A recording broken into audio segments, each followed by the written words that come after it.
Oh, forgot to bring myself off stage. I do apologize, ladies and gentlemen. I have been rushed today.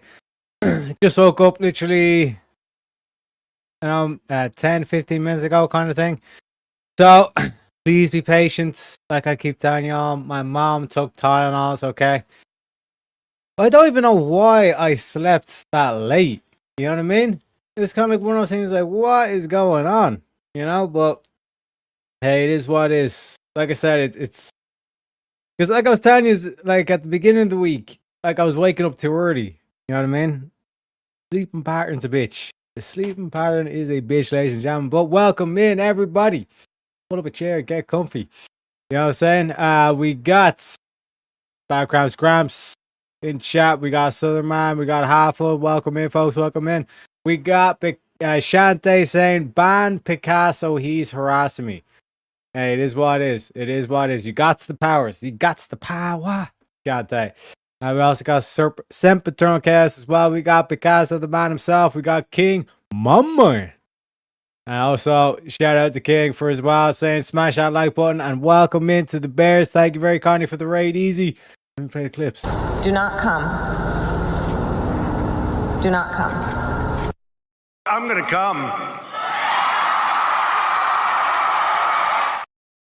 Thank yous all for coming. And welcome into the Deductionist Files, ladies and gentlemen. If you don't know what the Deductionist Files, we have to be, we can't be assuming. You know what I mean? We all seen how bad it is when you have faulty assumptions or speculations. Okay, we're here to deduce. Okay, and part of deducing, in order to deduce, you must be logical. Okay, and who better else to teach us the laws of logic than our boy Speakeasy? Well, hang on, stop. Let's start with this. What are the three laws of logic? What are they? No, don't look them up. What are the three laws of logic? Do you think this is an inconclusive What are the mathematical three statement? laws of logic? There's three. What are they? I don't fucking know. You don't know the fucking laws of logic, dude. All right. No, all right, dude. I don't know where. Yeah, you don't even know the three laws of logic. This is fucking crazy. You're fucking crazy. Do you want to ask Speakeasy if he knows? Yeah, it's the law of identity, the law of non-contradiction, and the law of the excluded middle. His name is John C. Anything else, dipshit? Bellissimo. Bellissimo. And we got Shante saying gays, days, and drag queen oyak. Hey. Sounds like a Pokemon at this stage, Shante. But customary sure up you take and appreciate you, Shante. Don't forget to smash the like button as well. Yes, you is. It is what it is. And you is what you is. You know what I'm saying? Teriak likes his coffee like he likes his women. Black. No, I like my women like I like my wine. Cheap and South American. Tell you boys, I got one for all of them. You know what I'm saying? But Shante doing the customary. You're not first, Rams. Shante is always first, apparently. Also check out. Make sure you check out Speakeasy's merch because there is limited edition stuff on there. Okay, and you all know what limited edition means. Once it's gone, baby. It is what it is. It is what it is. So I don't want to be hearing no cryings. Okay, no cryings. I timed you out just so you know. I think it's talking about Picasso. Hey, it is what it is. Picasso like, what? Hey, it is what it is. And Blue saying button smashed. My man, you're my boy, Blue. You're my boy. All right. But yeah, like I said, man, I don't know why. Maybe the body just kind of like needs recovery.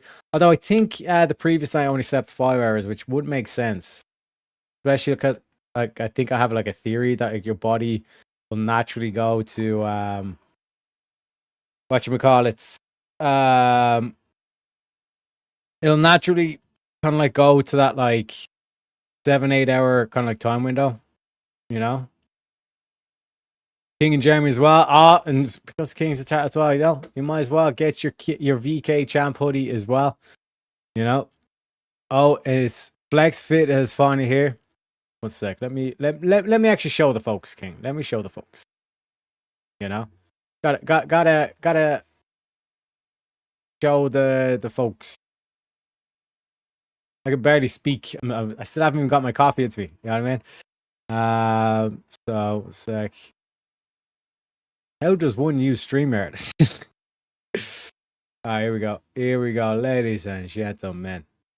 Ladies and gentlemen, look at this. Look at this. Right, wait, put it here. We got products here. Alright. So we got like shorts, tumblers, right? Hats, right? We got Jeremy, the limited edition. We got King, multiple different colors as well. Let's get a close up here. Look at this. Look at this. Look at this crown, baby. Look at this crown. How can you have a frown when you have a crown? You know what I'm saying? And multiple colors. You know what I mean? So here's the whole bag. Here's the full. You know?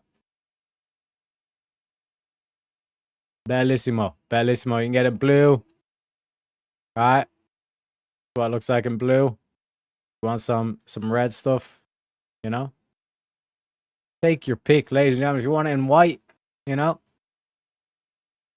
It's up to you. It's up to you, folks. Like I said, limited edition. Okay? Means get it now or forever hold your peace. You know? We also got, you know, t-shirts. We got I really love the Fire and Ice design. You know what I mean? This is it in a Hawaiian shirt. Yeah. Then I think it's like down here. We got the Baby Lives Matter shirt as well. Based. We got we got the Fire and Ice hoodie there. I'm pretty sure Jack was showing it off there the other day as well. You know what I mean? So it is what it is. It is what it is. You speak. Sorry.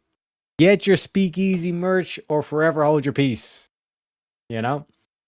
It's like the headphones. Everything's going wrong. Everything's out of battery and all this kind of stuff as well. It is what it is. But let me actually load up a case. Because I'm just behind. You know what I mean? You basically have those days where it's like you're just kind of trying to catch up, trying to do everything. But how's the week been for you, chat? I don't even know what day it is. What goddamn day it is? It's Thursday night, Friday morning. Been an interesting week. Been a wild week, you know. Actually has been a wild week.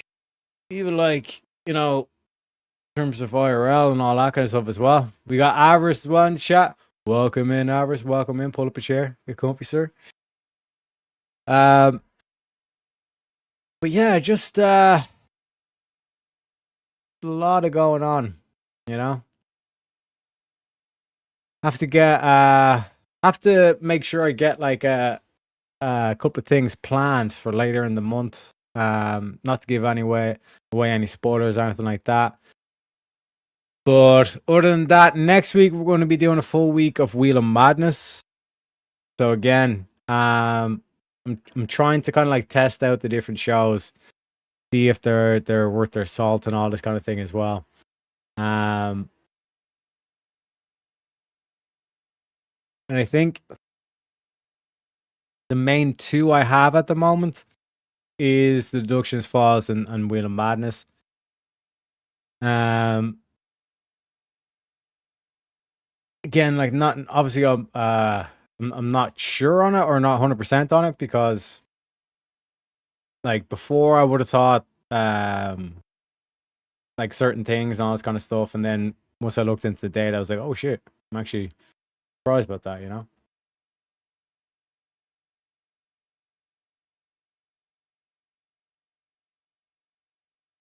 Teriak is building a Mark Twain style raft so we can float over to America using well plotted deep sea currents. Arrgh, me mateys. You know, get the I'm gonna be there on the shore when I get arrested and detained by ICE. I'm like, I plead the fifth, officer. Aren't we all immigrants? Or so whatever goofy shit that these motherfuckers say, you know what I mean? You know?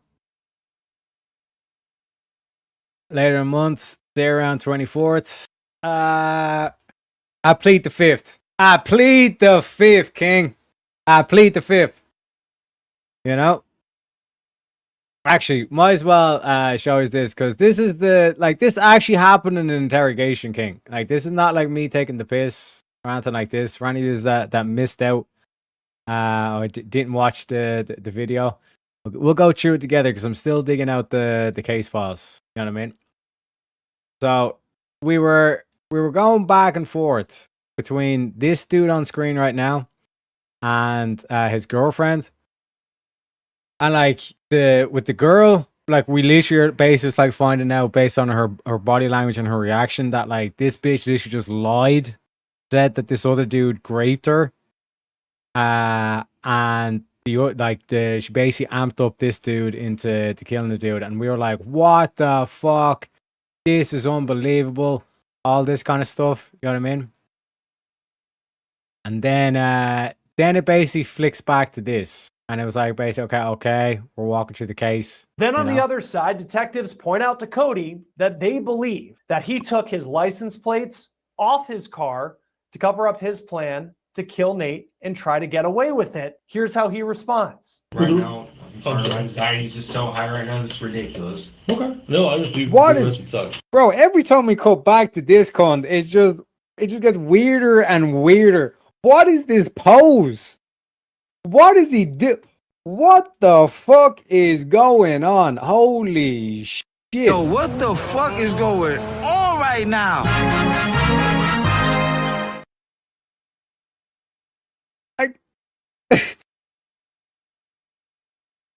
I shouldn't be laughing, but it's just such a crazy fucking video. This is the craziest fucking video we reviewed on the Deductionist Files. What is this pose, bro? It's a bold strategy, Cotton. It's a bold strategy, Cotton. Let's see if it pays off for him. Like, what does he think that if he just like puts his nutsacks in front of the fucking detectives that they'll fucking officer? Oh shit, this dude's an alpha male. We gotta let him go. But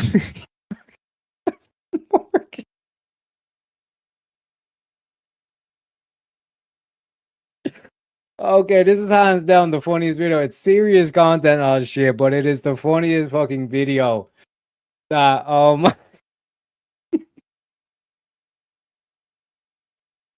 what the fuck is this video, man? Oh my god. Oh.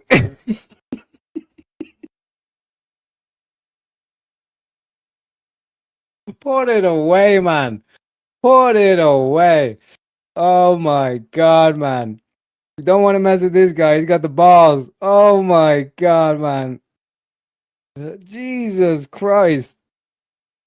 Oh my god. How long we got left? We only got 3 minutes left in the video, folks. Let's pull it together. Pull it together, folks.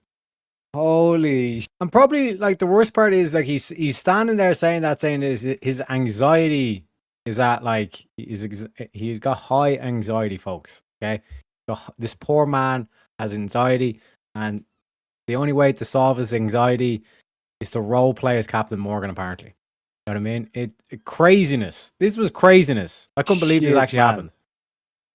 Hands down, the funniest interrogation footage we've ever reviewed on this channel. Oh, that on the hip as well. What the fuck? As they say, the hips don't lie, officer. The hips don't lie. You know, doing a bit of Shakira as well. You know, but ladies and gentlemen, let's get into the case. Finally loaded up. This one is called "Case of the Stabbing and the Fabricated Farewell." Ladies and gentlemen, welcome back. Oh shit! 1 sec. Let me get the things in order. So, ladies and gentlemen, this beautiful picture as well. Got the rainbows. We got the lightning. Beautiful, beautiful. But anyways, welcome back to the Deductionist Files. I'm your host, Teriak, and each week we reconstruct the most complex criminal cases by following the evidence exactly as investigators encountered it, piece by meticulous piece, till only the logical conclusion remains. We examine timelines, physical traces, witness statements, and digital records without preconception. allowing the facts themselves to reveal what happened and who was responsible. Today we travel to Wisconsin in the summer of 2024 to a residential area in the Appleton region where ordinary homes line quiet streets and daily life follows familiar rhythms. July 18th was a warm evening, typical of midsummer in the Midwest, humidity lingering in the air, daylight stretching late into the evening, and neighborhoods settling into the routines of dinner, television, and early bedtimes. In one such home, a domestic scene that began like countless others across the country took a sudden and irreversible turn. The residence, modest and lived in, became the setting for a violent act followed by an immediate attempt to reshape the narrative of what had occurred.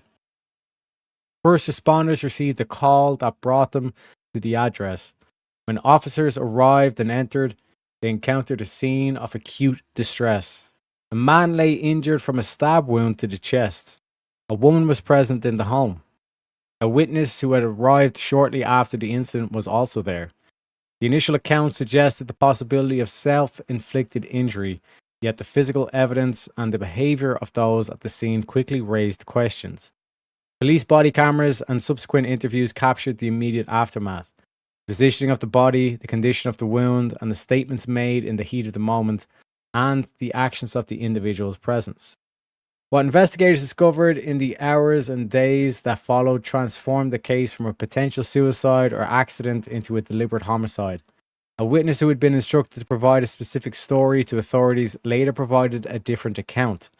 Physical evidence from the scene, the nature and location of the wound, the absence of defensive injuries consistent with certain narratives, and trace materials contradicted the initial explanation.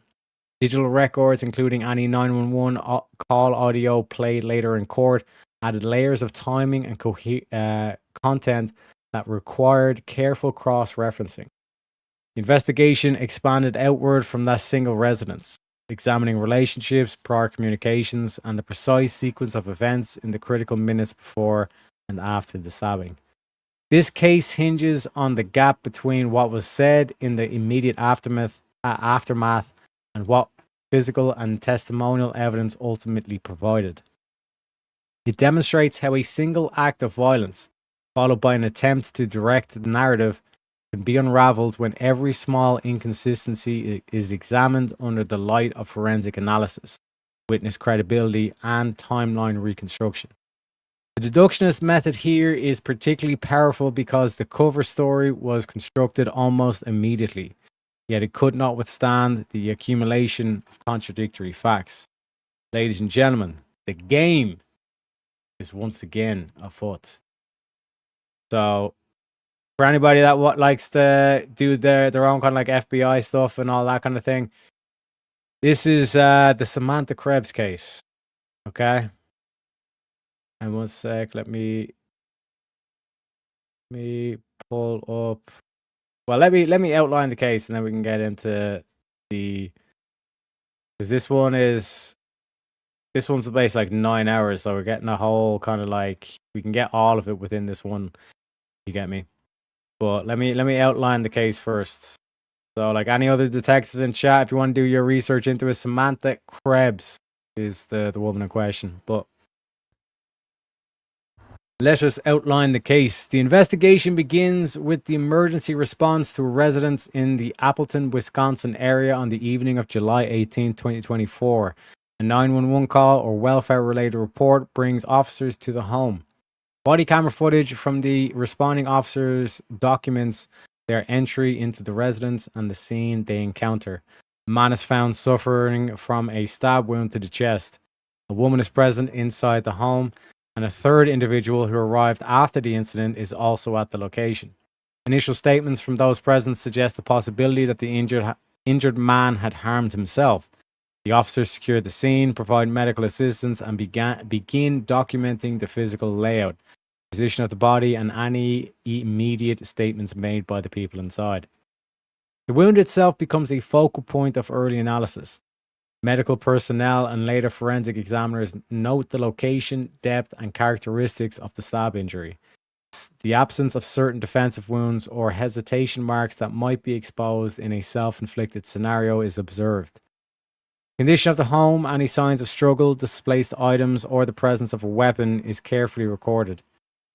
Presence of the child or other household members is noted, though the primary focus remains on the adult victim and the individuals who were at the home of the time of the incident and immediately afterwards. A key witness who was not initially present but arrived shortly after the stabbing provides an account to first responders. This witness reports having been given specific instructions by the woman at the scene to tell the police that the victim had stabbed himself. The witness also describes the woman kissing the injured man and making statements of affection before departing the residence. This information is relayed to investigators on the scene and becomes part of the initial report. The discrepancy between the physical evidence of the wound and the narrative of self-infliction begins to emerge even in these first hours. You know? Krebs. Sorry, it's Krebs, not crabs. You know? Welcome in, AOD. Pull up a chair, get comfy. Hope all is well. Investigators interview the woman present at the scene. Her statements are recorded either through body camera or formal interview. Any inconsistencies between her account and the witness's description of events, as well as the physical evidence, are noted. The timeline is reconstructed minute by minute: when the stabbing occurred, when the witnesses arrived, when the woman left the residence, and when emergency services were contacted. Cell phone records, if available, help corroborate or contradict movement and communication patterns during the critical window. Forensic examination of these scenes and the victim's body provides additional layers. The medical examiner's findings on the wound trajectory, the force required, and the absence of features typically associated with suicide are documented. Any blood spatter, fingerprints on the weapon or surrounding surfaces, and trace evidence linking individuals to the act are collected and analyzed. The weapon itself, if recovered, is examined for fingerprints, DNA, and any signs of how it was used. The witness's account is revisited in greater depth. Investigators determine whether the instruction to claim suicide was given and why. Any prior relationship dynamics or communications between the individuals involved are explored through phone records, social media, or witness statements from friends and family. The attempt to shape the initial police narrative becomes a central thread. Why would someone immediately direct a witness to provide a false explanation if the incident had been an accident or self-harm? Again, a bit of a tricky one, you know. On the one hand, she has her story where it's self-deletion, and then she has another person come in and say, you know, doesn't make a lot of sense. Surveillance or additional witness canvassing in the neighborhood may reveal any unusual activity around the time of the incident. Vehicles arriving or departing, sounds of distress, or other observations. The woman's departure from the scene after the stabbing and after giving instructions to the witness is examined for intent and consciousness of the situation. As the case moves forward to trial, prosecutors assemble the evidence for presentation. The 911 audio call placed into evidence is played to establish the initial report and any statements made during the call. The witness testifies about the instructions received and the sequence of events after arriving at the home. Forensic experts explain the wound characteristics and why they are inconsistent with the initial suicide narrative. Investigators detail the interview with the woman and any contradictions that emerged. The defense challenges the credibility of the witness, the interpretation of the forensic evidence, and the intent behind the woman's actions and statements. Alternative explanations, such as an argument that escalated unintentionally or involvement of another party, are tested against the physical record.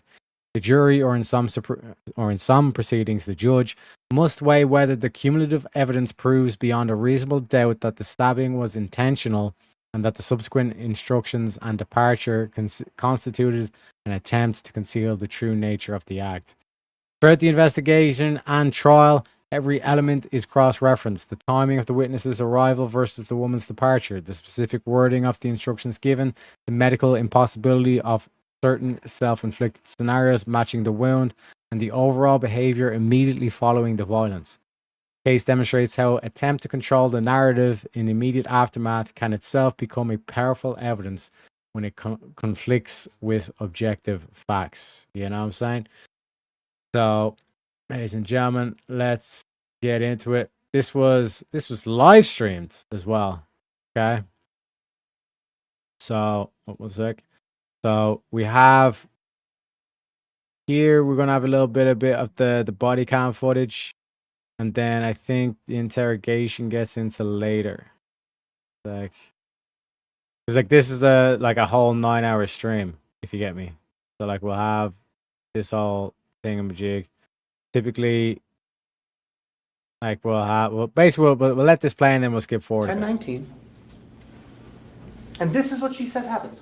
Actually, anyway, the cop wants to talk to you. Okay, hold on. What's up? This is the girlfriend. Not supposed to be, I suppose. How do you turn it on the speaker? I think it is wait. There. This is his girlfriend? Yeah. This is his girlfriend? Where's the Samantha? Where are you right now, Samantha? I'm over at my friend's. Your friend's? Yeah. Okay. Is there any way you could come back to the apartment that we could talk with you? What's going on? Like, we could explain that maybe if you come over here and talk with us. Some stuff happened at the apartment. What's your boyfriend's name again? Joey. Joey, yeah. So it sounds like some stuff happened with Joey. We were called out here to investigate. Is he okay? At the moment. I know that he has manic episodes. And he was talking crazy earlier, but What was he saying earlier? he was saying that he was so upset about his son and he was saying that they wanted to court pay his son back. And then he was upset that I left and he was acting so crazy that I figured they had to get out of their way earlier. And how earlier would you say that would be? A couple hours. Like about what time would you say that you left? I'd say probably around like 7. Around 7? That's my friend when I got here. Okay. And what was Joey doing? Now notice initially, it's like, oh my god, what happened? And now notice the shift in the tone and the voice. Now it's just like a regular day for her. So you mentioned he was acting crazy. What was he doing? When he acts manic, he, like, assumes I'm cheating on him, and everything I say is a lie, and everything in his reality becomes kind of like a delusion. Okay. He's on medication for it, but then they didn't send him to him in the mail right away, so he didn't have him in his system for over 24 hours. Okay. Would you be okay coming back to the apartment? Well, is he okay? Is he in the hospital? Should I go to the hospital? No, don't go to the hospital. I'm not sure what his medical state is right now. I'm not with him, but... What do you mean his medical state? So, he was found, I'm not sure if are these friends of his? Or who are these, who are the two that are here? Those are our mutual friends. Mutual friends, okay. So it sounds like the friends had possibly found him in the apartment. And he just kind of collapsed to the ground. So, but I'm not exactly sure what all the details are surrounding it. Again, I'm not sure exactly all the details surrounding it. And then when the officer realized the fact, oh, he's just been found on the ground and all this kind of stuff, he's collapsed, and it's like, and now she's gonna go back into that voice that she was at the start of the call. I didn't speak with the friends. I just assisted with, I guess, making sure that the scene was all secure and stuff like that. I'm not sure at the moment. We're trying to figure out what happened. So, like, compare that the whole to, like, oh, he's accused me of cheating before and all that stuff, and now it's like, did he take something? So notice the change in the voice, ladies and gentlemen. So, would you be able to come to the apartment, or come back to the apartment? And then we can talk with you further here? I mean, I can. Okay. And again, shout out, well, first of all, shout out to Cool Vic for the raid. My man, let me play the clip. Do not come.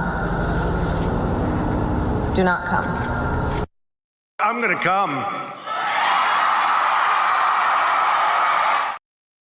Thank yous all for coming. Thank you. Shout out to Cool Vic for the raid. Appreciate you kindly, sir. Pull up a chair, everybody. So basically, we're reviewing the footage. We have like basically 9 hours, but I'm going to be skipping forward to the good stuff, as they say.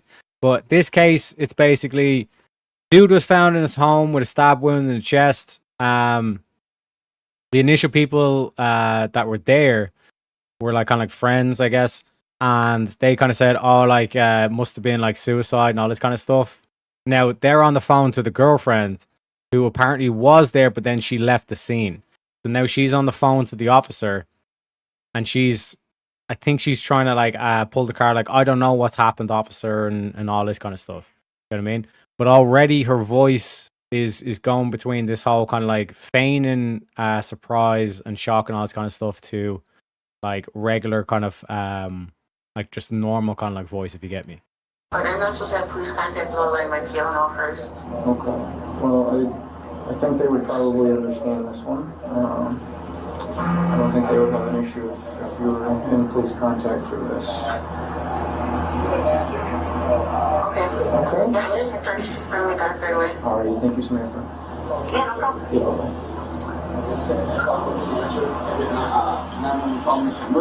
bye-bye. Note that she adds significant parts to that story. Joey's manic. She left hours before. The manic thing we've heard again here. That story didn't change. Feigned surprise and concern. She testifies that it was all John's idea. It was her idea from the beginning. Now, other noteworthy parts of this. When she testified yesterday, she said, "Oh, it's been, what is it, 72 hours that he hasn't had his medication." Here the night of, she says 24. When she testifies before you, ladies and gentlemen, she's making it look worse. Then collapsed. She testified she thought it was a collapsed lung. Officer Felmer told her collapsed to the ground. She said she had a bunch of people behind her. I don't hear anybody behind her. Asks if he took something. Completely untrue. She knows exactly what happened. She has no idea what happened. But she's saying, like, "I'm not sure, did he take something?" And she tries to make this story to say she said it because in case they gave him opiates, he didn't want the opiate blocker. It's very complicated. Ladies and gentlemen, that's the problem with not telling the truth. That you have to remember all these little details. That's the funny thing about the truth, is it doesn't change. Unlike the defendant's stories. And like this is the key thing as well, based on like just the voice alone. Like you could tell that even the cop was kind of a bit sus when he was kind of like on the phone with her. So let me skip forward to the interrogation. Un momento.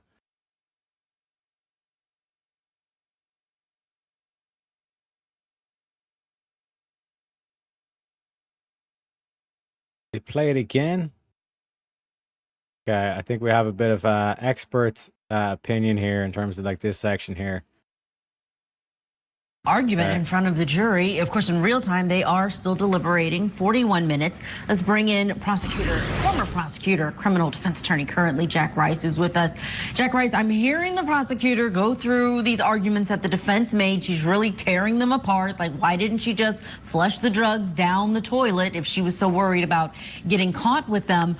I'm wondering if the defense took ownership of some of these bad facts enough. If she had said, yes, I just wanted to protect myself, didn't really care what happened to Joey, had other people I was actually interested in, perhaps would that go further with a jury than her claiming she really wanted what was best for Joey? You might have been very helpful on the defense side here, right?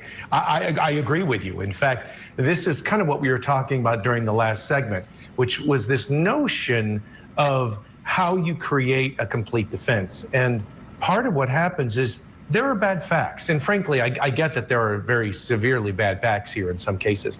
But one of the things that you need to do is know what they are and embrace them.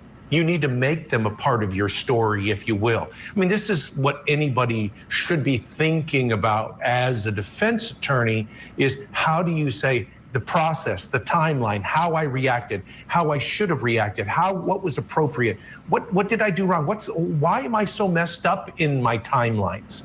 And if you think about all of these things, the reason is to sort of take that poison, that sting out of what the prosecution is going to do by embracing it, by leaning into it, and then, of course, by reinterpreting it, because that is a critical piece. What you're trying to do is to say, this is not an objective fact. This is a subjective fact, open to interpretation, even if the state says it's objective. It's not. What that creates is the potential, mind you, of reasonable doubt, which is always what that standard is. It's always in your head. You're always thinking about what it means. Jack, speaking of bad facts, during the rebuttal, the prosecutor is owning the fact that there are no defensive wounds and explains how that's because she's saying, the defendant, went in, stabbed him right in his pectoral region, and was in and out really quick. She owned that fact. Yeah, that's perfect, right? I mean, there's an example of how you do this. You always want to grab this because you want to be able to explain even the bad things and say, that doesn't change my narrative. And I don't care which side you're on here. What you're doing is you're grabbing all that supports what you're doing and you're explaining the things that seem inconsistent with it. What she immediately did during rebuttal was to come in and say, hold on a second, let's talk about those defensive wounds. And she was right at it. She didn't sort of hem and haw and try to come at it sideways. Absolutely not. She came in and she wrapped her arms around it and she hugged in and she said, let's talk about what that means. And that's a really smart idea because jurors are kind of scratching their heads during the defense closing and they're saying, you know, that's an interesting point. But all of a sudden, when she leans right at them and says, let's talk about those interesting points that are in your head, let's address those. And that makes it much more difficult. Yeah, absolutely. Jack, thank you so much. We are going to squeeze in a quick break. When we come back, we'll have... Thank you, Jack. And let's get on to this woman being on the stand, ladies and gentlemen, okay? Able to dig up the photo just so I don't have to go through the whole 9-hour video, essentially. But this is the woman in question, Samantha Krebs, okay? Not Krabs. I mispronounced her name earlier on. Samantha Krebs, okay? So this is her on trial. Let's see what way her story changes. So sometime before the incident, you said you believed it was in summer of 2024, there was an incident at a hotel. Is that correct? That is correct. And during that incident, you were able to observe Joey acting delusional. Is that fair? Yes. And he was knocking on different hotel room doors and ultimately jumped over the front desk. Is that right? Yes. And that odd behavior, that delusional behavior from Joey continued after the hotel. Is that correct? That's correct. And in fact, Joey had gone to your grandmother's residence. Is that right? That is correct. And you were aware of him acting delusional at that point in time as well? Correct. And in fact, after that incident at your grandmother's house, your family had some concerns about Joey's mental health. Is that correct? That is correct. And after that, your mother actually would not allow him to come inside her home any longer. Is that right? That's right. And this was within a short period of time frame from when Joey ultimately died. Is that correct? Yeah, just adjust your microphone a little bit. That is correct. Around the time frame that these incidents are happening where you're witnessing Joey be delusional, he's also consuming methamphetamine on and off. Is that right? Yes. And he has finally sought help through the VA. Is that correct? Yes. You were aware of that? Yes. And were you in support of that? Yes. And some of Joey's closest friends were aware of that as well. Is that right? Correct. One of the close friends that you and Joey would often spend time with was Jeffrey Hayes. Yes. Can we just have direct questions, not leading questions now? All right, if that's an objection, it's sustained. Was Jeffrey Hayes both of your friends? Yes. When did you meet Jeffrey? I'd say like a month after I moved into Joey's. So somewhere near the beginning of 2024? Yes.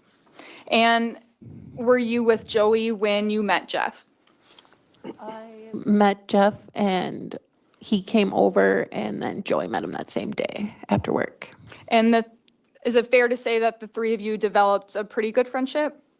Yes, we were all close. And how often would the three of you spend time together? Every day. Do you know when Joey first started seeking help through the VA? He had told me about seeking help through the VA for his flat feet pain from the military. And then closer to the incident, he was seeking help for mental health and childhood trauma. And as part of that help, you were aware that he was put on medications, is that correct? Yes. Yes.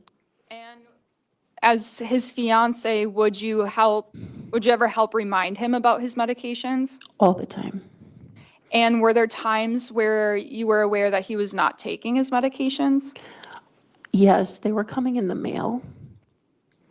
And so when they didn't show up in the mail, me and Jeffrey Hayes went to the VA and got him for him while he was at work.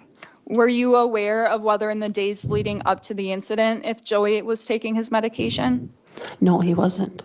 Do you know how many days that had been for? I'd say at least 72 hours.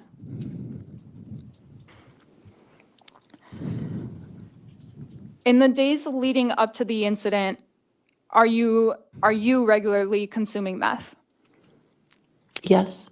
And are you aware if during the days leading up to the incident, Joey was regularly consuming meth? Yes. Was that something that the two of you were doing together at that time? Yes, we were.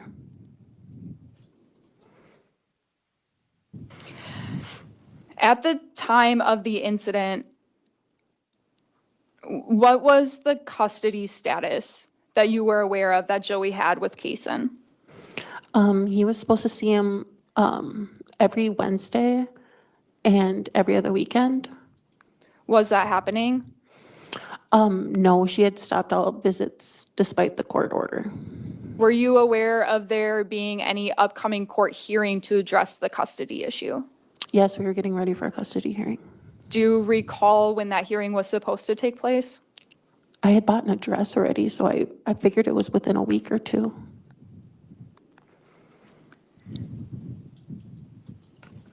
That's crazy. You know what I mean? I know I'm bad. Like I said, like my mom took Tylenols on and stuff. But like remembering shit based on like the clothes you buy or your shopping sprees, that's just wild to me. But already, like I said, this whole thing of like she's taking meth and then there's a custody battle. We all know how custody battles can get brutal and all this kind of shit. The motive, you know? Now, Samantha, I want to talk about July 18th of 2024, okay? Okay. I want you to start by walking us through what you recall taking place that day. I remember Joey being at work. He hadn't slept the night before. He had been up all night and went to work anyways. Our friend John, Joey called Johnny Boy, was over at our apartment. He was from Wisconsin Rapids. He was over waiting for Joey to get done with work so that he could talk to him about these speakers or speaker amp that John wanted to buy from him. So again, quick summary for because we did get a raid and all that stuff. Again, shout out to Cool Vic for the raid. So basically, this woman's husband or father of the kids was found with a stab wound in his chest, and essentially, she was there originally, but she left the scene before the cops arrived.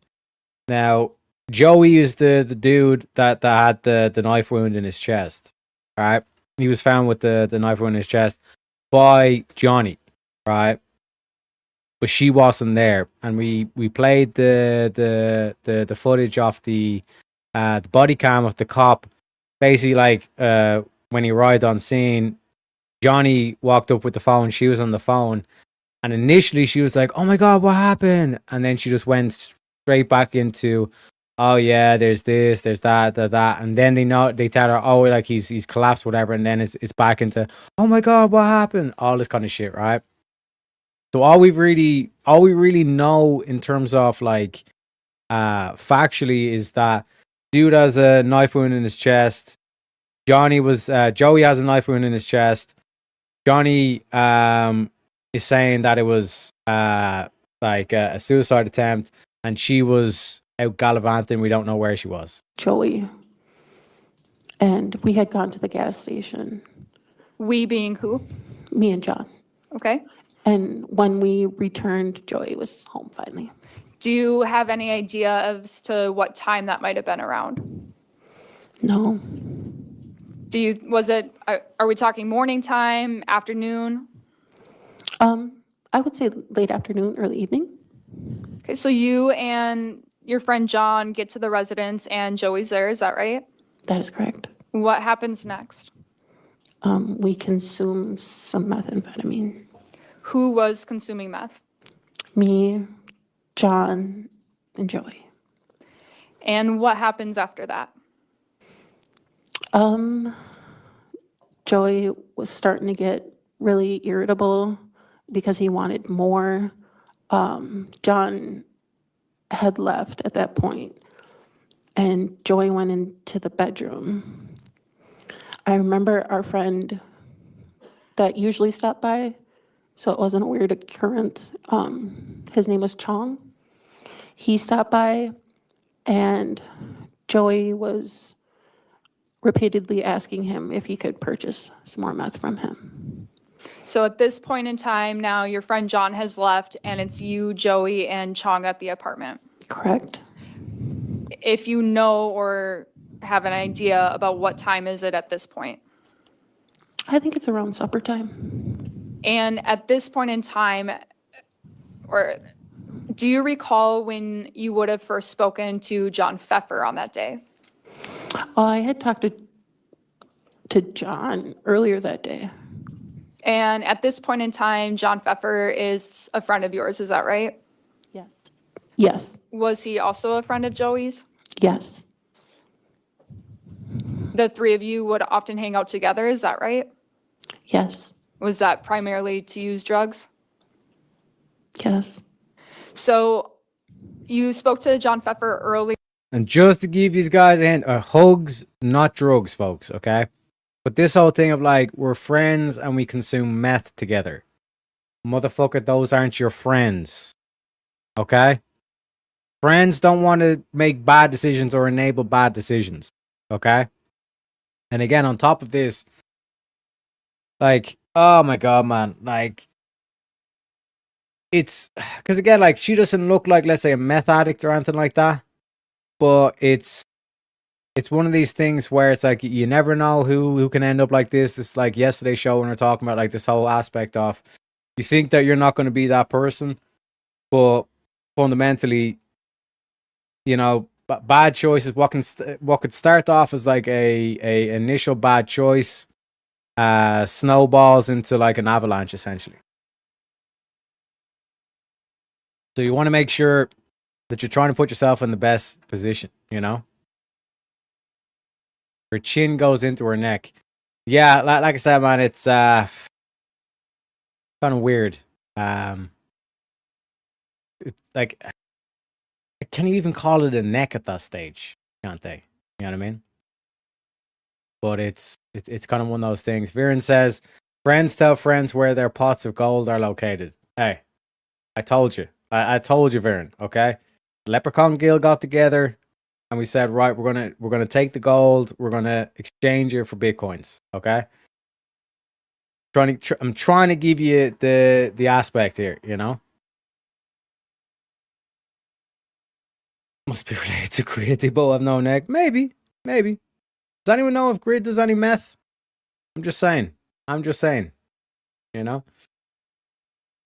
Here in the day on July 18th, is that correct? That is correct. And at that point in time, what are you talking to him for?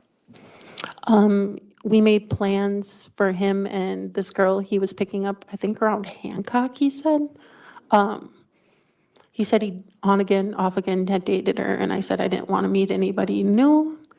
And he insisted that I meet her, that she's a good person. And I said, okay, bring her over. We could play some cards. So now let's fast forward to this time where it's you, Joey, and Chong. You know, we play a bit of cards, play some poker, do a bit of meth. What the fuck's going on here? You know? I exactly don't have the most social life, ladies and gentlemen. I stream 6 days out of 7, you know? But what the fuck is going on? You know? Do little cards. Do little meth. Play little cards. Get stabbed tonight. What the fuck's going on? Tell us what happens.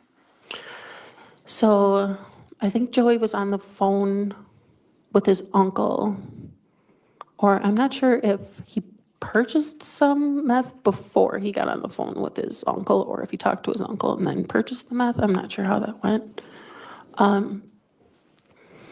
But he started in on texting me weird things. So you are both in the apartment? Mm-hmm.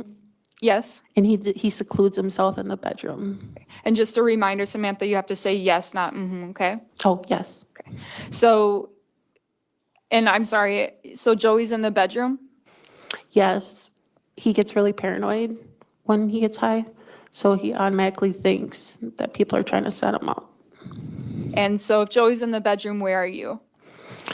I'm in the living room telling Chong that he probably should leave. And did he leave? Yes, he did. So at that point in time, it's just you and Joey at the apartment? Yes.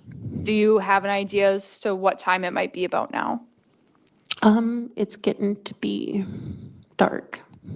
Did you have an idea as to what time John Pfeffer might be showing up at your apartment? He said he was going to come over, but he always takes the scenic route.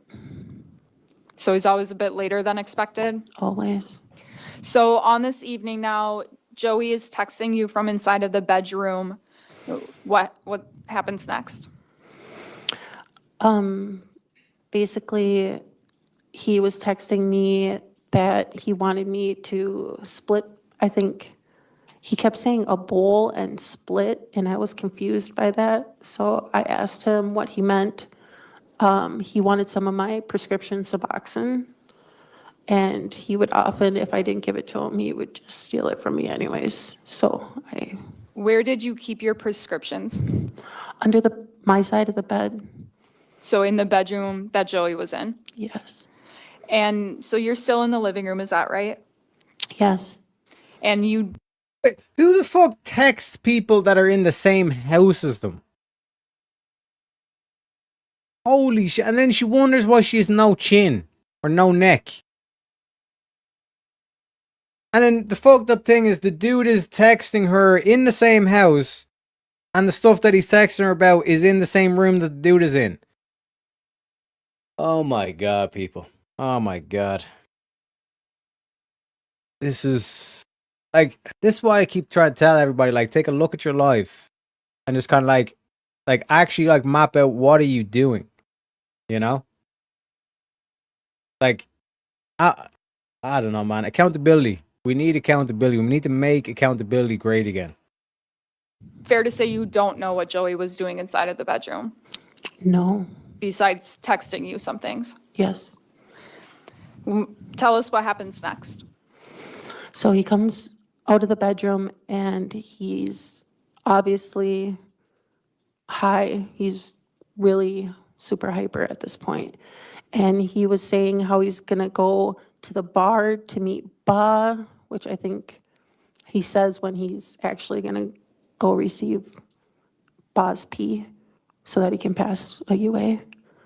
And then he was going to go do something and give his Uncle John a ride. Did you want him to meet up with his uncle? I told him that I thought it was a bad idea that he leaves the apartment with the state he was in. And what is your main concern at this point in time? the hearing coming up for custody.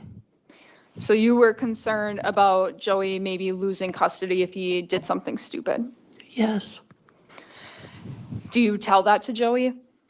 Yes. And then what happens after that? John calls and he tells him that he's not going to meet up with him. And we've got a lot of Johns involved here. So when you say John calls. John Carnot. And that would be his uncle. His uncle. Okay. And just so we're all clear, so John the uncle calls and Joey says he's not going to meet up with him. That's correct. Okay. So what happens next? So I was in the bathroom and Joey burst in and kind of like startled me, pushed me back a little bit. And I was always knocking over this waist-high shelf. I just put it in a bad spot. And he was saying things like accusing me of using without him and that he thought I had drugs stashed somewhere in the bathroom. And I was like, that's not true. You're the one that has the drugs right now, you know? And he's like, well, I have to use the bathroom. So I was proceeding to leave the bathroom. And I was like, wait, I need to grab my phone. And he already had slammed the door and my hand kind of caught in between the door and the door frame. It wasn't on purpose or anything, but. Okay. So do you ultimately retrieve your phone? Yes. And what do you do next? After I hear Joey start talking about his mom, which he usually brings up, this angel person that doesn't exist that I know about or have heard anything about. He is convinced that his mother Must be Muhammad. has slept with this angel person and that is his real father. And he's really upset and emotional over the fact that his real dad isn't his real dad. And he goes into like this cycle. So fair to say you were starting to observe behavior that you have observed in the past. Yes. And this would be the type of delusional behavior you would witness. Yes. And fair to say you would witness this when Joey was high. Yes. Would this type of behavior be more common when Joey was not on his prescriptions? Yes. So you start noticing this behavior, it's becoming obvious. What do you do next? I go out in the living room and I sit on the couch. I try and call John Pfeffer about 4 times because I know he's on his way over. And I'm obviously not going to invite people over if Joey's acting this way. It's not going to end well. So I try calling him. I probably called him like 3 or 4 times. Did you ever connect with him? No, he never answered the phone. And let me just ask you, Samantha, Joey's acted like this in the past, is that correct? Yes. Were there times where he would start acting like this and you would decide to leave the apartment? Often. And did you make that decision to do so that night? Yeah, that's why I was trying to get a hold. Yes, that was why I was trying to get a hold of John Pfeiffer, because I was going to have him just pick me up instead of them come in. So we know that you aren't able to get in touch with John Pfeiffer at that point in time. What happens? Joey carries on. I told him he should go in the kitchen and have some pizza, thinking maybe it would sober him up a little bit. He's continuing to talk about how he's going to lose this job. He talks a little bit about his childhood trauma that he had, and his fear of how the same trauma was being repeated to his son by his mother of his son's boyfriend. And so I was like, after I heard these same loops that he starts to go into, I know he's just going to get more agitated and more crazy. So I told him, Joey, I'm too tired for this today. I'm leaving. I'm going to go over to Jeff's. You can meet me over there if you decide that you're going to calm down, because I'm not dealing with this tonight. I've dealt with this over and over, and these psychosis or manics, whatever episodes that he would have, would last anywhere from 12 hours to 72 hours. And I was just at the point where I just separated myself from him at that point. I didn't know how to calm him down. So at that point in time, Samantha, were you able to leave? No, I was actually putting on my sandals when he threw something across the living room at me. So you're in the living room at this point, right? Yes. Okay, where in the living room are you? I'm sitting farthest on the couch, closest to the lamp, facing like where the TV would be. And would that be farthest from the kitchen area? Yes. And where's Joey? Joey's in the kitchen. Okay. So you're putting on your shoes. Tell us what happens. Joey told me that if I leave, that he's gonna kill himself. And after he threw the knife sheath, I was like determined to leave. But when I was gonna leave, he turned around and came into where I could see, because the kitchen is like half wall. He came into view and he was holding his side and he had blood between his fingers. At that point in time, what do you do? I'm like, oh my God, Joey, what did you do? And he's running towards the door at this point and then running back towards the sink. I didn't know if he was confused, if he wanted to run out to his car or rinse it off. I didn't know what kind of damage at this point. So I tell him to lay down, and he lays down with his head towards the sink, his feet towards the door, and I grab as much paper towel from underneath the sink and I start holding it on where I see is a cut. And let's talk about that, Samantha. At that point in time, Joey's wearing a shirt. Is that correct? Now, already this doesn't make sense. Because then why did she leave the scene if this dude, like, has an injury? You know what I mean?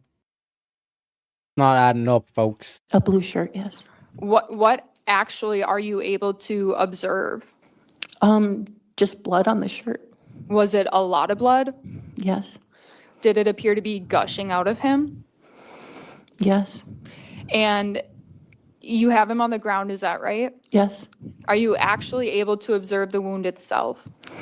I actually didn't observe the wound yet, because right when I had him down and was holding pressure on it is when my door buzzer rang. Okay. So you get Joey down on the ground and you're holding pressure. Your door buzzer goes off. Mm-hmm. Yes? Why don't you call 911 at that point? Because John had gotten there and I thought that when he buzzed the buzzer that he would be able to get him to the hospital faster.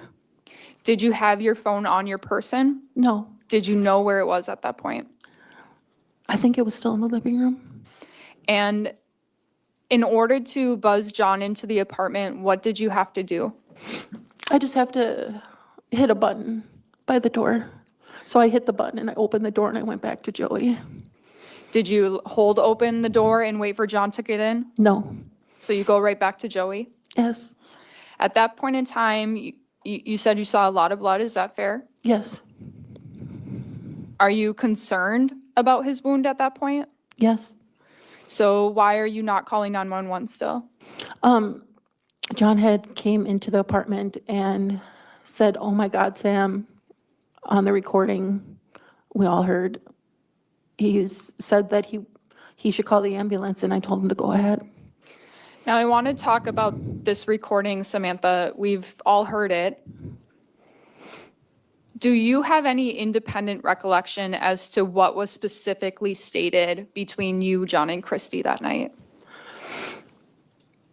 My recollection was I was trying to keep Joey calm. So I was trying to... This is the Samantha Kreb case, Jantix. Alright? And yeah, like typically, like, especially in the Amber Heard case, she was constantly doing that stuff where she's like looking at the jury, doing like the puppy dog eyes and all this kind of stuff. You know what I mean? The lawyers tell them to do that shit.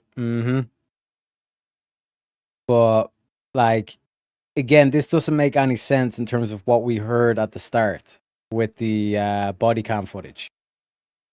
Why was she asking the officer what happened this story does not add up. Speak to him in a very calming voice. John didn't know what had happened, and I was just trying to kind of see, like, in the hole of the shirt, like, how bad it was. I couldn't tell at that time how bad it was because all I could see was the outer. And I remember Christy getting down and saying, "I'll help, I'm a nurse." And so she started these extreme rubs that you would see on somebody doing to like a heroin overdose. And I was like, wait a minute, don't do that. You're probably gonna like hurt his cut more at that point. And I just remember John saying, "Is there drugs in the house?" And me having this realization, yes, there's drugs in the house. And he's like, "You need to get them out. You need to leave." And I just remember rushing as fast as I could into the bedroom and grabbing the drugs. And John was on his phone, John Pfeiffer. And I thought he was on the phone with the ambulance. And so I ran out of the house because he kept yelling at me, "You need to leave before we all get in trouble." So let's break that down a little bit, Samantha. You said that you were trying to keep Joey calm. Is that right? Yes. Mm-hmm. When you go to buzz John Pfeffer into the apartment, is Joey still awake? Yes. Is he still breathing? Yes. Was he talking to you at all? No. But you can see that he's still alive. Yes. And at that point, do you have any concern that this is a life or death situation? No. And what are you thinking at that point in time? I'm thinking that the ambulance is going to show up and he's going to get stitched up and be in the hospital probably for a little while. So when John first walks into the apartment, he says something, and you recall telling, or when John walks into the apartment, do you recall him saying he should call 911? Yes. And you told him to go ahead? I said, go ahead. And around that same time, Christy is doing something, correct? Yes.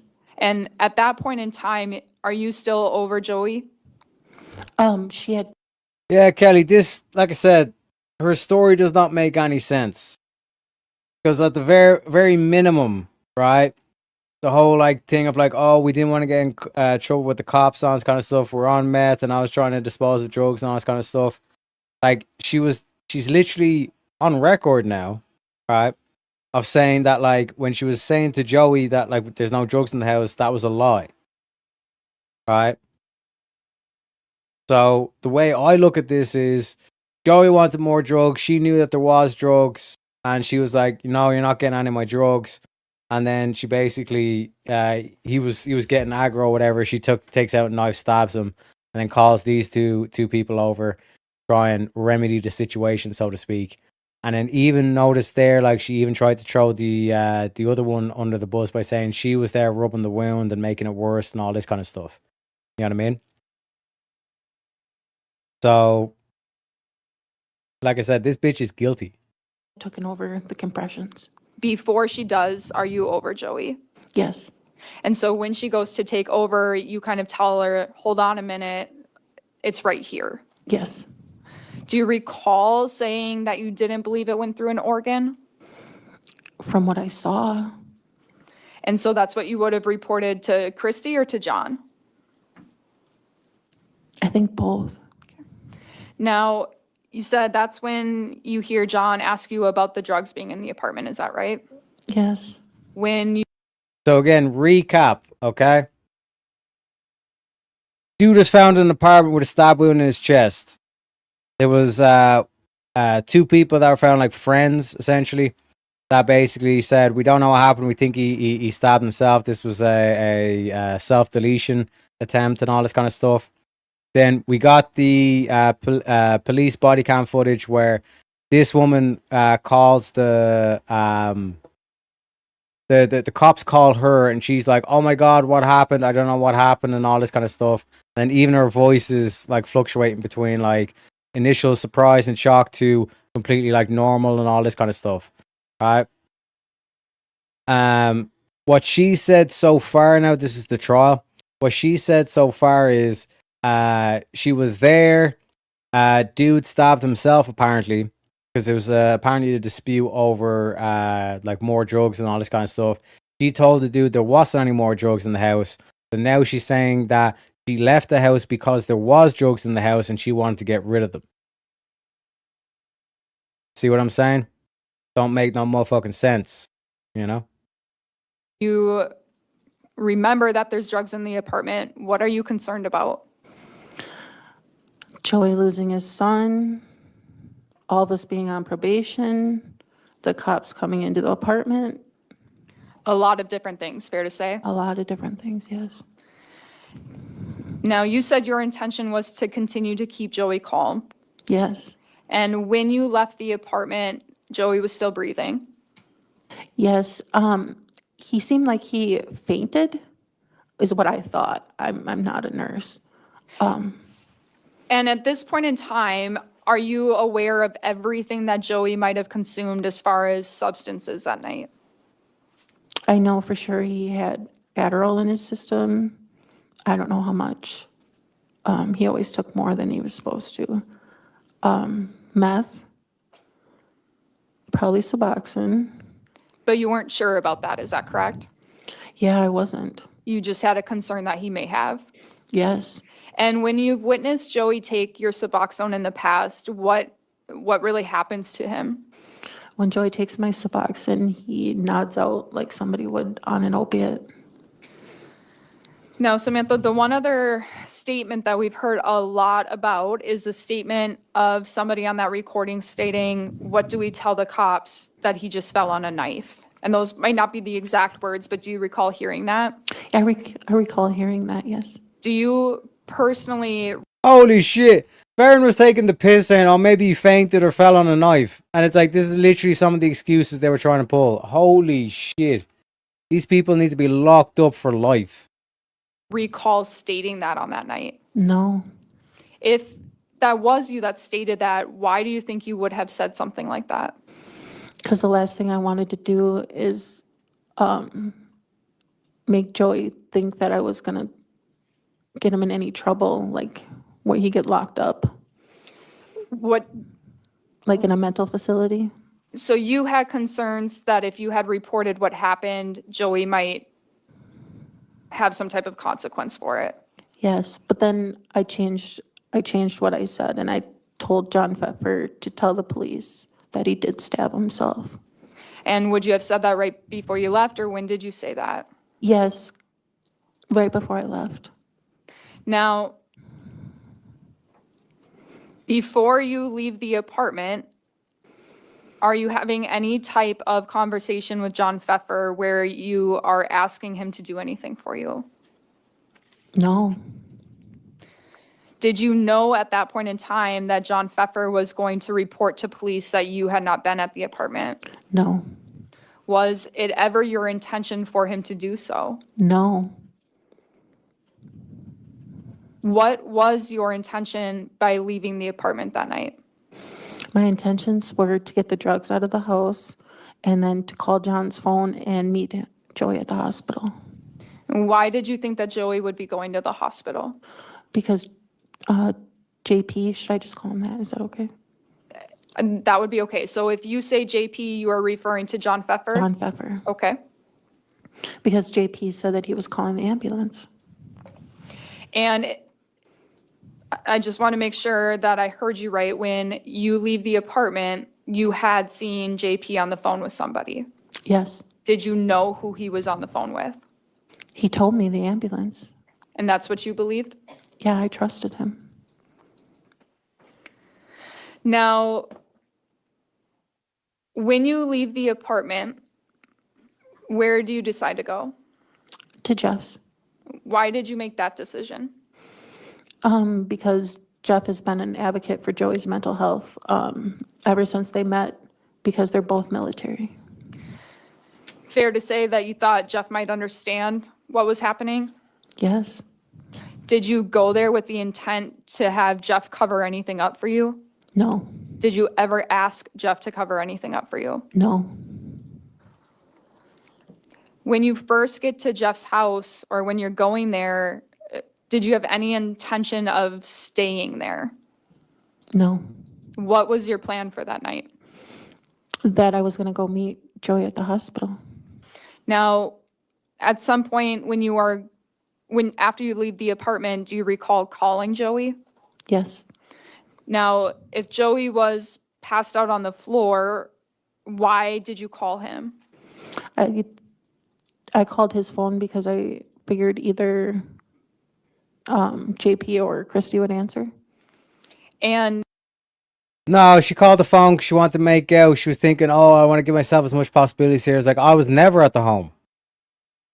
So she basically called this Johnny and the other one to quote unquote help out and to give the cover story and the alibi and basically try to give herself as much out as possible. That's why she called that phone. This is why it's like, if anybody ever asks you to do any of this shit, you basically just call the cops straight away. Like, this bitch is lying.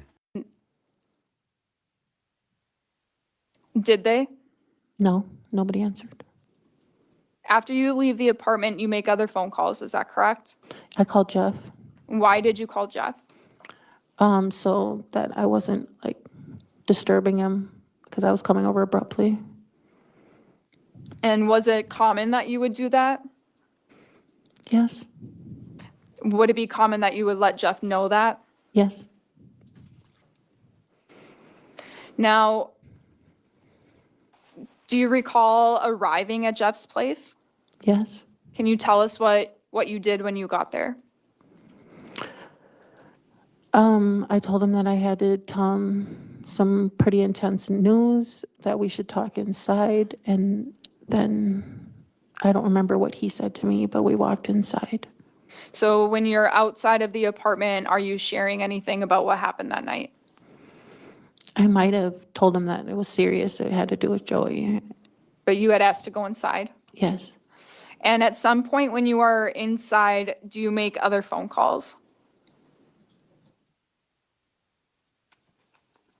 Yes, I called JP. And why did you call JP?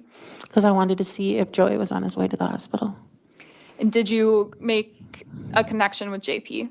Yes, he answered his phone. And what did you learn during that phone call?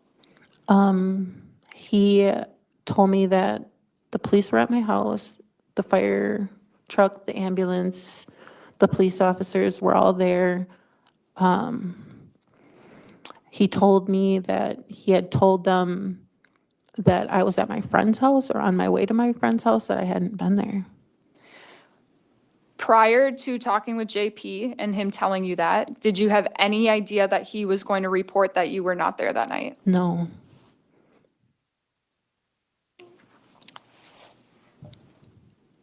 At that point in time, are you also learning, or is there anything else you learned at that point in time? No, he had to let me go because he said he was busy talking to the police officers. So when JP tells you then that the police and the fire individuals are there, why do you not go back to the apartment?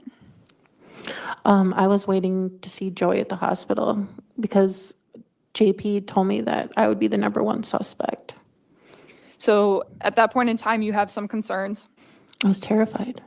And you still believe that Joey's going to be at the hospital? Yes. Do you make any further phone calls after that? Yeah, I called JP's phone again in a little while. And what was the point of that phone call? To see what was going on, because I had no idea his state, what had happened. And during that phone call, are you talking just to JP? No, he hands his phone to Officer Felmer. Did you know that it was Officer Felmer at the time? He had stated his name, yes. And we've heard that phone call. Do you recall hearing it? Yes. Do you recall the statements you made during it? Yes. During that phone call, you tell the officer that you weren't there that night, is that right? That is true. You tell him that you had actually left much earlier in the evening. Yes, I made that up. So you were lying to the police at that point? Yes, I was. Why? I was following JP's lead because he had already told the officers. And this is the whole thing of like obfuscating responsibility and all this kind of shit when she was like the master planner behind all this. And even the people that she called to cover up for her and all this kind of shit, she's throwing them under the bus now as well. What an absolute cunt. And you learned that during that first phone call with him, right? Yes. You also, we've heard during that phone call that you are questioning the officer as to what kind of state Joey is in. Is that right? Yes. And you asked the officer whether he had taken something. Yes, I was referring to my Suboxone. Why did you ask that, though, if you knew that Joey had stabbed himself? I wanted to let them know without telling them, kind of like asking a rhetorical question, pretty much. So is it fair to say that you had a concern about what he had taken? Yeah, I know that Suboxone is an opiate blocker. So if they were trying to give him anything for the pain, it wouldn't have worked. If they were trying to keep him awake, that it would be harder because he would be on the opiate blocker. Now, Samantha, do you remember hearing that call and there's a point in time where you audibly gasp? Yeah, I was confused on what the officer had said. He said that I listened to it again, and he said that he had collapsed. But at the time of the phone call, I had 4 people in the background talking to me about everything going on. And I thought he said his lung collapsed. So when you gasped, that's because you heard the officer say that Joey's lung collapsed. Yeah. And if that had happened, that would have been news to you. Yeah. And it would have caused you some concern. Yes. Now, we also hear you say in that phone call, or you ask the officer in that phone call if you should meet at the hospital. Yes. And why are you asking him that? So I could find out where Joey was. Did you learn in that phone call what Joey's true state was at that point in time? He wouldn't let me know, no. Did you have any idea that Joey was facing a life and death situation at that point in time? No. At any point that night, Samantha, did you learn that Joey had passed? No. We just kept calling all the hospitals. So you were trying to find Joey? Yeah, I had Chuck and Chris Putnam helping me. And at any point in time, were you trying to find out more information from JP? I think I might have called his phone, but no answer. So after Good to that hear, phone John. call where you're passed over to the officer, did you have any further contact with JP that night? No. When was the next time that you saw him, if you recall? He showed up at Jeff's house When was that? the next day. We've seen as part of an exhibit, Samantha, a text conversation that you had with somebody named Peyton. Yes. Who is Peyton? Peyton would be Joseph's cousin. And in that conversation, are you telling Peyton the truth? No. Do you recall what you told him? Something about a cut and Joey's state of me. Again, like even just the key words that she's using, like it's a cut. No, it's a stab wound. You know what I mean? It's constant minimization of the actual thing. And this is the thing you need to be able to train yourself to look out for, ladies and gentlemen. We got Bun saying, good night, chat. Love you. Love you too, Turtle. Have a good one. Also, background scram saying, my left nut can make better tears in this cunt. If your left nut is tearing, that you should probably see a doctor. I'm not going to lie. Background scrams. Seth says, well, didn't Teriak want to know what the government would look like on meth at one point? I'm not sure. Like I said, Tylenols. That's my thing, you know? Me too, Shante. I'm hungry. Yep, she keeps saying cut instead of stab. Constant minimization, you know what I mean? over emotional wives are just trying to make them. But like that's what I'm saying. The whole kind of like the words that she's using, even the initial call that we heard to the cops and all this kind of stuff. You know what I mean? Constant minimization, and then in terms of like responsibility, oh, I was just doing what other people told me to do and all this kind of stuff. When she's actually the true mastermind behind this. You know what I mean? Nia and the cops being there. You recall telling Peyton that Joey had been manic. Yeah. Do you recall telling Peyton that you had left because of that? Yes. And that you were told that he had cut himself. Does that sound right? Yes, but that's not true. So why did you tell Peyton those things? I was under the influence, first of all, and second of all, I It was the was drugs. following JP's lead on the lie that I wasn't. See the way I didn't have any autonomy whatsoever. I had no choice in the matter. I was just following what JP told me. I was under drugs, zero accountability, zero responsibility. There. At that point in time, so going back to you get off the phone with Officer Felmer. Yes. What are you thinking? I'm thinking that I'm just going to wait by my phone and either JP will get a hold of me and let me know or Joey will call me. So you still think Joey's going to be okay? You're still trying to look out for him? Yes. Your main concern at that point in time is Joey's custody situation. Is that fair? Yes. I just knew that if he lost his son, it would ruin him. And is it fair to say that a secondary concern was your probationary status? Definitely. Were you concerned about having to report any type of police contact with your agent? I was, yeah, that and having a dirty UA, yeah.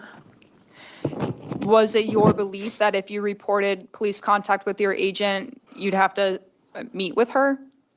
Yes. And if you met with her, what did you think would happen? Well, typically, if they don't know about a scenario, they have in the past put you on a hold while they investigate. Were you also concerned that you would have to give a UA? Yes. And that would have tested positive? Yes. Which would have gotten you into trouble, is that fair? Yes. At that point, you'd also then have to report about drugs being in your apartment, is that right? That's correct. And part of your concern there was the impact that would have on Joey? Yes. No, it was because of Joey I was concerned. You know, the whole probation thing, that's just secondary. I was just out for Joey. Shut the fuck up. Now, I want to be very clear. When you go to Jeff's apartment that night, are you asking anybody to help you? No. Specifically asking anybody to help you with covering anything up? No. I might have mentioned that JP had, led me to lie to the police. So you might have mentioned that JP had told the officers that you weren't there that night? Correct. And you had decided to go with that story? Yes. As of that time frame, so not thinking now, but thinking back in July of 2024, did you think that JP was a person that you could trust? Yes. Now, would you have trusted him? No. At some point the night of this incident, you're at Jeff's house, you're under the influence. Is that fair to say? That's correct. Are you using any substances while you're at Jeff's house that night? Yes. Do you eventually go to sleep? Yes. And let's talk about the next morning. So the morning of July 19th. Okay. At some point you wake up, is that fair? Yes. Do you know at that point in time what happened to Joey? No. Do you try to communicate with Joey? Yes. What did you do? I wrote him some message asking if he was okay, if he went to work, if he's out of the hospital. I didn't know if he just got stitched up and he was sent home. I didn't know where he was. Was that message that you sent to Joey supposed to be deceitful in any way? Yes. How so? I knew what had happened, but I was making it look like I hadn't known. But to be clear, you didn't know at that point, or did you, if Joey had passed? No, I did not know. And tell me when you found that out. So JP and Christy knocked on Jeff Hayes' door, and they came in, and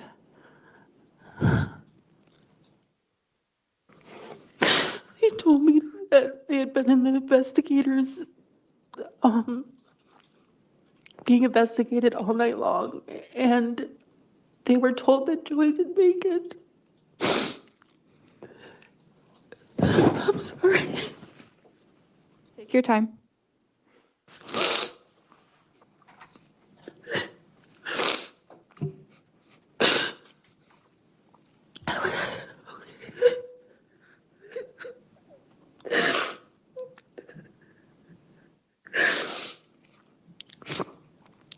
What was the question again? I'm sorry. It's okay. So the first time you heard about Joey's passing was through JP.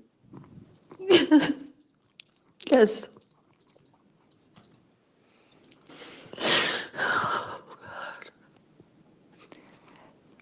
When JP came over to Jeff's that next morning, Samantha, was he looking for anything? Yeah, he asked me for some meth right away. And did he ask you for anything else? He made me feel guilty that the investigators had taken both their phones. So at that point, I didn't really care. I was like, take mine. You can use it till you get yours back. So when you gave your phone to JP, did you do that with any deceitful intention? No. That was more so because he didn't have a phone any longer. That is correct. Did you think that you would never see your phone after that This date and time? bitch, man. No. Before giving your phone to JP, did you delete anything off of it? No. Would there even have been anything that you would have been concerned about on your phone? Oh yeah. I didn't want JP to see inappropriate videos of me and Joey, like sexually. And was there any content on your phone relating to drug use? Yes. But again, prior to you turning that phone over to JP, you didn't do anything to it. No. And just to be clear, you said it was your belief that you were going to get that phone back. Yes, when he got his back, he was gonna give mine back. Be very clear, Samantha, at any point did you ask JP to delete anything from your phone? No, never. Did you know when you gave him your phone that he was going to do anything like that to it? No. When did you first learn that he had done anything with your phone? He messaged me on Jeff's phone and said that he wiped it. Because that was his way of getting into his cloud. He had a factory reset it or something like that. Did you have any concerns about him having done that? Yes, I didn't have any of my contacts. Did you express that to him? Yes, I messaged him and said that I needed my contacts, and he said that he had saved all my stuff into the cloud. And at some point, do you find out or do you believe that JP had destroyed your phone? Yeah, he messaged me that he destroyed it. I didn't know how.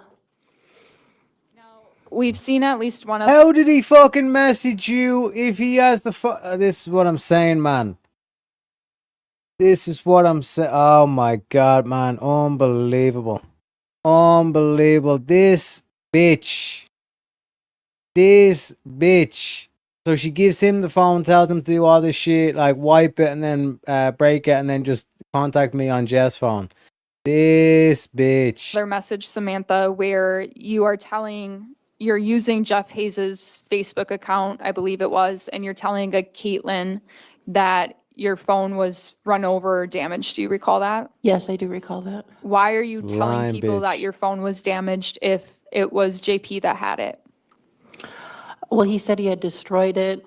I basically was just giving her some lie so that I didn't have to go into the whole explanation of like what had happened and why JP had my phone and why he would wipe it. And she's nosy, so I just didn't want to tell her all my business.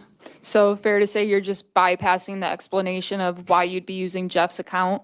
Yeah. Yes, I mean, sorry. Now, we know that you're at Jeff's apartment on the 19th and that you're still there when you're ultimately apprehended on July 22nd. Is that right? That is correct. Had you stayed at Jeff's that entire time? Yes. Had you left at all? I went to the gas station. So you're at Jeff's house. What's your plan? My plan is to go have my friend Missy Kane drive me to Wisconsin Rapids to see my probation officer and give her my side of the story. So when were you going to do that? Monday when she was in the office. And we know that you're apprehended on Monday. Is that correct? Yes, And you're apprehended once you're walking outside. Is that correct? that is correct. Where were you going at that time? I was walking out to Missy's van. And what were you going to do? I was going to tell her to come in while I got ready to go To go where?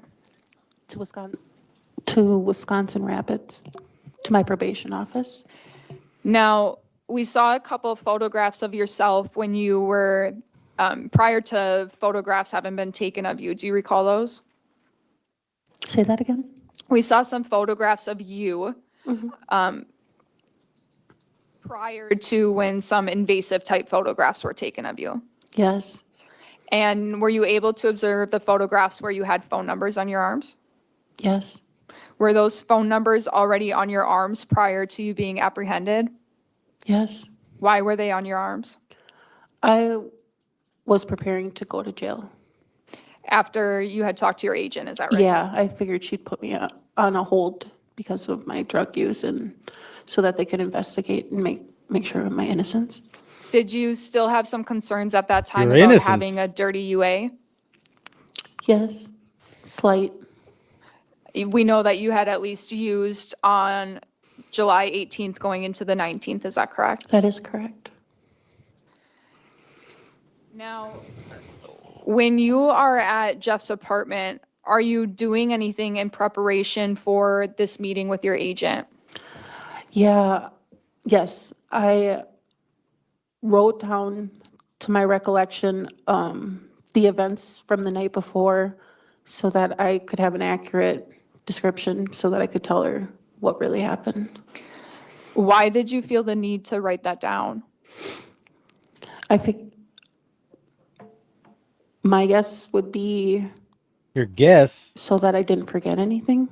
Were you trying to write it down in a fabrication of anything?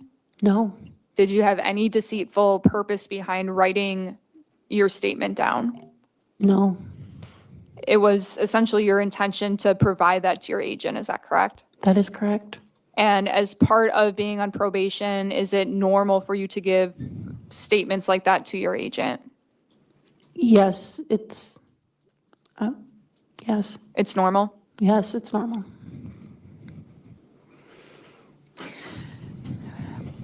We've heard and seen a lot about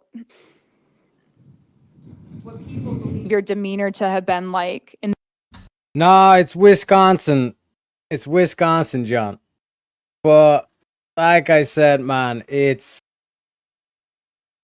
unbelievable the amount of like lies she's saying right now, and it's like clear lies. Obfuscating responsibility and accountability. I had no choice. JP told me to lie to the cops. Like this whole thing of like, oh, there was drugs in the house and like I need to make sure I get rid of the drugs. But it was because I cared about What the fuck's his name? Josh? No, not Josh. There's too many J's in this case. It was John. There was Jerry, which is the house that she was staying in, and then there was, oh no, Jeff. But anyways, like, this is ridiculous. This is ridiculous, right? But it's one of these key things that you want to make sure that, like, you're able to tell this shit as they're telling the story. You know what I mean? Because this, like I said, this stuff can help you out in real life, folks. Being able to detect that something ain't off with the story that I'm being told. But one key thing, Joey, thank you very much, Kelly. Joey, like, her primary concern was Joey. She done all this stuff for Joey. When, like we see here, she's like literally writing down her whole fucking script that she's going to tell the probation officer. She didn't even end up going to the hospital or anything like that. The whole thing with the phone as well. You know, she's already telling people, oh, like the phone is smashed and destroyed. But I didn't know that JP was going to go and smash the phone and all this kind of stuff. Unbelievable. Unbelievable. You know what I mean? Poor TV, hosted by Teriak. Hey, like I said, Judge Teriak in the building. All rise. What can I say, man? What can I say? But ladies and gentlemen, let's enough of this trifling bitch, this lamb bitch. Let me give the outro, and then we'll go on a grift break, and then we'll load up the next case. You know. Appreciate you, Shante. Ladies and gentlemen, let us go through the full record. It now allows us to state without any ambiguity what occurred on the evening of July 18th, 2024, in that Wisconsin residence. Samantha Krebs stabbed her boyfriend Joey Carnot in the chest with a knife or sharp object during an incident inside their home.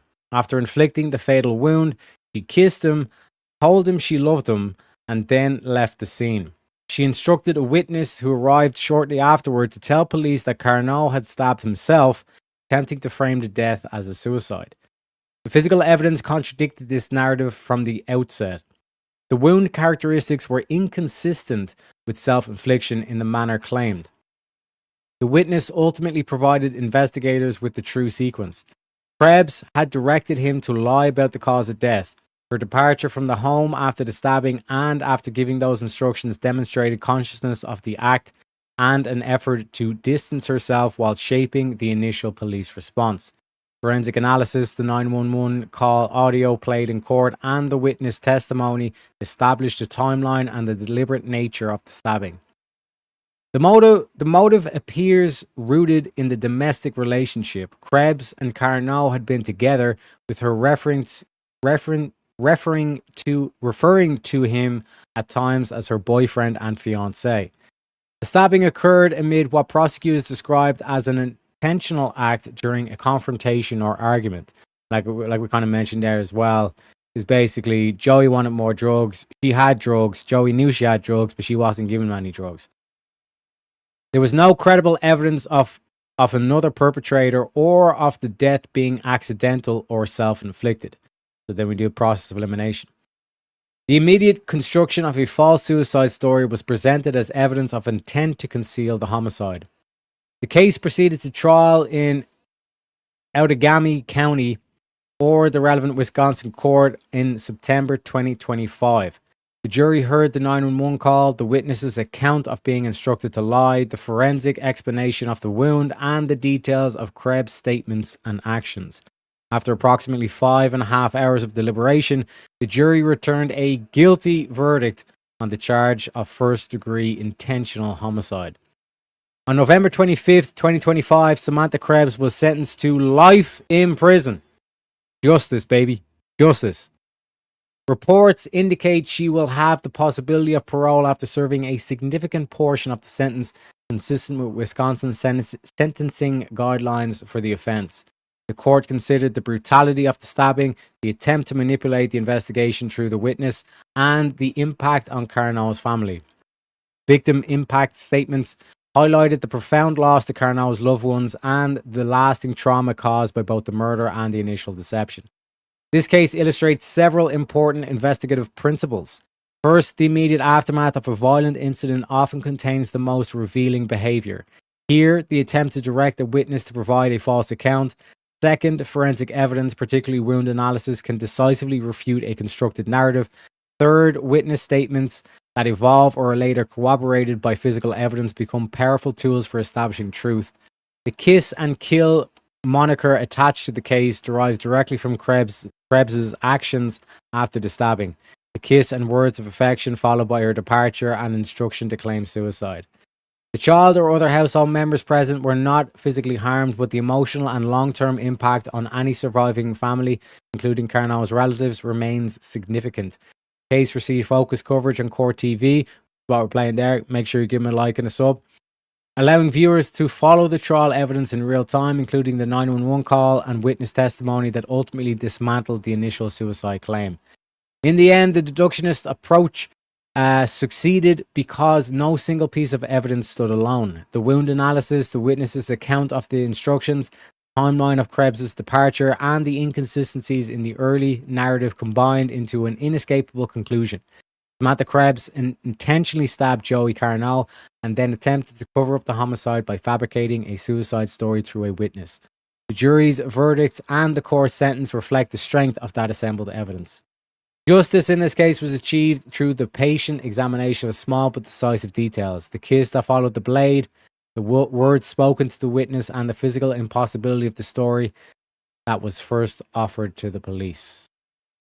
And I seen there our boy Darth with the 10 gifted memberships. My man. Let me read these out before we go on the grift break. So congratulations to Ghost Rider. That's a good pull. Relinquish the Doer. Sean Pellegrino, 2989. Ara Moon. Rui Gumpla. The Quality Leering Center. Shout out to the Leering Centers. Jack's Hunted Adventures, Jared Speaks, French Deacon. Wait,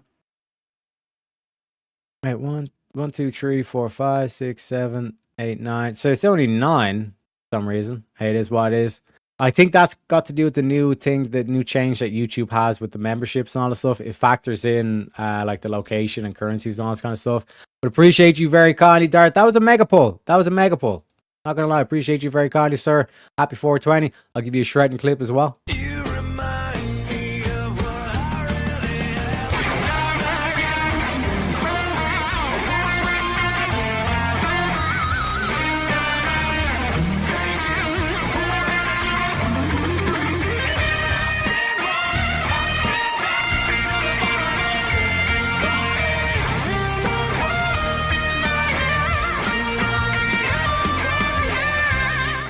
Are we having fun? Yeah, folks. Blue berry saying, Teriyaki, I need a butter. Hey, butter is a carnivorous best friend. I can tell you that for a fact, ladies and gentlemen. With this one image, it proves that Donald Trump is finally Good to see you, Blueberry, as well. Please hit the like. Exactly. You know, it's free. It's free, folks. You know what I'm saying? AKA Darth Steve-O. Mama. You know what I mean? And $20 if you want to open up the panel. But please, if it does open up, keep it on point, as they were to say. I love the background. It's a beautiful image. Like I said, with this one image, it proves that Donald Trump has finally wrestled back the rainbow. You know what I'm saying? Taking that shit back, baby. And Darth coming in with another gifted membership. We got Dave Alyssa 1323. Thank you very kindly. Let me give you a money clip for that one as well, Darth.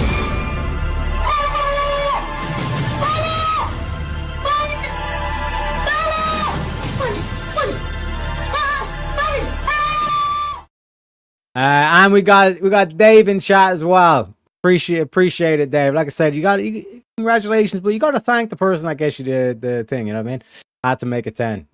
The first 9 were so nice, I just had to do it twice, baby. You know what I'm saying? But like I said, folks, we're going to load up the next case, but we're going to go on a quick grift break. You know what I'm saying? Follow in Dart's footsteps. You know what I mean? If you got any spare shekels, not spare shekels. It should say spare change, because we actually checked out the exchange rate for the shekels. It ain't good. It ain't good, folks, okay? I think like 1 shekel is like $3 or something crazy like that.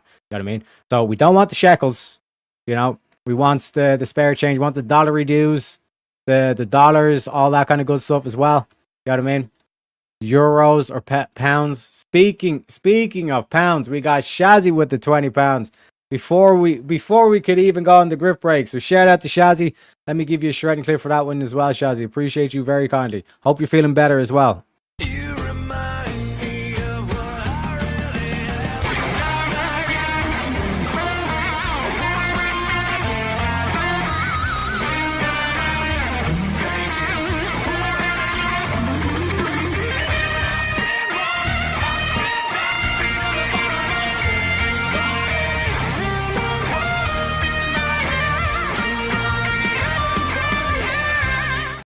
Are we having fun? Yeah, folks. Salute to Shazzy. Thank you very kindly. I will post the link when I get back. I need to get my cup of coffees, okay? I literally just woke up 2 hours ago, just over 2 hours ago, okay?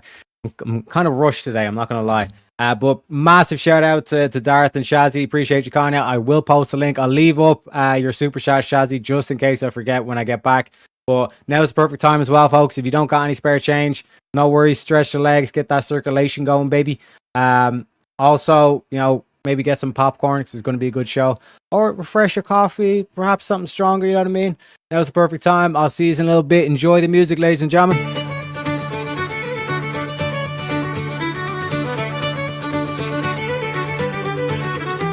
In the merry month of scams, from a hidden lair I started, left the suckers crying, their wallets nearly parted, saluted me old ma, who popped some Tylenol, made me slow of wit, but a trickster after all. Then off to spin the yarn, leave where I was born, cut a shamrock crook to charm the fools and nobles, a pot of rainbow gold, promising the bold, and swindling all the cold on the rocky road to Grifton. 1, 2, 3, 4, 5, hunt the mark and turn 'em down the rocky road, all the way to Grifton, whack full of the raw.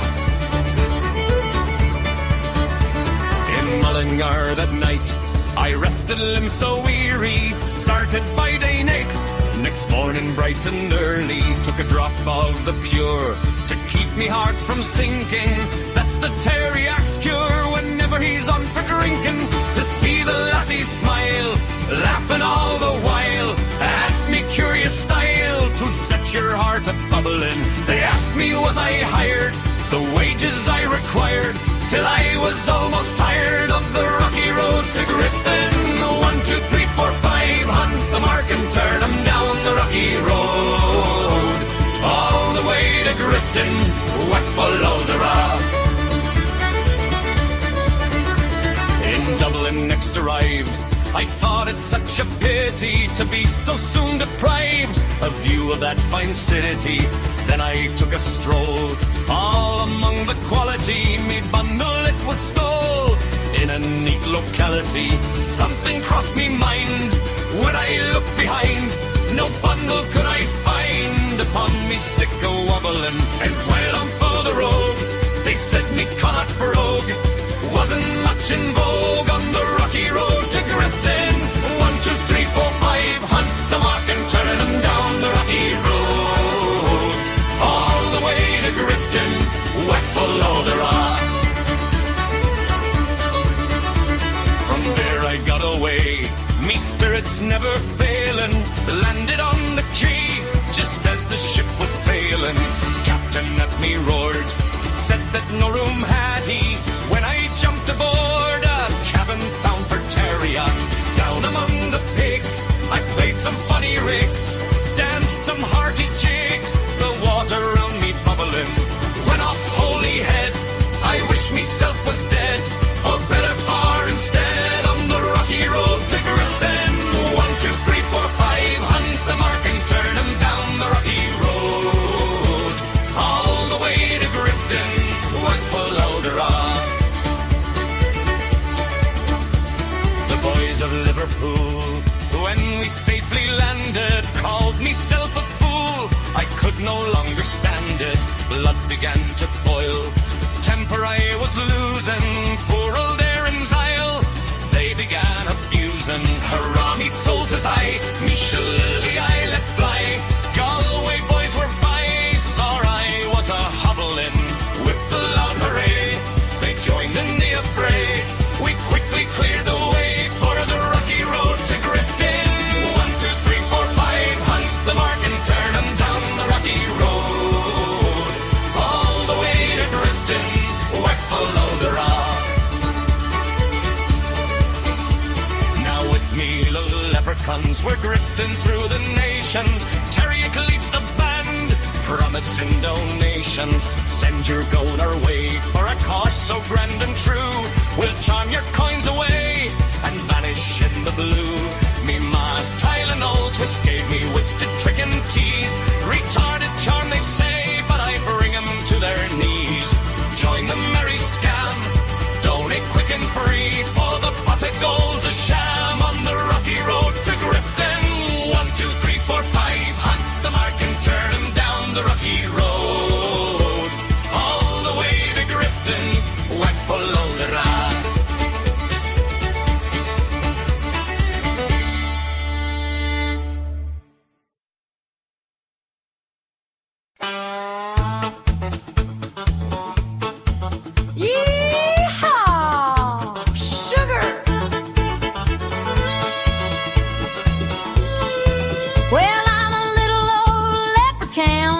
put nothing in green. Got a rainbow for a May and a pop that's looking lean.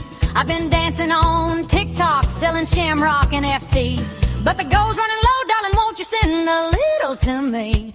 I'll jig on your screen, do a reel with me, beer. Drop a super chat, sugar, make a poor Sprite feel cheer. It's a wee bit of grip, but it's honest and true. I just need your dollars to sparkle like dew. Fill me pot of gold, pretty baby, won't you fill me pot of gold, make it overflow. Send a 5, send a 10, send 100 if you please. I'll be dancing all rainbows down my knees. Fill me pot of gold, honey, don't be shy. I'm a grifting little leprechaun with a twinkle in me eye. Come on, y'all, Venmo's half leafy grift 6 my. I got Lucky Charms courses, just $9.99. Millionaire mindset from a fella who's never seen a dime. I'll bless your PayPal with a 4-leaf emoji spell. If the pot stays empty, I'm heading straight to well. I'll trade you a selfie with me pot for a tip. Add glitter and filters, make your timeline flip. It's a hustle with heart, just a wink and a nod. Help a leprechaun live like a countrified god. Fill me pot of gold, pretty baby, won't you fill me pot of gold, make it overflow. Send a 5, send a 10, send 100 if you please. I'll be dancing on rainbows down on my knees. Fill me pot of gold, honey, don't be shy. I'm a grifting little leprechaun with a twinkle in me eye. Cash App, Zelle, crypto, whatever floats your shamrock.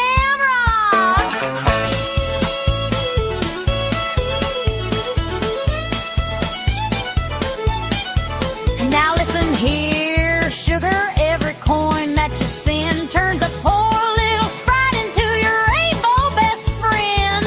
Ooh, fill it up, right eyes.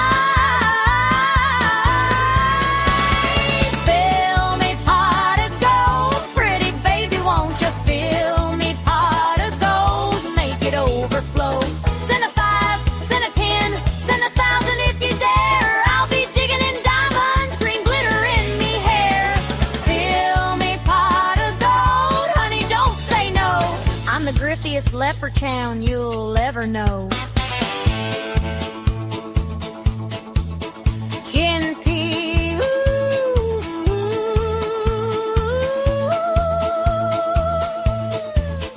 fill me pot.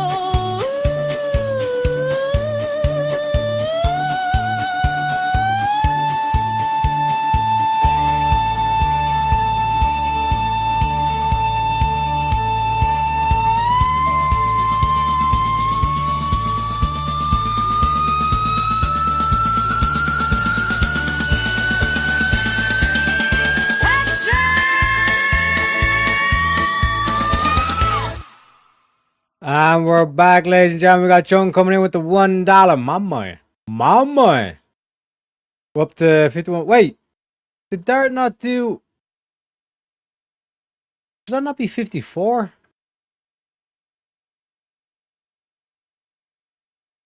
Man, this new YouTube change, I don't like YouTube making these changes. You know? Because it's fucked me all up, so to speak. Wait, no, it's now 54. Then Ghost done 2. Found this in the couch. Mama, I appreciate you, Ghost Rider. Wait, let me just.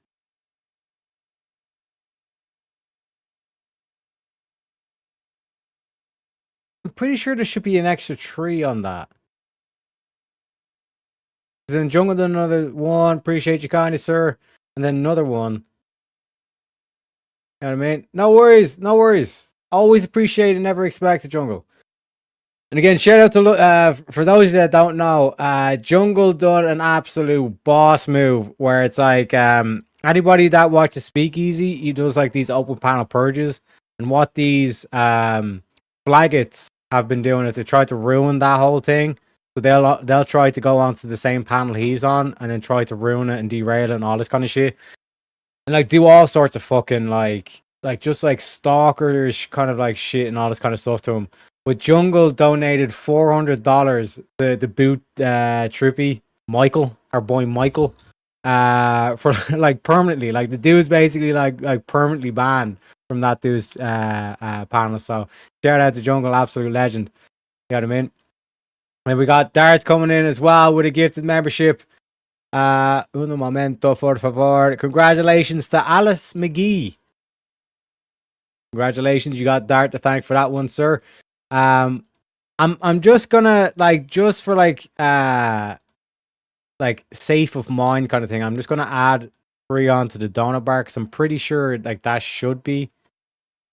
You know what I mean? I'm thinking maybe because I only came up with 9 when Dart done the 10. That's why we were 3 behind. You know what I mean? And Dart coming in with another 5 gifted memberships. So congratulations to Geoverse TV, Look to God, The Ramblin' Show, and Creative Witch UK. That was a mega pull. And Stan 2323. That was a good one. That was a really good one, Dart. Shout out to Dart as well. Let me give you the shredding clips for all the donuts.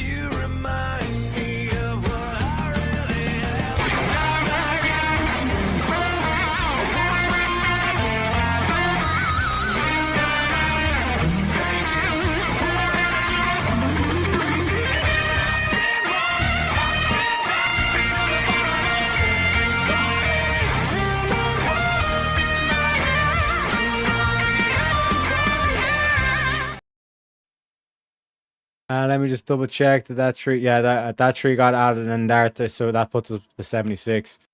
Shout out to the legends. Shout out to the legends, ladies and gentlemen. Appreciate you, Connie. So the panel link is pinned also. So am I caught up with everything before we get into the next case? I think I am. Pretty sure. If there's anything I forgot, like I said, folks, my mom took Tylenols. You know what I mean? It is what it is. It is what it is. Okay, like that's why we have the meme. Please be patient. My mom took the Tylenols. If there's anything I'm forgetting, let me know in chat. Okay, we're caught up. So let me get us into the next case. Let me set the scene, ladies and gentlemen. Oh, I forgot to tell you, yeah. Like I've basically done a quadruple espresso because it's like fuck it. Like I'm not even gonna have time to get another coffee. Oh, that is strong. That is strong, and I even put an extra little bit of water into it as well. Oh, okay. I can feel the energy. I can feel the energy in my veins. So let me set the scene, ladies and gentlemen. Now our journey takes us to Elk View in Kanawha County, West Virginia, in mid-December 2020. Picture the landscape. The rolling Appalachian foothills dressed in winter browns and evergreens. The air sharp with cold that bites at exposed skin and turns breath into visible clouds. Elkview sits along the Elk River, a modest community of single-family homes, winding roads, tight social bonds where neighbors wave from porches, and news of any disturbance spreads quickly through phone calls and front yard conversations. Cemetery Hill Drive curves gently through one such neighborhood.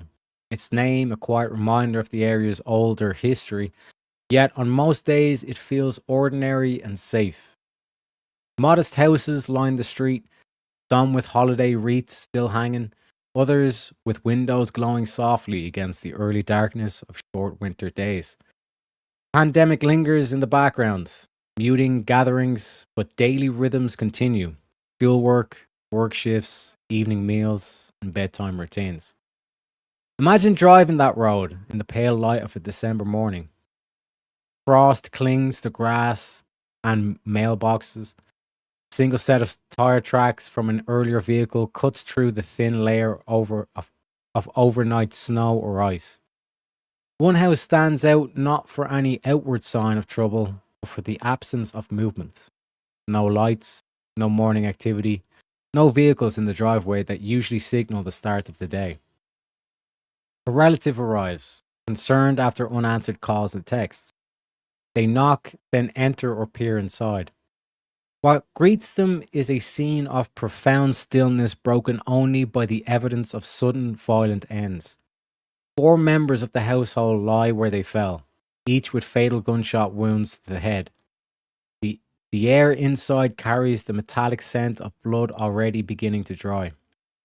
Physicians tell their own silent stories. 2 adults in their bed, preteen on the floor nearby, toddler in another room beneath the crib. No obvious signs of struggle in some areas, no forced entry at doors or windows. The home, once filled with the ordinary sounds of family life, is now a frozen tableau awaiting professional examination. The relative's 911 call breaks the morning quiet. Dispatchers hear panic and disbelief in the voice of the other end. Within minutes, marked patrol units respond, lights flashing, but sirens muted out of respect for the neighborhood. Officers establish a perimeter, their breath fogging in the cold as they string yellow tape and begin knocking on neighboring doors. Residents emerge in coats and slippers, faces etched with worry and confusion. What happened, they ask. Is everyone okay? The answers are not yet known. The presence of multiple law enforcement vehicles and the crime scene van that soon arrives signal that this is no ordinary welfare check. Forensic teams in white suits move methodically through every room, photographing, measuring, collecting spent casings, swabbing surfaces, and documenting the precise locations and conditions of the victims. Medical examiners know preliminary details of the wounds, close range or contact shots in many instances. The absence of the defensive injury suggesting the attacks came without warning for at least some of the victims. Digital devices are secured for later extraction. Phones, tablets, computers. Canvassing yields initial witness statements about any unusual sounds the previous night. Perhaps a car door, voices, or nothing at all. As winter nights in such neighborhoods could be still. As hours pass, the investigation widens. Detectives begin tracing the last known movements and communications of those inside the home. Phone records surface showing connections to an outside party during the critical window. A young woman's device reveals a prolonged video connection and a series of text exchanges. The content of those exchanges, once extracted and analyzed, paints a picture of planning, weapons displayed on camera, and urgent messages exchanged in real time. Meanwhile, a search for a missing household member leads investigators to another location several miles away in Clendon, where the individual is located hiding behind furniture in an upstairs room. All of this unfolds against the backdrop of a small community reeling from the scale of loss. 4 lives extinguished in one night. Questions multiply faster than answers. Who had access? What was the sequence? Why target an entire household? Every piece of evidence, ballistics, digital timestamps, witness accounts, suspects' eventual statements under questioning, must be weighed carefully. Alternative explanations are tested and set aside only when contradicted by facts. The process is painstaking. The stakes are immense. Ladies and gentlemen, the game is once again afoot. Let me shout out to Uncensored Dialogue with the $4. I'll give you the money clip for that one as well. Typically it's $5 with the Australian dollar dues, all the stuff, but I'm feeling nice. I'm feeling generous.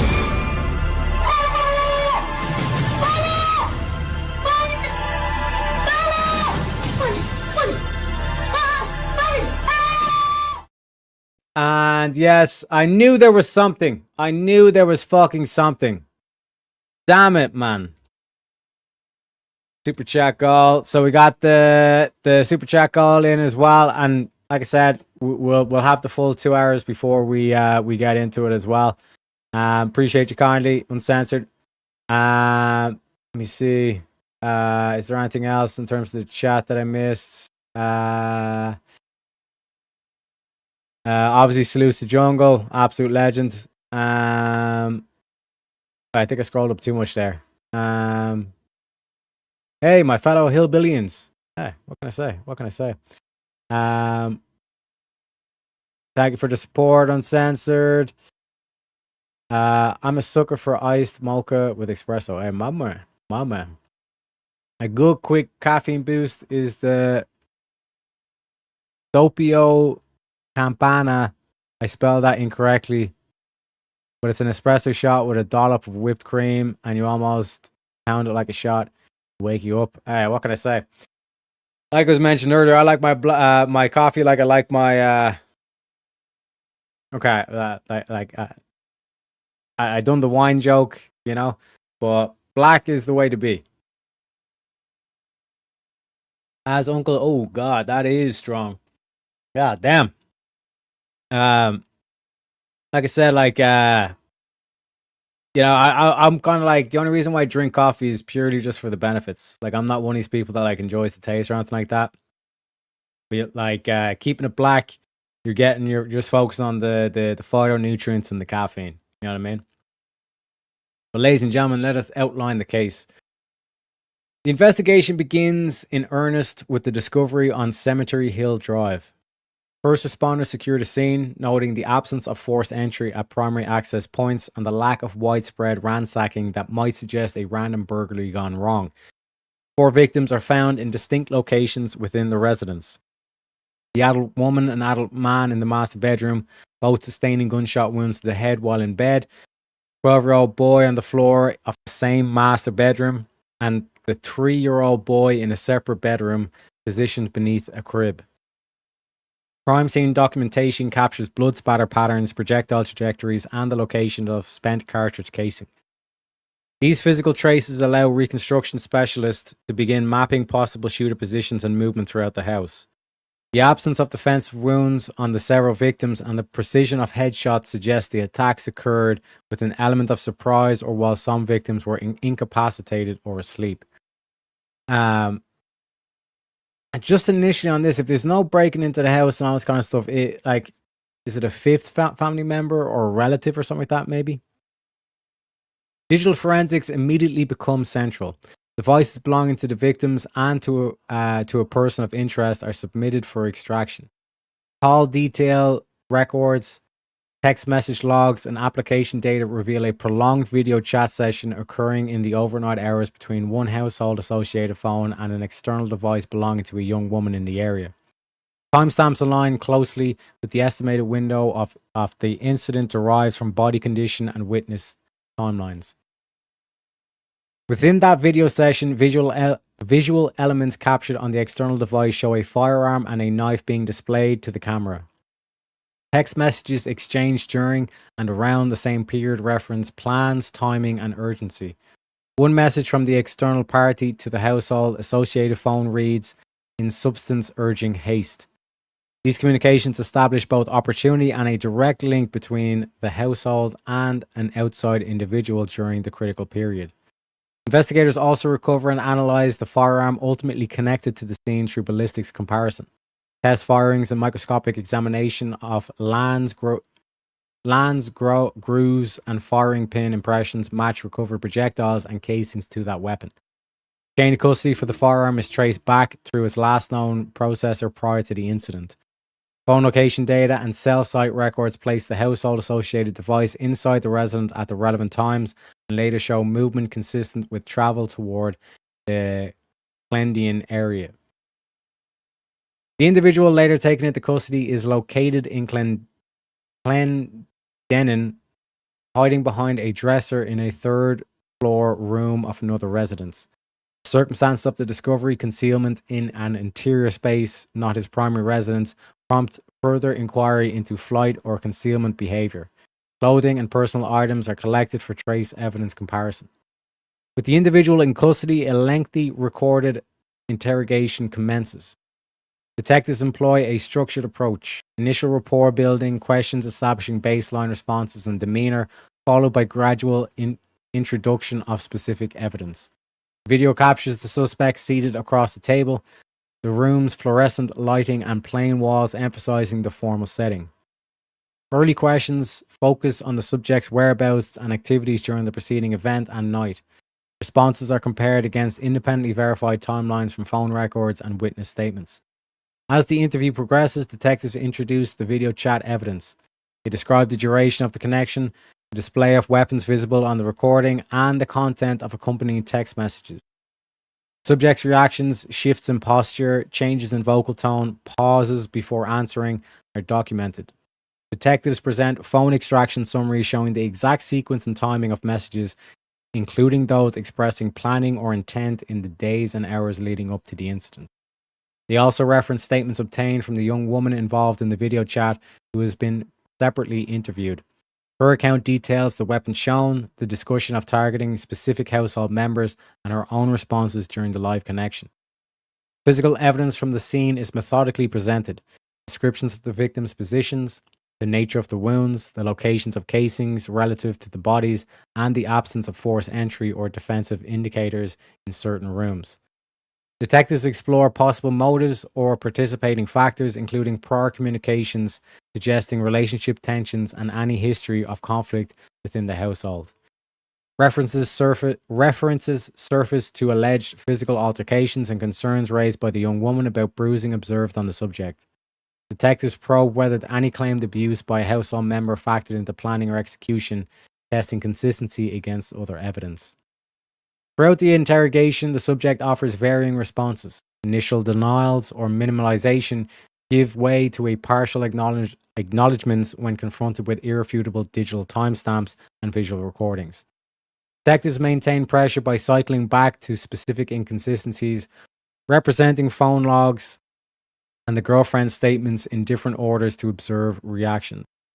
The video shows the cumulative effect of layered evidence. Each new fact narrows the space for an alternative explanations. At no point do detectives rely on a single piece of information. Instead, they build a cumulative case in which phone data, physical evidence, witness statements, and the subject's own recorded behavior must be reconciled. Parallel investigative tracks continue outside the interview room. Canvassing up the Cemetery Hill neighborhood yields additional statements about vehicle movements or unusual sounds the previous night. Financial and communication records are reviewed for any indications of planning, such as recent searches, purchases, or contacts. Autopsy reports provide precise details on wound paths, projectile calibers, and approximate times of death based on body temperature, livor mortis, and rigor mortis development, cross-referenced against the digital timeline. Investigators also examine the young woman's role more closely. Her device data, statements, and subsequent actions are analyzed to determine the extent of her knowledge before, during, and after the incident. She ultimately enters a plea agreement on accessory charges, providing further testimony that aligns with the extracted communications and the subject's interview responses. Alternative scenarios, such as an external intruder motivated by robbery or random violence, are systematically tested and discounted. The targeted nature of the head wounds, the lack of property disturbance in many areas, the presence of the household associated phone at the scene throughout the relevant window, and the direct video link to an outside party all point away from a stranger attacking. Combination of digital evidence placing the subject at the location, the weapon displayed during the live connection, and the subsequent concealment in Clendenin forms a coherent sequence that must be explained. Throughout this phase, the investigation maintains rigorous documentation. Every interview is recorded, every piece of physical evidence logged with a chain of custody forms, every digital extraction accompanied by forensic reports detailing hash values and extraction methods to ensure admissibility. The process reveals not only what occurred, but also the deliberate steps taken by those involved to plan, execute, and initially conceal the events. Each clue interlocks with others. The phone records confirm presence and communication. The girlfriend's statements and video content establish intent and sequence. Ballistics tie the weapon to the scene. The hiding location demonstrates consciousness of consequences. By the conclusion of the initial investigative phase, the cumulative weight of evidence has narrowed the field of possibilities to a single coherent narrative. The interrogation video itself becomes a key exhibit, allowing later reviewers to observe firsthand how the subject responded when confronted with the full array of facts. No single clue stands alone. Rather, the strength lies in the convergence of independent lines of evidence, physical, digital, testimonial, and behavioral, all pointing to the same sequence of actions on that December night in Elkview. The case illustrates the power of modern investigative tools, cell site location, application data extraction, and recorded interviews that capture micro expressions and verbal slips. It also highlights the human elements, relationship dynamics, prior conflicts, and the choices made in the moments of crisis that shape events long before the first shot is fired. Every angle is explored. The perspective of the first responder securing the chaotic scene, the methodical work of forensic teams, the strategic decisions of detectives in the interview room, and the legal considerations that will later govern admissibility and sentencing. The outline of the facts stand complete, ready for the final assembly of the story. And without further ado, ladies and gentlemen, let's get into it. This is the teen in question. Can you show me where you shot him? I shot Dan right there. There's someone on the side of his head. I don't remember. It's not loud in his eye. Who did you shoot him on at? Back of the head. What about Cage? Where did you shoot him at? Back of the head. What about James? Same way. Were they all dead when you did this? Or? No. Wait, one sec. Before we get into it, Jungle just messaged me. He wants me to read something off. It's kind of like a letter. Says, Teriak, I wanted to take a moment to let you know just how much you are appreciated, not only as a creator, but as a person. Put this down for a sec.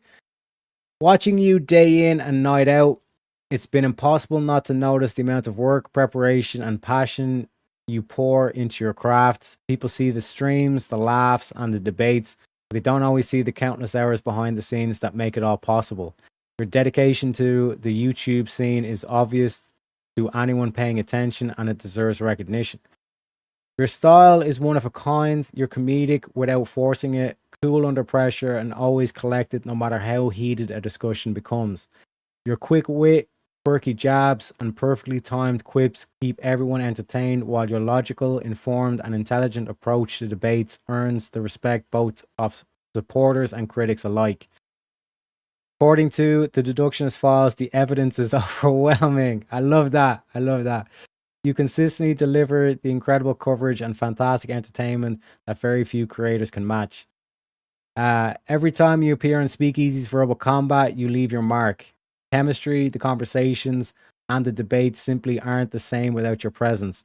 You elevate every discussion and bring balance of humor and reason that makes the show memorable. Well, that's another thing as well. I do have to hold myself accountable. The fucking sleeping pattern I missed the last two VKs as well, but you know, it is what it is. You know, I do love myself a good debate, you know.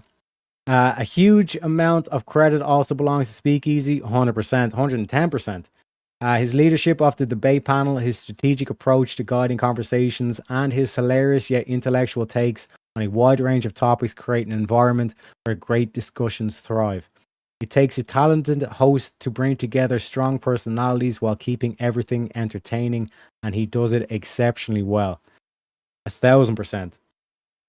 Tonight also proves something everyone noticed. Darth continues to lead the charge when it comes to grifting memberships 100% and supporting the community. His generosity helps strengthen the channel and reminds everyone what community spirit looks like. Mama. None of this would run nearly as smoothly without Shantae and Shazzy holding down the fort 100%. Shout out to the ladies. Their dedication to moderation, positive attitudes, and passionate interactions with chat help create one of the most welcoming communities on YouTube. They help set the tone that keeps people coming back stream after stream. Most importantly, thank you for remaining true to yourself. Your confidence never comes across as arrogance, and your consistency is something every creator should strive for. You show up, put in the work, entertain thousands, and continue improving without losing the personality that drew everyone to your content in the first place. As for one of your biggest supporters, and more importantly, a friend, I simply wanted you to know that your efforts don't go unnoticed. You built something genuinely special, and you've earned every bit of respect and success that comes your way. Keep doing what you do best. Keep making people laugh. Keep challenging ideas with logic and intelligence. Keep being unapologetically Teriak. Community is better because you're a part of it, and I'm proud to support you every step of the way. With gratitude, admiration, and respect, the one and only Jungle. Shout out to Jungle. My man. That is fire right there. Appreciate you. You know what I mean? Like 100%. 100%. You know, I'm kind of like I'm kind of blushing, not gonna lie. But again, make sure just in case. Thank you so much, sir. Yeah, kind of like lost for words. You know, like for me, it's kind of, I come at the mentality of like throwing the spaghetti, sees what sticks. You know what I'm saying? And it's always kind of like I have to give like a shout out to the chat as well. Like they keep the ego in check and they let me know if something's working and something's not working. You know, and like I said, it's like the dream. Like when I first started, like over 2 years ago, I was like, it would be a dream if I could just get like like an average like salary from doing this, and from the likes of Jungle, from the likes of Dart, and like everybody in chat. You guys are making this dream a reality, you know? So again, like all this kind of like work and dedication, it's a reflection on the support, the love that you guys show me, you know? And like I said, like literally making the dream a reality. And that's why like I have this image as the background, because you know that's what America's all about. Like this is the whole thing about like this American spirit that I talk about. Like that America's the greatest nation this world has ever seen, because like you hear all this stuff about people that are literally like cultural Marxists, like literally want to destroy your country from the inside. They want you to hate your history, hate your founding fathers and all this kind of stuff. When like this is the thing that like I genuinely can't get over in terms of how great America is. Americans dared to even dream of touching the stars, right? Just think about how crazy it is to have a dream where you reach out and you touch the stars. And then you motherfuckers went and done it. Think about that for a second. You guys had a crazy enough dream and you actually managed to bring it into reality. You guys literally touched the fucking stars. You know what I mean? And then they're going to say, oh, America's an oppressor. Shut the fuck up. America, baby. And again, I forgot to play the premium meme because when we hit the goal, but this is why we have this clip. Why wouldn't you dedicate yourself to public service? Because I think it's a very mean life. I would love and I would dedicate my life to this country, but I see it as being a mean life. And I also see it as somebody with strong views and somebody with the kind of views that are maybe a little bit unpopular, which may be right, but may be unpopular. I am your voice. So to every parent who dreams for their child, and every child who dreams for their future, I say these words to you tonight. I am with you. I will fight for you. And I will win for you. We will make America strong again. We will make America safe again. And we will make America great again. God bless you and good night. Again, there's a reason why I play that clip at the end of every stream. If it wasn't like, and I know it's not just the Americans, like the Shazzy and there's like the didgeridoo peoples, the Australians, all this kind of stuff in chat as well. But it's mainly like the Americans. You know what I mean? Like you guys literally inspire the rest of the world. You know, and that's why I'm saying like the reasons why. Again, shout out to Jungle for like that beautiful letter. Like. It's because it's like that whole thing of like the fire of the American spirit, like literally inspires other people to that. You know what I mean? Like your greatness actually inspires more greatness across the globe, you know? And again, like even in my own country's history, the reason why we have a Republic of Ireland is because of America. America was the founding republic, you know? So never forget that, boys. You guys are great and you're great for a reason. Don't let these cultural Marxists and these leftists try to destroy your country. Fuck these cunts. They want you dead.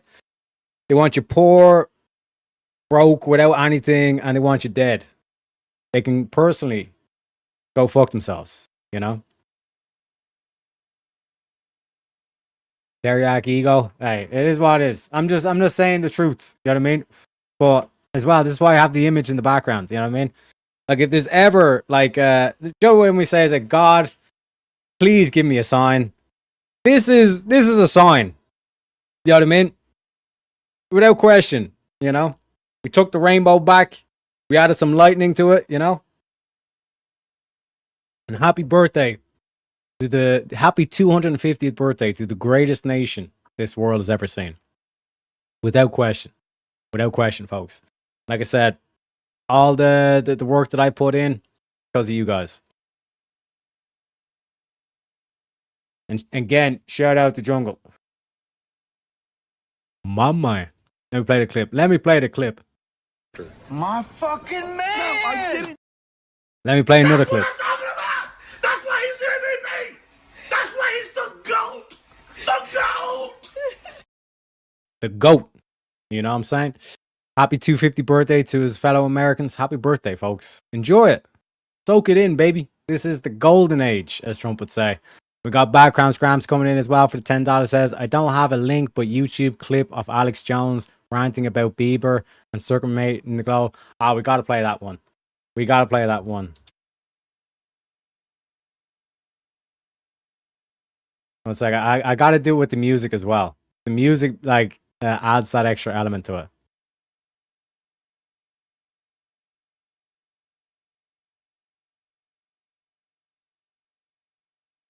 Where is it? Yeah, this is the one. This is the. Oh my god, this is it. This is it, boys. One sec. For anyone that hasn't seen this, and shout out to Backgrounds Grams for this one. This is what you call Americana. This is Americana right here, boys.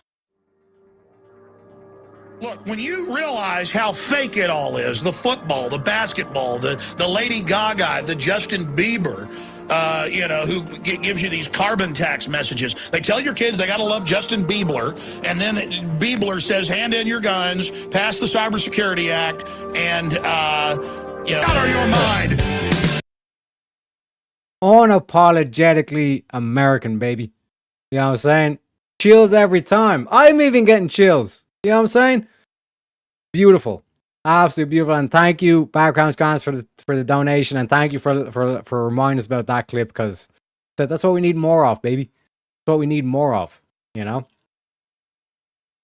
You know, dire straits as well, because holy shit, we were in dire straits, bro. We were in dire straits. And then Trump came along and reignited that fire, baby. You gotta love it. You gotta love it. You know what I'm saying? Unlock your human potential. You know, beautiful, bellissimo, bellissimo. You know what I'm saying? Ah, beautiful, beautiful. You know what I'm saying? But let us get back into the case. Let us get back into the case. And I do apologize, Background Scramps. I forgot to actually click the button. That's what I'm saying. Like, my mom took Tylenols. Okay, it is what it is. So if we get to 9 out of 10, I'll count that as the goal. All this kind of stuff. But also, like, I'll push back the grip break for that, like, actual 2 hours as well. So I kind of made up for it in a way, I guess. But appreciate you. And again, shout out to you all for, like, the love and support. Absolute bellissimo, as they say. Thoughts on McGregor and Holloway? To be honest, I don't think it matters what way the fight goes. Obviously, I'd love to see McGregor win and all this kind of stuff. But we've seen from the last fight that, you know, he's clearly past his prime and all that.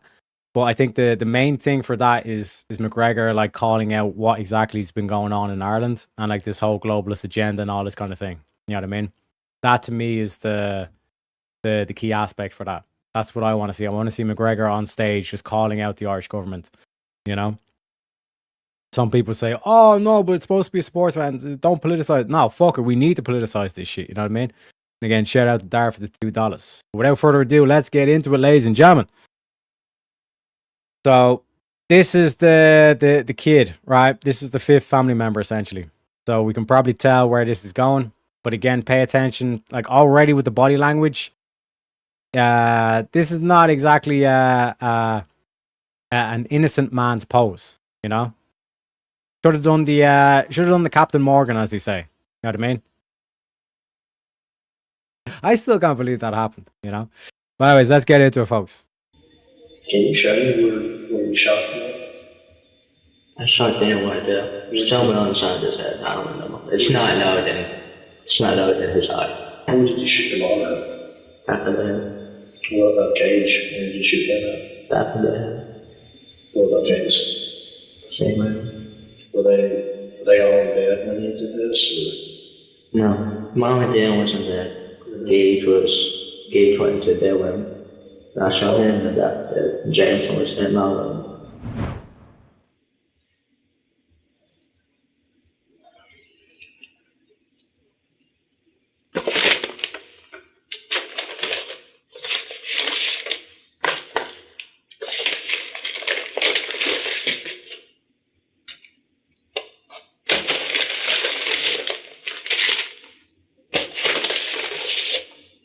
Yeah, I'm just gonna fast forward a little bit here. Hey, G. I don't really like Wendy's fries. Oh, you don't? No. If you guys want, you can have it. Oh, no, I'm good. I got me one of them 4 for $4 things. Same. There's this guy that we work with in our office. That's all he'll eat. He's 4 for $4s when we go to Wendy's. They're good. That's pretty cool. Would you get the junior bacon or the crispy chicken? Junior bacon. That's what I got. Well, we had the same taste. Mm-hmm. So again, Baconator right on top. Background's grabs up there on the chair. Baconator, or I'm pleading the fifth, motherfuckers. You know what I mean? But this is a whole kind of like, this is like done intentionally in terms of strategy and all this kind of stuff, where you want to like build rapport, but also you want to kind of like set a baseline. Okay, like what is this person when it's just kind of like, you know, what's it called? Like small talk. Because the small talk is going to establish like the baseline, the same way they do in terms of the lie detectors and all this kind of stuff. Where it's like they'll ask you just kind of like basic questions in terms of like the initial kind of like response and all this kind of stuff. Then they're going to hit you with, okay, where were you on that day? Or were you here on this day? And all this kind of stuff to see if you're lying and all this kind of stuff. This is like what we talk about when it's like the detectives like slowly turn up the heat. You know what I mean? And it's like sometimes they'll even kind of like start to initially do it, and then they'll go away to something that's irrelevant, and then they'll come back to it. You know what I mean? It's a whole kind of like technique to it and all this kind of stuff, and you have to be kind of like trained in that way, because it is kind of like an expert way of kind of like being like or becoming, let's say, like a human lie detector, essentially.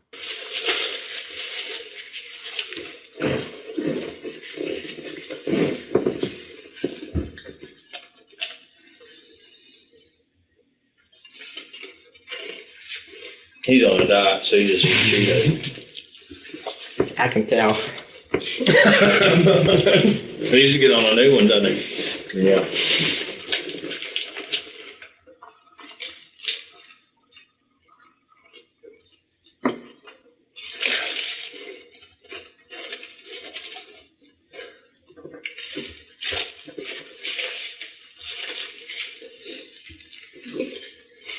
So you say you're in the 9th grade? Mm-hmm. And how's all this e-learning stuff going? Quite difficult. Because I'm used to going to school and doing in class, not in fall job. Okay. You at Hoover? Mm-hmm. Where are you going? Yeah. I mean, if this COVID stuff won't happen, I'll be having good grades and all that, but I'm having bad. Did you always used to get good grades? Mm-hmm. So have you done the virtual learning the whole year, or are you just doing the... I've been doing e-learning since the beginning of the year. The whole time? Yeah, since COVID started. Okay, so you've been doing it all year. Mm-hmm. I imagine there's a lot of high school kids that want to not go to school and just want to do it from home. Yeah. I don't understand why they want to shut the schools down. Every day there's a kid getting COVID. Right. That's the way it's looking. That's the way it's going. These cases keep going up. Mm-hmm. Bro, he's in high school. Holy shit.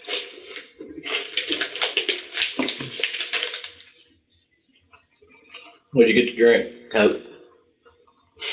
Damn, we got the same order. I think you did. Yeah.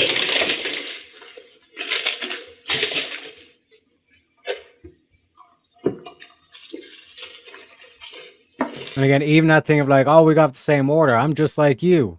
Is this whole thing of like trying to build rapport and all this kind of thing, you know?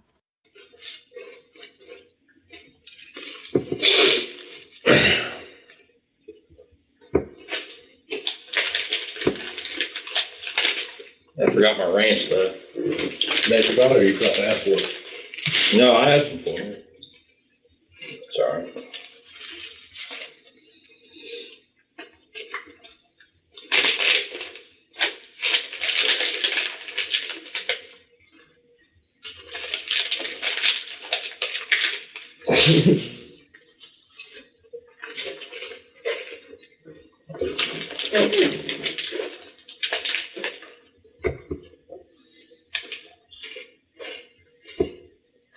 And watch the nervous twitch of the leg. Gavin? Yes. So do we understand well enough for you what's going on up here when we were back up there up River Haven, at your girlfriend's house? Yeah. We explained to you everything that's going on, and are you still good with us? That form that we explained to you, it still applies, okay? Yes. So you're good with everything, you understand everything, and so we want to understand what happened, because Gavin, a lot of times we work a lot of these type cases where you have a kind of a toxic home life. You know what that means? Like it's just I get and we deal with a lot of families that the parents mistreat the children, and there's domestic violence in the home, child maltreatment, child sexual abuse, child abuse. There's all types of different things that we deal with, okay? Yes. We understand that. And in talking to your girlfriend, a couple of our detectives have talked to our girlfriend, and she's told them what's been going on. What's been going on, and she obviously you told her what happened up there, right? Yeah, abuse and all that. Huh? Abuse and all that. Yeah. Well, and what all's happened with your family up there that has died, okay? That I don't know, but I know about the abuse. I said I didn't know about the season, but I know about the abuse because that's what they used to do all the time. Okay, well, like I said, you just go ahead and tell us about that. Tell us about all of that. Well, do you want me to start from the beginning? Yeah, just start from the beginning. Well, sometime during April, my stepdad used to abuse me all the time if I didn't do something he wanted or something like that. And I would send my girlfriend photos of the bruises and wear marks and all that. And anytime he didn't get his way, he would help me. And so would my mom. Like, she punched me in the mouth a couple times because I didn't do what she wanted. Like, well, I don't know what it was, but they would abuse me every time I didn't want to do something that I shouldn't have done. Okay. So, first of all, who all lives in your house? How old are you? You're 16? 16. What's your date of birth? 5/17/05. 5/17/05? No, 05. 04? Okay. And if I say something that's wrong, you're not wrong for correcting me, okay? All right. So, who all lives at the house with you? My mom, my stepdad, my baby brother, and my young father. Okay, what are all their names? Gage is the youngest. Well, not the youngest, younger brother. Jameson's the baby. Dan is the stepdad, and Mom is the Lisa. Okay. All ISA. I can't pronounce ours right.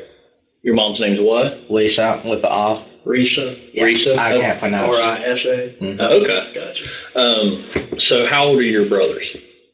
11, 3, Gage is 11, and Jameson is 3.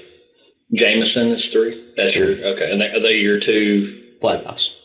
They're your biological brothers? They're not like your half-brothers or step-brothers or anything like that? Yeah, they're by different dads. Okay, but they're all three of you, all your mom's kids? Mm-hmm. Is that right? Yes. Okay. So when did stepdad come into the picture? When did he? Well, when I started 6th grade. Began in 6th grade. Okay. When you began 6th grade, when your stepdad abused me and all that. When did he meet your mom, or when did they get married? They got married somewhere in June or July.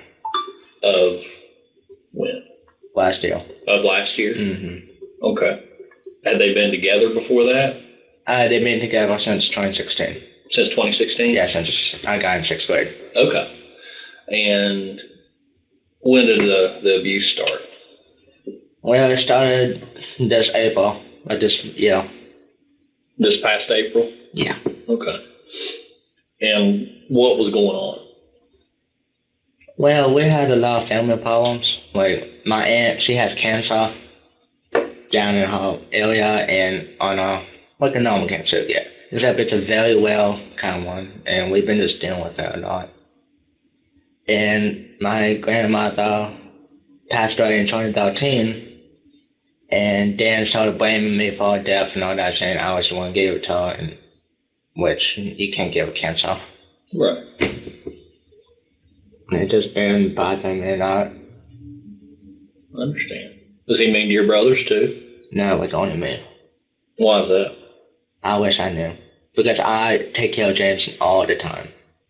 Like, he calls me daddy, which is a bad thing since I'm his oldest brother. Because I've been taking care of him since day one. Since he got out of the hospital. Mm-hmm. It's just been hard. Okay. Now, is your real dad? Is he around? I actually don't know where he is. I actually never met him. You never met your real dad? I wanted, but I never met him. Okay. What about your mom? How you and your mom get on? No, no. I don't talk to her ever. You don't? No. Okay. What about your little brothers? No, I usually just talk to James and make him all happy. But Gage, I don't ever talk to him.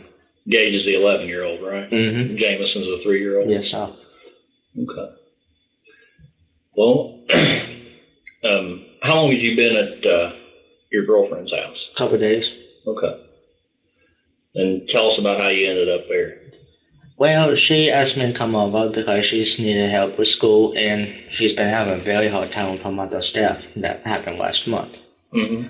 And I wanted to come over, and I asked. So just initial things so far, it seems like he has kind of like a childlike voice. Trying to put like an age to him, like if he's in high school. If he was in 6th grade in 2016, and this was when was the date to this? Un momento, por favore. I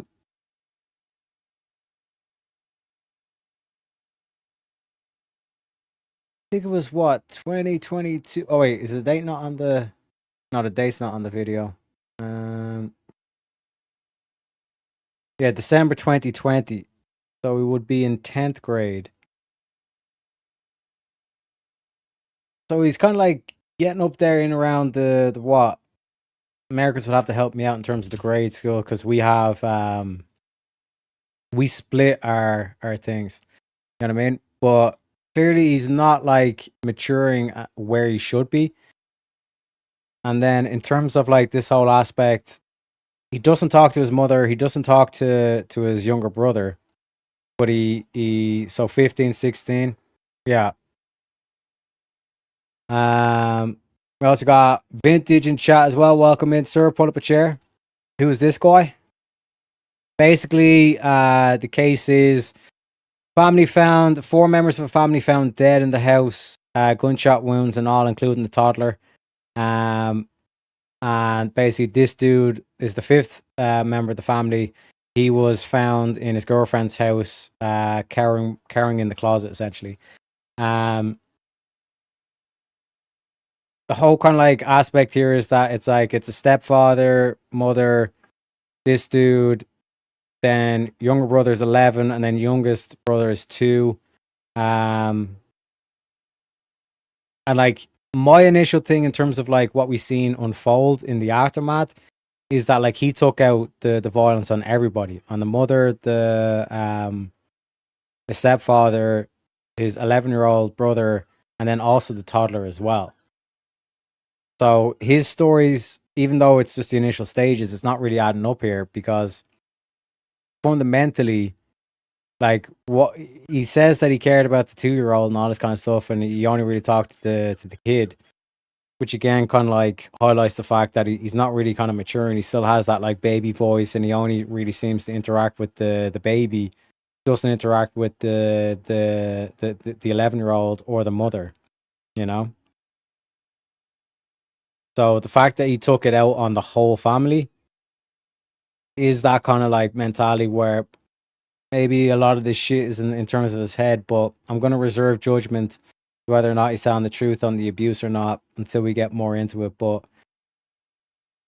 already, like, this is kind of like red flags and warning signs, at least in terms of like my opinion on it. You know what I mean? Stepdad, well, my mom, left over there. They said, yeah, just be back by Tuesday. And that not been there since. Okay. Have you been doing your schooling? Yeah, we've been helping each other with school. Okay. So you've been doing virtual learning or Schoology or whatever it's called. Schoology, I don't know. Yeah, however you say it. You've been doing that at Our House, yes. Okay. And what's your girlfriend's name? Rebecca. Wawa. Okay. With it, WALKE. Okay. How long y'all been together? Since March 28th. Oh, this year? Mm-hmm. So almost 9 months. Yeah, Yes, about 9 months. How you all communicate? Talking. Do you mean social media? Yeah, on social We media. usually talk through Instagram and Skype. Skype? Mostly Skype. That's how we kicked it off, and on Snapchat. Then we just went to Skype and Instagram. Okay. You talk to her on Facebook? I don't really like Facebook. Huh? I don't really like Facebook. Okay. What's your Snapchat name? Hold on. It's been so long since I've been in that account. Demon Child. Something. If I know, I'll tell you. I just don't remember it. Okay. And again, like, what usernames these people give each other or give themselves. Like, Demon Child is his username. What about your Instagram? Shadow. It's just wild names. It's 1987 after Shadow Panther.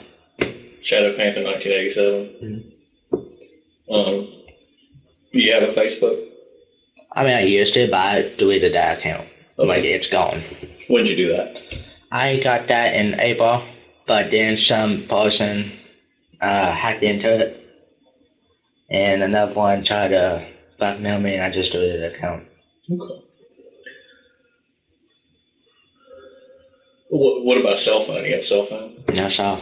You don't have a cell phone? No, because last time I had a cell phone, Dan smashed it. Dan? Yeah, after he found out I was telling Rebecca what's been going on. Okay.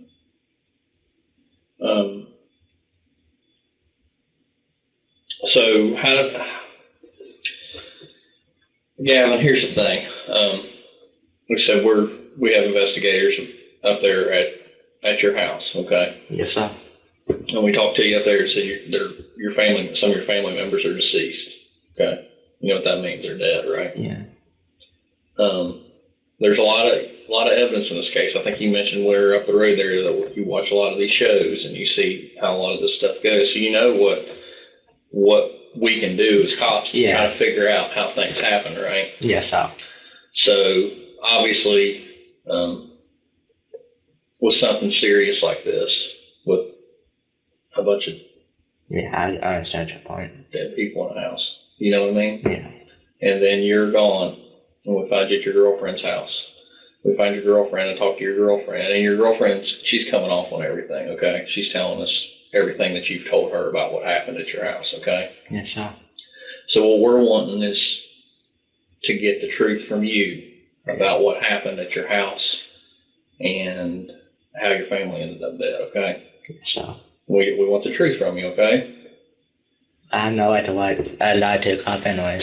Yeah. Because I've been lying to them all my life. Yeah. So we just want the truth from you, okay? We just want to kind of... This is the whole thing. I've been lying my whole life. This is what we were talking about yesterday. This whole aspect of we feed ourselves bullshit. And this is like what feeds into that is your ego. Right? that no, like I'm not a retard. I'm not, like a Tylenol baby and all this kind of shit. We rather believe the illusion than to look into the mirror and see what reality for what it is. You know what I mean? And like this whole thing of when you're a compulsive liar, because like lies could be so seductive, rather than actually have to have accountability, hold yourself accountable and all this kind of shit. You can just lie your way out of it, and then you're always the good guy. You're never the evil dude, or you're never doing anything wrong. You're never doing anything bad. You're always the innocent, sweet angel and all this kind of shit. And it makes you feel good about yourself. That's what the ego wants. The ego wants to constantly feel good and all this kind of shit. The ego doesn't like having to realize, oh shit, I'm not actually as good as I think I am. You know what I mean? This is why honesty is key. Know what was going through your head when everything happened, okay? Yes. So can you tell us what happened? Well, after I told you the abuse and all that, a couple of days ago, before all this happened, I didn't know of. Me and my mom was cooking, and I told her, I tried to open up to her, and she just said I faked it all because I'm currently depressed. Faked all what? Saying I fake cut myself, which I haven't cut myself yet for a couple months. Okay. And you can't fake cutting yourself. Right. And she said I was faking all this, and I was just wanting attention. And then Dan overhauled it, and he helped me with that. Dan overheard it? Yeah, and now that night he helped me with that. How did he hurt you? He hit me down now. Down where? Your private area? Yeah. Okay, what do you call that? I don't say penis, I say the D word. That's whatever words you use are fine. I don't want to disrespect y'all. Hey, you're not going to disrespect me, buddy. I heard it all. I probably said it all, too. Everybody says it all. Yeah. So what do you call that word down there? Dick. Your dick? Yeah. He hit you in your dick? Yeah. How did he hit you in your dick? He grabbed me on the heel, and he punched me right, he hit me right in the dick when he grabbed me in the shoulder. Okay.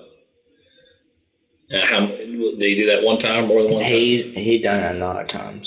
Okay.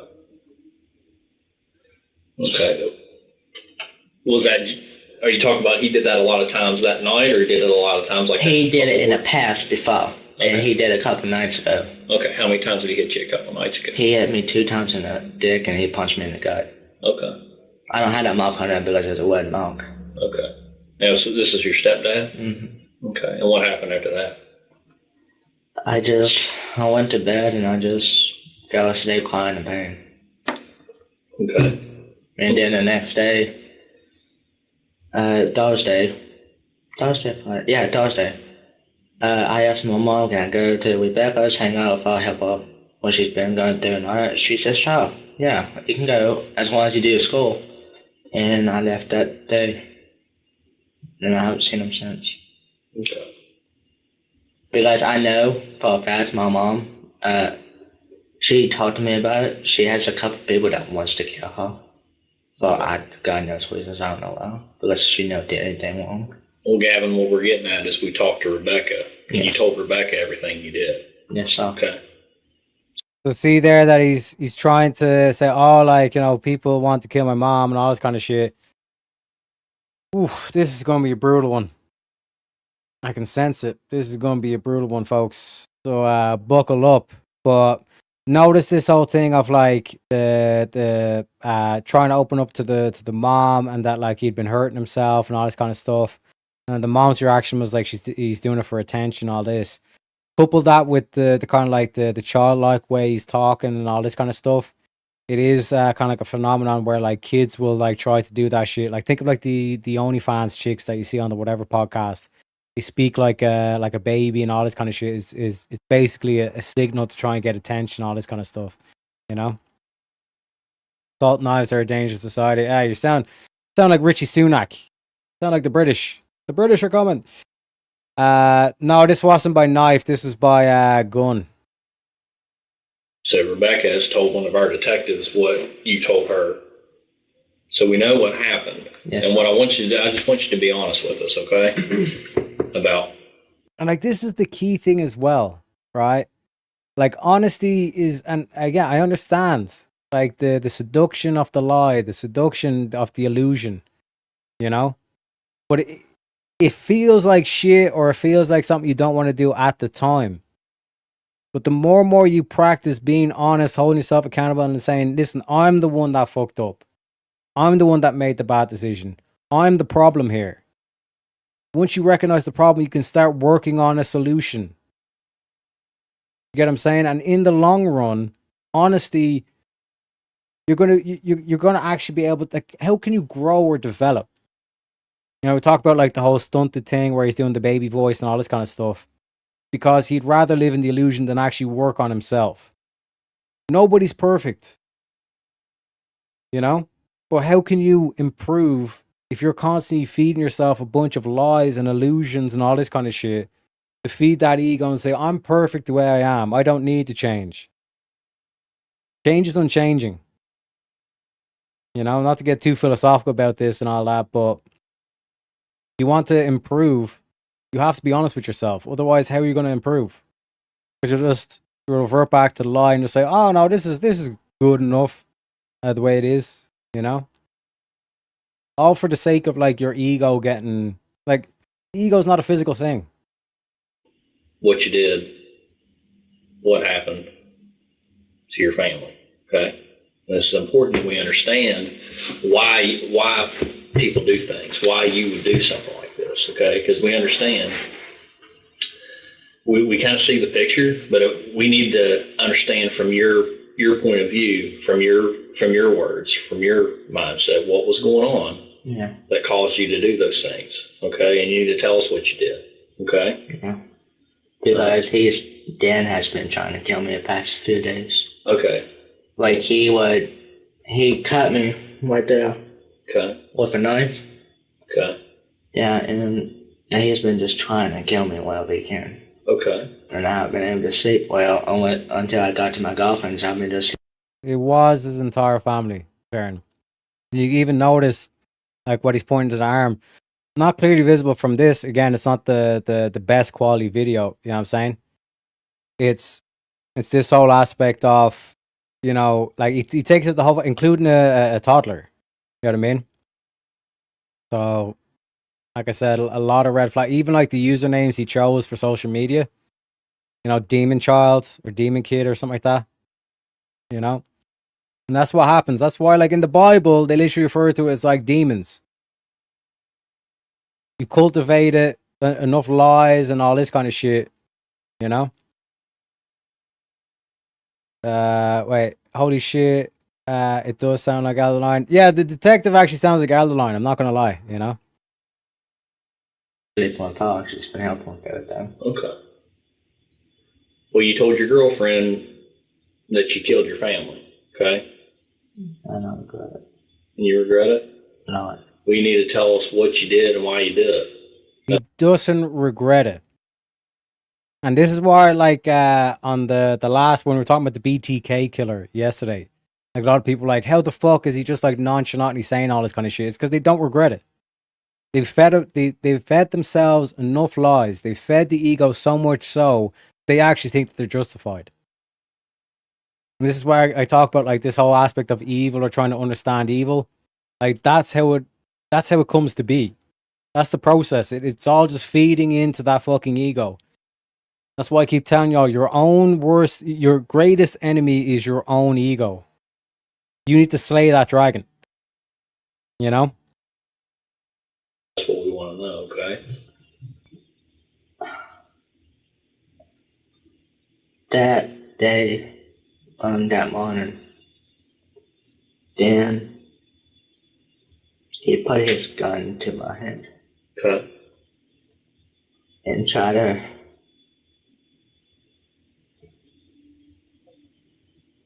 make me do what it's gay. What he's trying to make me do. He's trying to make me suck him. Dan did? Yeah, because Mom wouldn't do it anymore. Huh? I said because Mom wouldn't do it anymore. What? Mom wouldn't do it anymore? Yeah, suck him, with that. And he tried to do that, and I lost it. Okay. Who all was there when that happened? Yeah. Okay. What room were you all in? Jail room. Huh? Jail room. Whose room? My mom and dad's room. Mom and dad's room. Okay. And again, he's like, I have to do is like preface this, like, my theory is that this motherfucker's lying about this because if Dan was the only problem, he would have just shot Dan. And like, where does the gun come in this situation? So he's lying about this, trying to make Dan out to be like some sort of like sexual abuser and all this kind of shit. When really he just wants to avoid accountability, he wants to avoid responsibility. Because then why would he fucking kill the toddler as well? He wipes out his whole family. What day was this? Wednesday, Thursday. It's one of those 2 days. Okay. What time of day was it? I don't know. I didn't pay attention. Was it daytime, nighttime? Daytime. It was daytime? Okay. Was it before you ate lunch or after you ate lunch, or you remember? I didn't eat at all that day. You didn't eat it all that day? Well, tell us what happened when you lost it. I accidentally shot him. Huh? I accidentally shot him. You accidentally shot him? All of them. All of them? How did Oh, it you was all an accidentally accident. shoot him, buddy? I didn't realize what I was doing. What do you mean by that? Yes, I wasn't thinking straight.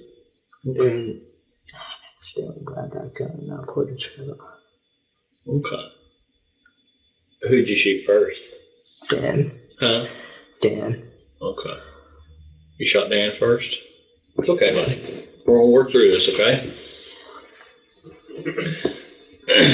So you shot Dan first. Where did you shoot Dan? In the head. In the head? I regret. Okay. I never meant for that to happen. What happened after that? I shot him on the head after.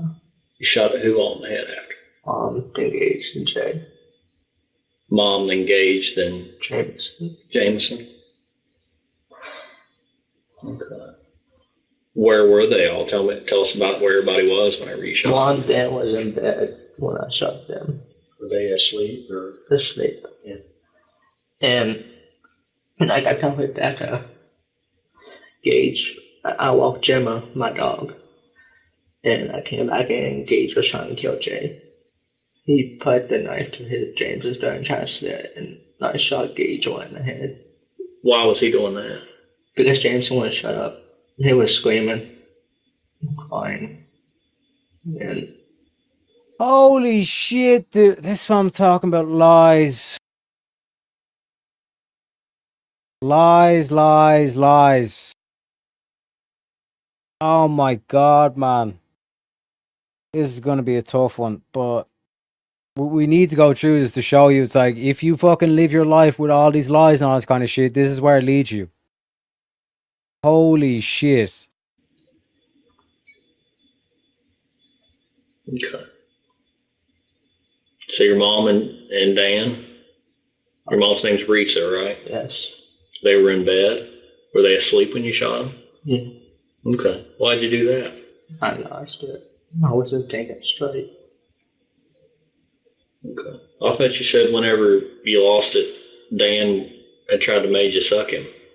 Yeah, that was before all that happened. Okay. It was that morning he tried to make me suck him. Okay, but okay. Sometimes. The detective was even going to say, but that means that Dan would have been awake and not sleeping. See how I knew this motherfucker was lying. And then that day I shot them. Okay. And where did you get the gun? The dresser. Whose dresser? Dan's and mom's dresser. Okay. What kind of gun was it? A 40. Huh? 40. A 40? 40 caliber? Mm-hmm. Like 22 40. I don't know what. It's a 40 caliber. Okay. What kind of, are we talking like a big gun, a handgun? It's a handgun. Okay. So I call that a pistol. You know what a pistol is? Yeah. Okay. What color is it? Black. Black. You know what make it is? What? What make is it? Like? I don't remember. Okay. Like you know much about guns at all? I mean, I play Call of Duty, but I don't know that much. Okay, so like we carry Springfields, they have Glocks and... It's a Glock. Are you sure it's a Glock? Yeah, it looks like a Smith & Wesson, but it also looks like a Glock. Okay. I don't know. But it's a pistol? Yeah. Okay. Did you load the gun, or was it already? It was already loaded. Did you have to rack the gun? Like, no, it was already... It was already worn in there? Yeah. Whose gun is it? Dan's. Dan's. Does he always keep it in the dresser there? Okay. I was really good at punch. I understand. So you shot Mom and Dan in the bed. Yes. Where was everybody else when you shot them? Gage was, before I shot Gage, he went into their room, and I shot him right there. But you just told us that Gage was holding a knife to the toddler's throat. What the fuck? And then why the fuck would you shoot the toddler? And I had to kill Jay because Gage slit his throat right here. Gage slit his throat? And not his own throat, but he slit James's throat right there. Why did Gage slit James? Because he kept on screaming. James kept on screaming, he won't calm down. Was Gage with you when you did all this, or did he see all this? He didn't see any of it. Then why would he slit? He held it. He held the gunshots, but Jameson started screaming real loud, like he wouldn't calm down, and Gage couldn't take it, and he put a knife to Jameson's throat and tried to slit it, and I shot Gage right there. Because I told that baby that I would protect him since day one. I promised him. So you shot, where did you shoot Gage? Head. Okay, where in the house were you when you shot him? In no room. Hmm? In no room. In whose room? Mom and Dan's.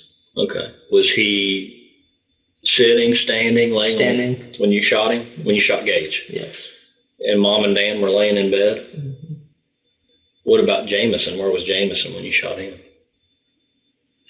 He was in his own room. Mine in his room. Okay. Well, why'd you shoot Jameson? Because he was bleeding from right here. Like, you can't save someone if you slit someone's throat. Okay. I didn't like to, but I didn't like seeing him in pain. Okay. Did you cut Jameson's throat? No, Gage did, before I shot Gage. I promised I'll Gage since day one.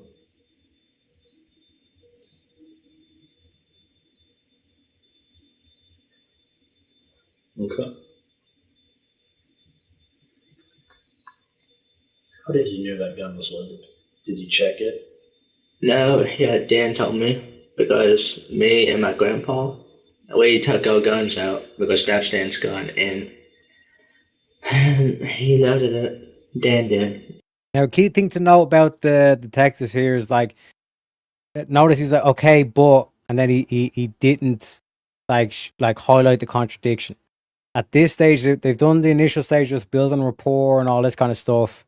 And given just like the whole thing of like, listen, like your girlfriend spoke to us, we know what you did. Now this is the stage of just letting him talk and see how truthful he's actually going to be and all this stuff. Even though there's contradictions left, right, and fucking center with this cunt. Like, let him talk and all this kind of stuff, and then we'll get into the final stage where we crank up the heat, essentially. And we forgot to go shooting. Okay. Well, where's your room in this house? Same room Jameson's room is. Okay. How was Jameson when you shot him? What was he doing? Standing up. He was standing. He was grabbing his throat, trying to, because he was screaming in pain. Okay. I just couldn't do it. Yeah, like this is the whole kind of aspect of like when you cultivate like an ego where it's like lies, lies, lies. When you worship at the altar of lies and illusion rather than a truth and honesty. Like he's basically constantly just in that, like it's almost like was it like just instinct to just like always make himself out as the innocent party. You know what I mean? Like the whole aspect of why he killed Dan is because Dan was a sexual abuser. Why he killed his brothers because his brother apparently killed or like slit his toddler's throat. That's why I had to kill him. And then like with Jameson, like there was no way to be able to save him and all this kind of stuff. So I was being, you know, the angel and put him out of his misery and all this kind of shit. Like anybody, like if you're ever with someone and they're constantly making themselves out to be the victim, they're constantly making themselves out to be the angel and all this kind of stuff. And I couldn't do anything. I was forced into this and all this kind of shit. But like, get away from those people. And if you notice, that whole victim mentality is rampant across the lefties. Rampant. And that's why, like Jordan Peterson, like as a clinical psychologist, was like pointing this out like over 10 years ago. He was there saying, this is not going to go well. You know? You couldn't deal with it? I'm saying I couldn't deal with him screaming like that in pain. Okay. I'm sorry, buddy. I can't hear very good, so I'm just trying to make sure I understand what you're telling me, okay? So what did you do with the gun after? Where's the gun? I put it back. You put it back? In the dresser. It's in the dresser? Mm-hmm. You didn't take it with you? Mm-hmm. No. Did you get any blood on your clothes or anything? No, sir. From all this? Mm-hmm. What were you wearing? This. You were wearing those clothes? Yeah, I had jeans on though, but they had a big whip in it and I didn't wear. You had a big what in? A big whip. Big rib? Yeah, whip. Oh, like on the knee? Yeah. Okay. I didn't wear because they had a bunch of holes in it. Okay, were you wearing those shoes? Yes, sir.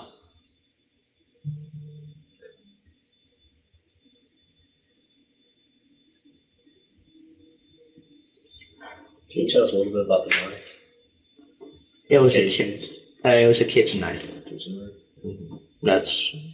It wasn't way that sharp. It was a dog knife, but you could still cut something with a dog knife. Okay. Well, here's the thing, Gavin. So with the knife, so we have detectives that are up at your house right now collecting everything. You said you watch those shows. We're up the road there. You watch those shows, you know we're going to do the DNA testing and all that on there. Yes, sir. If your DNA is going to be on the handle of that knife, yes, sir. That's something we need to know. I just want to make sure we're getting the truth from you, okay? Yeah, after I killed Gage, I took the knife and I put it back. I put it on the shelf in the hallway. Okay. That's the last time I touched that knife. Well, Gavin, I think what I'm getting at, I don't think Gage cut Jameson's throat. I think you did. Well, it was after I shot Gage shot the knife. I picked up the knife and I put it on the hallway shelf. And what I think, the reason I think that is because I think that that's what you feel the most bad about, what you did. I mean, I understand. I think you probably feel bad about all of it. I felt very bad for Cameron Jameson too. But I think that's probably the thing that's got you the most tore up over all this is that you killed that baby. That's it. And I don't think that Gage, the story, everything's making sense, but the part where you're saying that Gage cut Jameson's throat and then you shot Jameson while he was standing, that doesn't make sense. No, because Jameson was standing. He was right beside my bed when I shot him. And that Gage just... So just to tell you what, like, my initial thoughts of what happened. Basically, this dude is just like lies to himself constantly, lies about everything so he can get out of it, make himself out to be the angel. He's perfect. He's all this kind of shit. He never does anything wrong and all this kind of shit. And then basically he takes out his parents. Then the two brothers come in. They're like, what the fuck's going on? Then he shoots his 11-year-old brother. And then he's like, fuck it. Like he shoots the kid as well. Then he has to back justify all this shit, makes up the story about the dance, the sexual abuse and all this kind of shit. Even like the physical abuse he's talking about, like apparently Dan cut him on the arm or whatever, no visible marks of that and all this kind of shit. And then on top of that, he then has to say, well, then his 11-year-old brother all of a sudden slit the baby's throat, and that's why I had to take out that. It's all like back justification, and he doesn't care about like. It's like absolutely insane to even like say this shit. You know? Holy. Heard the crying and cut Jameson's throat, and then you came in and killed Gage and killed Jameson. Yeah. That part's not making a whole lot of sense. Does that? I might have messed up though. I'm not thinking straight. I understand. And I understand you probably feel bad about all this. Like how? But we just don't want. We just want to make sure we fill in the whole complete picture. Does that make sense? Yes, sir. And that part about you saying that Gage slit the baby's throat after you killed your mom and your stepdad, and then you killed. I killed Dad, Mom, Gage, and Jay. Yeah, and then the whole part about Gage cutting the baby's throat doesn't make I sense. got it all mixed up. I'm sorry. What did you get mixed up about?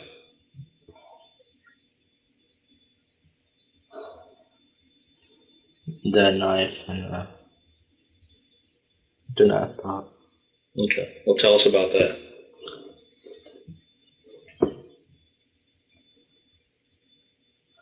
After I killed Gage, I had a knife in my hands, but I couldn't do it. So I put the knife on the shelf and I shot Jay. Never gonna find this happen.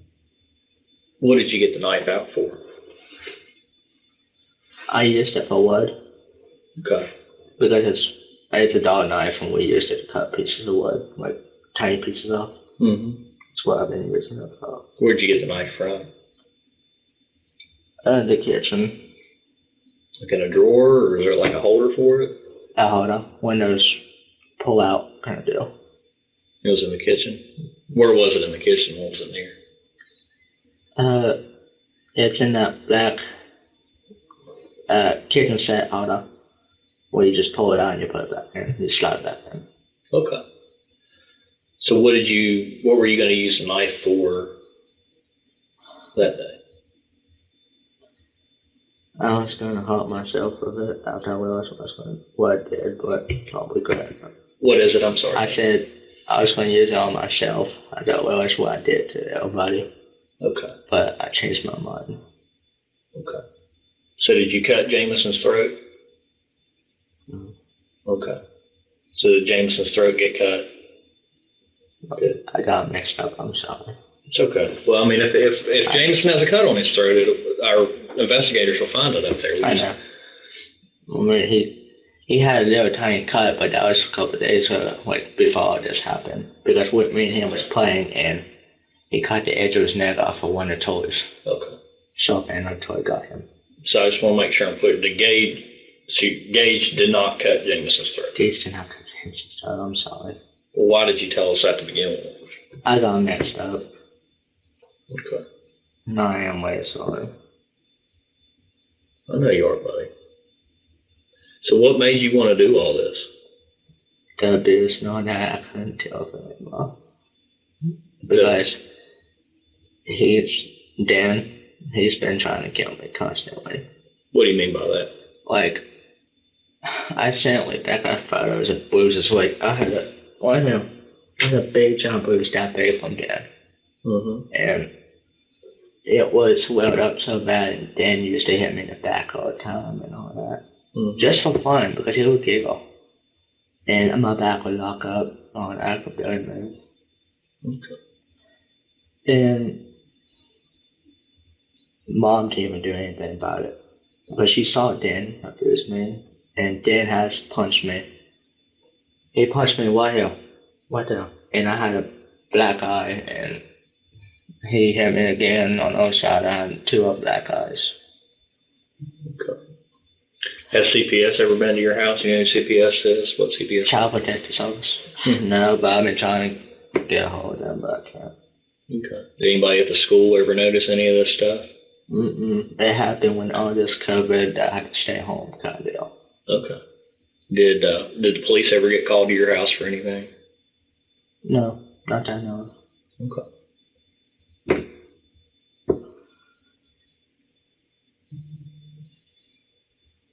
Is there anything else we didn't ask you about you think's important? Will you mind to sit in here for a second? I'll be right back. Yeah. And this is where I think they're going to take the step out and basically they're going to have a conversation saying this motherfucker is clearly lying. clearly lying. He's like he's walking around with 2 black eyes and like nobody ever seen this shit and all this stuff.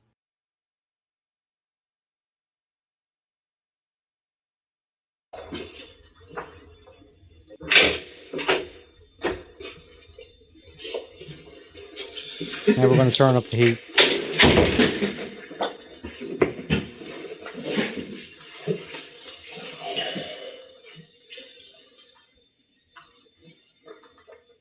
So how long had you all been living at that house up there? And where's it at? I haven't even been up to the house yet. Where's your house at? Which house? My house? Yes. Cemetery Hill Drive. Okay. Whose house is that? Mom's. That's your mom's? It was originally my grandma's before she passed away. Okay. How long have you lived there? For 4 years. I used to live with my grandpa. 5 years? 4 years. 4? Yeah. Okay. Since middle school. Since middle school? And you said that your mom and Dan got together when? Something before I started middle school, 6th grade. Okay. That summer us before middle school. And how long has Dan been living there with you all? 5 years. Okay. And then you said they got married when? This year, in June or July, one of those months. But they've been together for about 4 years, and he's lived with you during that time frame? Yes. Had you been in contact with any, like, CPS workers or law enforcement or anything like that? I called CPS a couple times before because I would sneak a device from my neighbor, like they let me call them. You would sneak and do what? I sneak a phone and try to contact CPS. They won't ever pick up. Okay. But you were in contact with deputies and... That, no. I never thought about calling the police. I always thought about calling CPS. Well, how come you didn't call the police or tell CPS about this if you came in contact or able to? If I came in contact CPS, I would have told them that. Okay. What about law enforcement? Were you familiar with any of the deputies that we have working down here? No, I'm familiar to the one up in Jackson County, but not the ones down there. Well, how come you didn't tell anybody about this, Scout? I was just scared. Okay. Because Dan Dunn said if I ever told anyone that he would physically harm me so bad that I'd be in the hospital. Okay. Well, I understand that your anger towards Dan. Okay. And I understand, you know, how your mom kind of wasn't, did you say she'd take up for Dan or? She would take up for Dan. Like, she wouldn't try to stop him, and she would just sit down and watch. And the key thing is, like, why did you kill your brothers? You know what I mean? The fact that the whole family got wiped out makes me think that this is just all bullshit that he's talking about. Well, why did you kill your little brothers? Boom. Because Gage was in it too. He would help Dan help me. Like Gage would help me too, and all that. Well, why'd you kill James? Because no one would take care of him. Because, like I said, I've been taking care of baby since day one. He's been calling me daddy. Okay. Well, why'd you kill your mom? Because she's been trying to get rid of me. What do you mean get rid of her?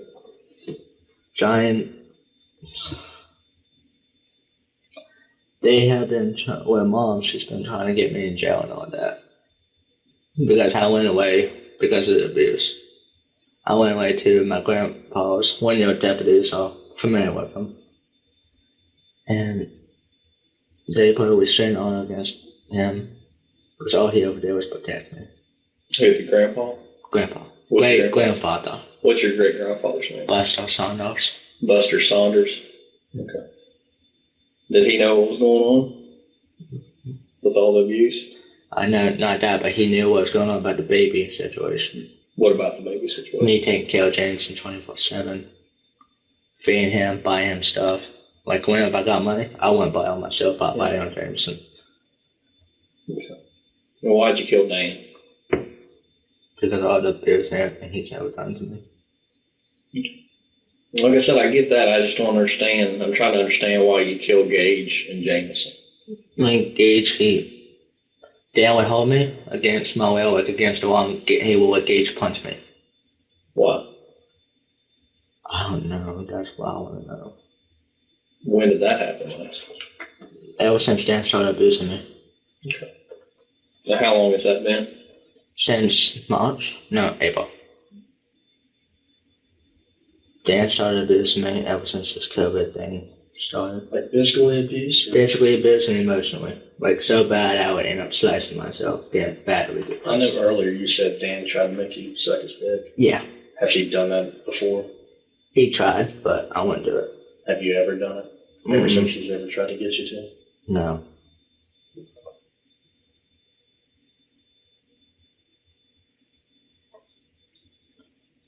Had he ever tried to, He has got sexually touched me. huh? He has got sexually touched me. Like I told you guys. Tried to make me suck him, and he has whipped a couple of my shorts off. How? Let's run that by me again. I said he has got sexually touched me. Like, Sexual towards you? yeah, like trying to make me suck his dick. Yeah. And he has whipped a couple of my shorts off. Like, they would be toe up kind of deal. Mm-hmm. How long has that been going on?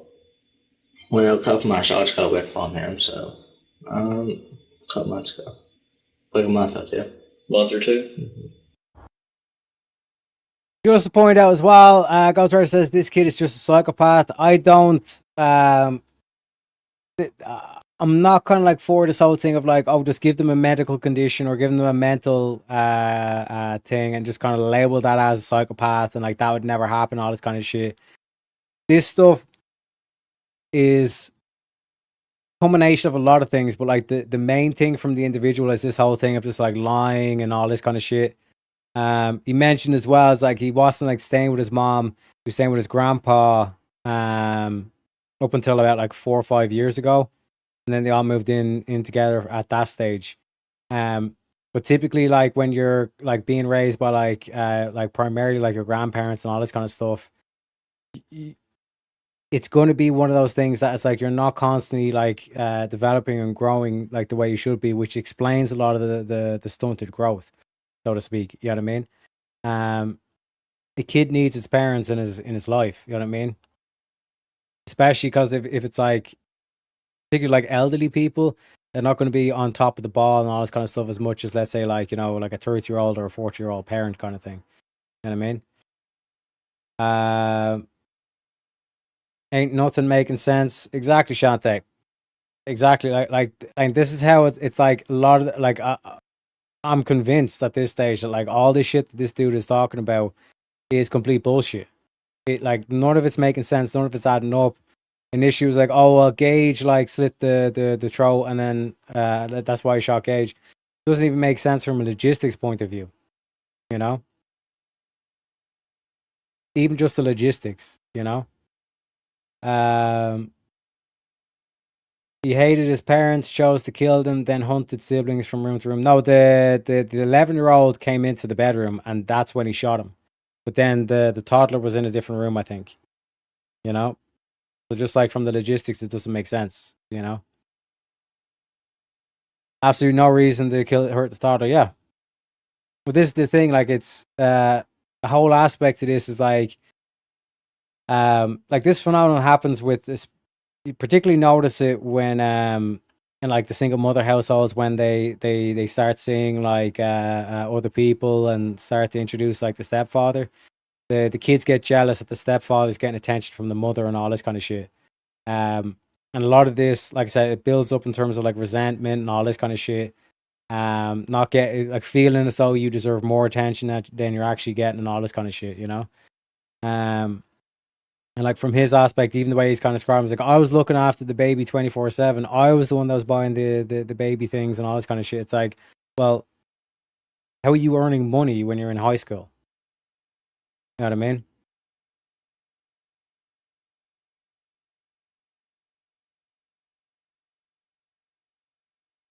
One of these things. He was bullied.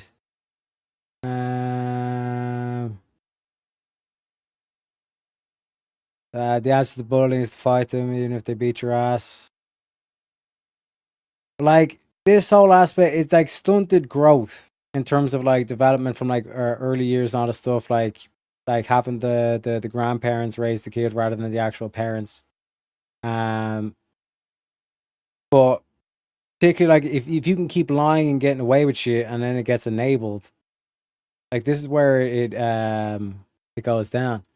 Then it says, yes, while bullying is normal, some people aren't mentally equipped to deal with it. That's true. And then they end up like this. Also true, you know. Oh yeah, just institutionalize everyone that has a disability. That's crazy. I'm just saying shit like this happens often. I'm not saying this kid specifically either. Yeah, like I said, there's the whole aspect here to me is that like the kid is displaying this whole like perpetual victim. They're the angel, everyone else is the demons and all this kind of shit, even though his username was like Demon Child on Snapchat or something like that. You know what I mean?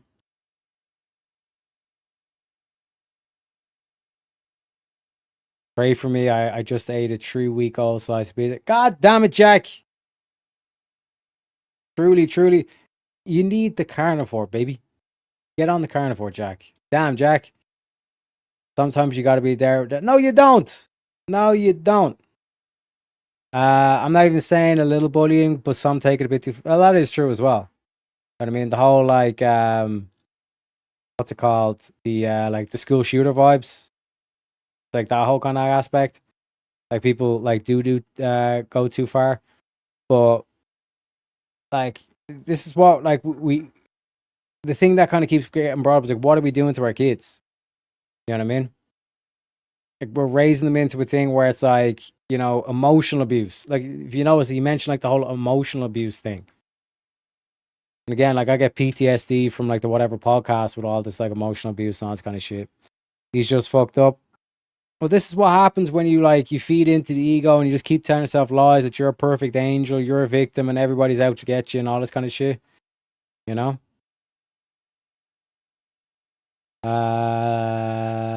If individuals need special treatment, then they should treat it like special people and institutionalized. I don't know, bro. I like I think the problem is that like we're giving everyone special treatment, you know? Yeah, placating, just don't engage with them. You don't gotta do shit for them. It's also a possibility too.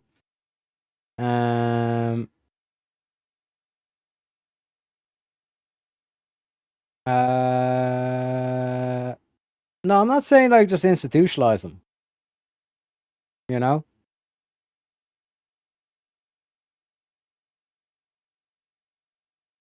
Like a lot of people like what one person would see is like, oh, this is emotional abuse or bullying. Another person would say that's just, you know, camaraderie. You know, like that's taking the piss out of each other and all this kind of shit. You know, like for example, like the Tylenol joke that I make. You know? Like there are some people who genuinely say that's bullying, that's emotional abuse, and all this kind of shit. It's like fucking grow up. You know what I mean? Parents' fault. But like that's the thing. That's the thing, Shazzy. Like a kid needs his parents, and just even in terms of like the speech impediment and like the childlike kind of aspect, kind of like this thing of like the kid that doesn't want to grow up, that just want to mature, you know. That's like constantly dependent on parents or constantly dependent on grandparents in this case, you know. Like the early years are vital; they're key, you know. Yeah, getting help in schools and all this kind of stuff. But again, like this whole thing of like he was getting beat left, right, and center apparently, and then like the school didn't notice anything. Bullshit, you know. I got steaks and bacon, just eating the bad things first. Unbelievable, unbelievable, Jack. Stop giving yourself excuses, okay? Unbelievable. I'm not speaking on this kid whatsoever. I'm simply addressing mentally challenged, bullying mentally challenged kids, and that we should institute. Yeah, like as a general kind of, and this was kind of even my experience in school, right? Like I was a chubby kid, but I wasn't like obese, you know.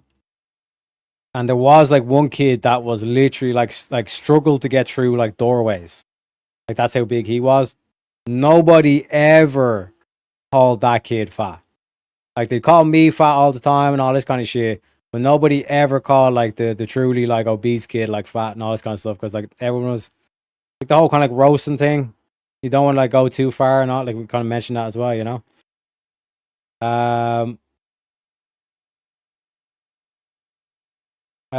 He got no love. I'd say the opposite, Shazzy.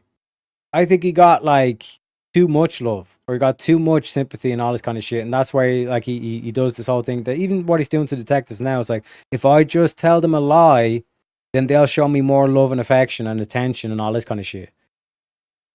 But I guess maybe like Shazzy, like tough love is what he needed. He needed a bit of tough love, you know. I don't give a fuck about bullying, but the fuck you think you need to bully mentally challenged or just lock them up? Yeah, again, like this whole aspect of the aspect of like making jokes and all this kind of shit is one thing, or having like the roast and all this kind of shit. But like, there's a difference between that and like directly kind of like targeted wanting to like hurt the person, you know. That's why I kind of bring up like the whole Tylenol thing, you know. What makes it funny is that like I haven't been diagnosed at least with autism and all this kind of shit. But if there was an actual like Tylenol person, unbelievable, an actual person with like autism, and like I'm constantly just like throwing like the like that at them, then it's like, okay, come on, lay the fuck off. You know what I mean? You know, like it's like going after the kid in the wheelchair constantly. You know, he was to grandparents, probably. But this is why it's like tough love is like sometimes you got to be cruel to be kind of thing, you know, because you don't want someone like becoming dependent and like having that whole kind of like childlike mentality. You want them to actually grow up and mature, you know. How many times did this happen? 3 times. 3 times. He tried to make me something. Okay. Over how long a time span? Okay, from November, like from September to November, that Billy's mom wanted to do him. Okay. And when was the most recent time that he tried to? November. Okay. I thought you said he made you try to the other day. Yeah, I'm saying November he tried to make me. Okay. And from September to November he tried to make me something. Okay. And how did he try to make you suck it? He would try to whip my clothes off me. And he would grab me by the head and try to force me down. And he would pull his stick out and try to give me something. Bullshit. Did you ever do it? No. How did you get it to stop? I kind of hit him in the dick. I kind of punched him in the dick. Because I didn't want to. Okay. Well, my understanding is you've had contact with some of our deputies for other things. I don't know if you ran away or... It might be from the one in away. But Okay. that's the only times. How come you didn't tell any of our deputies about all this stuff that was going on? I was just scared. What were you scared of? I've been terrified ever since Stan did all this. I said I've been terrified to tell anyone ever since Stan did all this. Okay.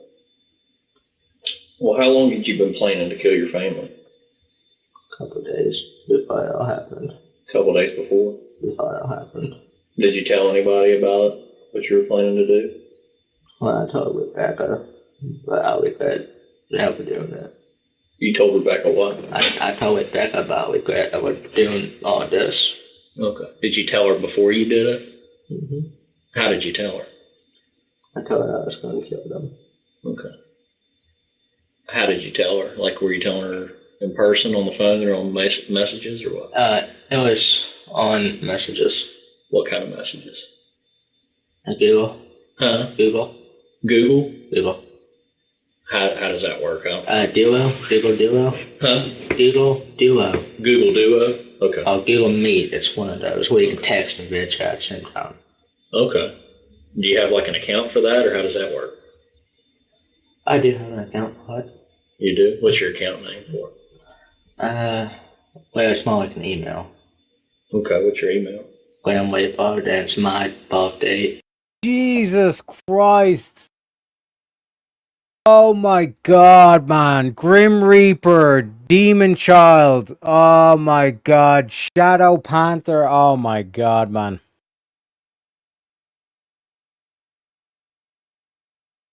Like those things are like a key aspect or a key kind of view into like the mentality and all this kind of shit.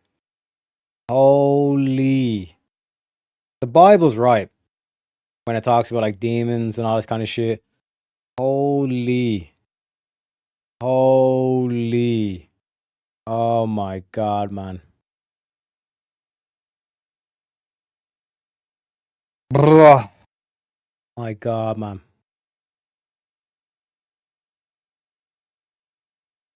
Oh, exactly. Exactly. Everything that you're stating used to be the family jobs via women. Well, Seth, like think about it. It's like if someone has like a severe medical issue that like they need constant supervision, all this kind of stuff.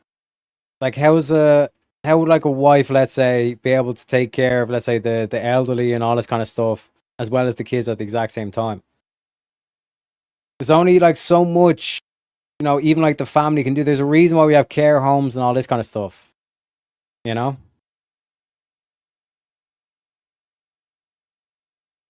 Like this whole thing of like special treatment and all this kind of shit. Like what's the phenomenon? Came up in the DD case, I think. Like Munchausen by proxy. You know? Where like people will intentionally like take a bunch of drugs to make them sick, or like do a bunch of self-harm and all this kind of shit because they want the attention. You know what I mean? They want to feed their ego. And I get that in terms of the special treatment in terms of that, but if there's someone who's genuinely like ill or sick, you know what I mean? And they need like constant care and constant supervision. You know what I mean? Like those are two completely different situations, you know? Amen, Teriak, people will not accept it as reality. That's what I'm saying, man. That's what I'm trying to kind of like expose with a lot of this shit is that it's like this whole aspect of like lying to yourself, giving yourself an illusion, and just like ignoring like clear things. Like the dude's fucking username was Demon Child and Grim Reaper. Holy shit, bro. You know?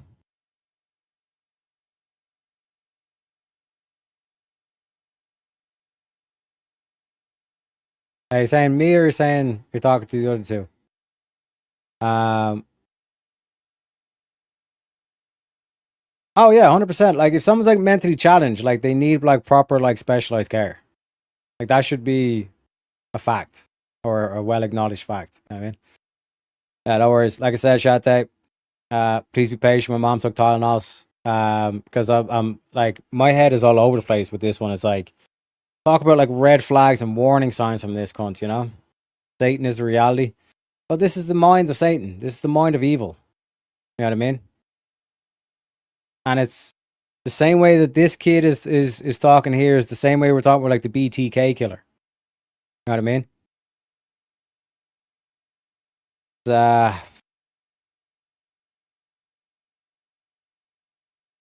See you, Jack. See you. Unbelievable. You're microwave challenged. That's what you are. I've been 51 50'd. Way more people are to be is all I want. I'm not sure what 5150 means. But man, holy shit. Like the red flags, the warning signs were all there. Man. Like, this is what like I wish. Oh man, this sounds a bit fucked up, but like I wish they'd like actually start doing this shit where they start looking into people. Like with like the whole like use like their internet activity and all this kind of shit.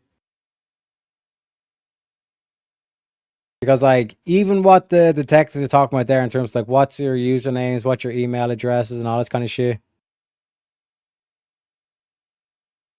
Like it gives you like an insight into the mentality, and especially when you look at like all these lefties and all this kind of shit.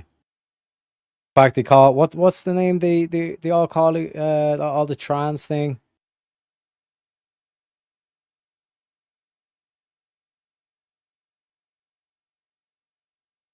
not Jezebel. It's like it's some like biblical name for like a demonic bitch.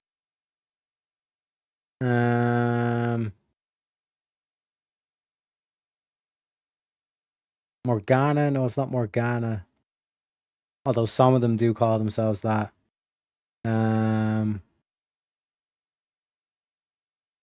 Not Evelyn. What the fuck is it? No. It's like it's like an actual name, like Lucifera or some shit like that. No, it's not Lucifera.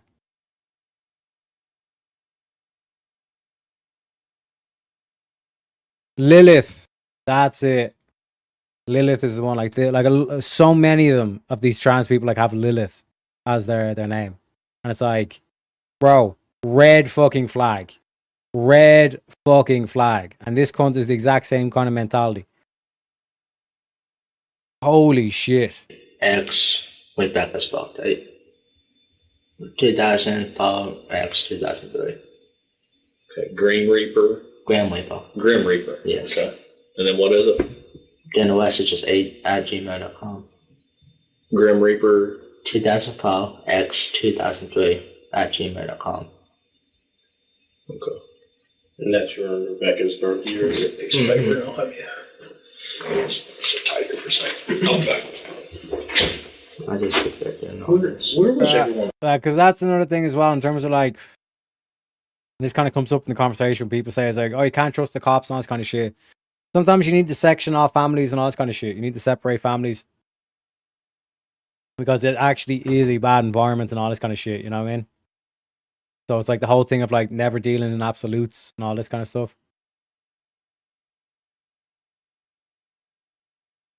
Yeah, 100%. You know, like this kid, like you wouldn't just like leave this kid with the in the family situation. Like you need like to put this kid with like some sort of specialist and all this kind of shit. You know, because like this kid. Again, it sounds like a slogan or it sounds like stereotypical or whatever, but like this kid literally has demons. He calls himself Demon Child on Snapchat. Like, what the fuck? Like, you can't expect that like, and again, we like to kind of, again, like tell ourselves the illusion. It's like, oh, when I start a family, like things are going to be, you know, perfect and all this kind of stuff. But there's some things that like you're just not equipped to deal with. You know what I mean? And reaching out and getting like some like professional help or professional care is not a bad thing. You know? Or just like throwing away as I'm just going to put him into a home and all this kind of shit. Again, it's not the way to go about it. You know what I mean? Holy shit, man. Holy shit. Else, whenever Dan would try to make you mistake, like your little brothers and your mom, where would they be at in the house? They would be out of the house. They would be gone. Yeah, they'd be gone. Like, they would leave me and Dan alone in the house. Like, Mom would take Gage and Jameson, go out or something, and Dan would... So every time Dan has tried to get you... Every time me and Dan was alone. Yeah, so you guys have always been alone every time it's been tried by it. Yeah. Now I always stay cooped up in my room. Did you ever tell your grandpa Buster about this? No, because I'm afraid to. Yeah, he knows that James and me take care of him for like 7 months. But he doesn't know any about the physical abuse and the sexual advances? No one knows that. Because that's what Becca knows, the sexual abuse and all that, because I taught him. I just was right there and all this. Yeah.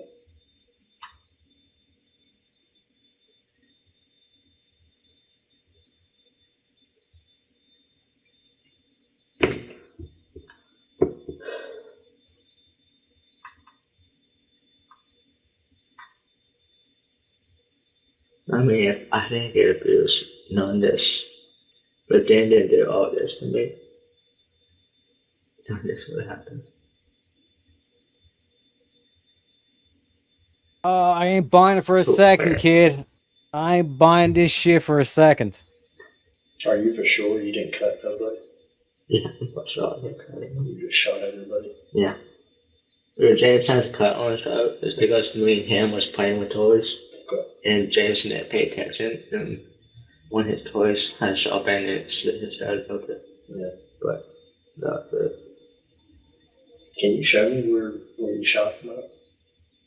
I shot Dan right there. Bro, you just blamed the toddler. Okay, so now we went from the 11-year-old brother got a knife and slit his throat to, well, fucking the toddler himself. It's the toddler's fault. The toddler fucking. Oh my god, man, this is all bullshit. This is all bullshit. Somewhere on the side of his head. I don't remember. It's not lower than his eye. What is it? I said I shot him somewhere over here. Okay, like right around this area. Yeah. Where did you shoot your mom at? Back of the head. The back. Did she wake up whenever you shot Dan? Mm-hmm. What about Cage? Where did you shoot him at? Back of the head. What about Jameson? Same way. Were they all in bed when you did this, or? No. Mom and Dan was in bed. Gage went into their room. I shot him in the back of the head. Jameson was in my room. Well, in mine and his. Because you take care of Jameson all the time? All the time. When you shot Dan and your mother, did Gage wake up and come to that room because maybe... No, he was awake. Oh, he heard the shots, but he didn't know what it was. Okay. So you're in their room after you shoot Dan and your mother. Gage walks in. Gage walks in, I shot him. In the back of the head. In the back of the head. How did you manage to shoot him in the back of the head? Because, I mean, I'm assuming he walked in and seen you. He didn't see me right in the room, because after that, Jameson needed his strength, and I gave him strength. Gage went to check out what that was. He went to the room, saw them, and I shot him. Did you come up like behind him? I came up behind him. Okay. So while you were giving Jameson a drink, you went back to your mom and Dan's room. And shot Gage. Yeah, Gage was in there looking, I guess, see what it was, and we shot him in the back of the head. Oh, we put it. So Jameson is shot in your room, or? In mine and his one. Basically, his one. Yeah. I mean, I was good.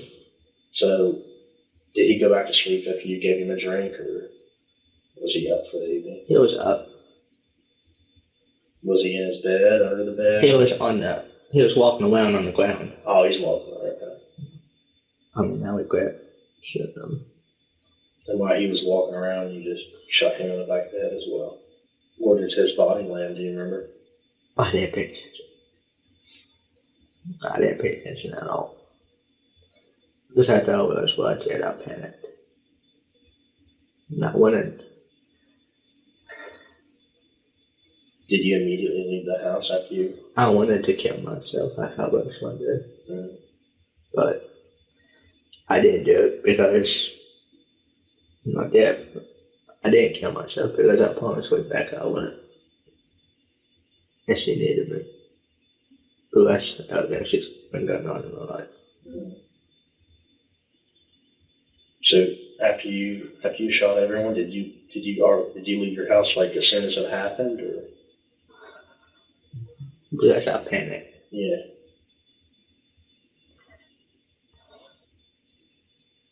Did you walk to Rebecca's? No, I went my bike down. Where'd your bicycle or what? My bike. Yeah, was it a bicycle or was it like a bicycle? I didn't know if it was motorized or not. No, I wish. That's a long way to ride your bike, buddy. Yeah. I just wear it so much. Do you know which door you exited your house after you left? The front door. The front door, you didn't, those big glass screens, you didn't exit those ones? Okay. Mm-mm. Well, the middle of it is glass, but the other one isn't. Oh, okay. Was your bike inside or outside the house? Outside. Outside.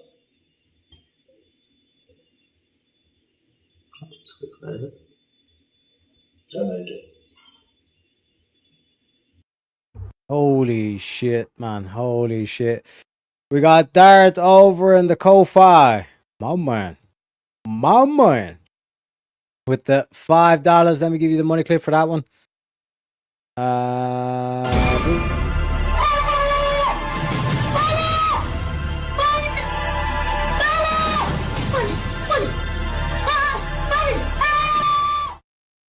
But like I said, it makes no sense, like this story, right? Because it's constantly been shifting and changing, all this kind of shit. But it's like to kill the fucking toddler, like just throws out all the shit that he's been saying. That it's all like, if Dan hadn't been abusing me, like none of this would have happened, all this kind of shit. Why would you take out your pain and anger on the toddler? Makes no sense. You know? It makes no sense.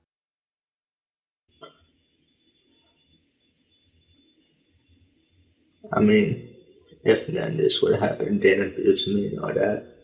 You think they'd still be alive? Yeah, they would be definitely not.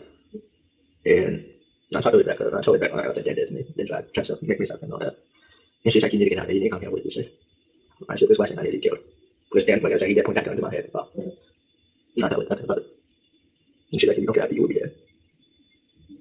Yeah, I'm not sure if you weren't there or not, but after you shot everyone, did you place that gun? Where did you place that? I put it back in the dresser. Right where you got it? Yeah, because I panicked. I just didn't know what to do with it.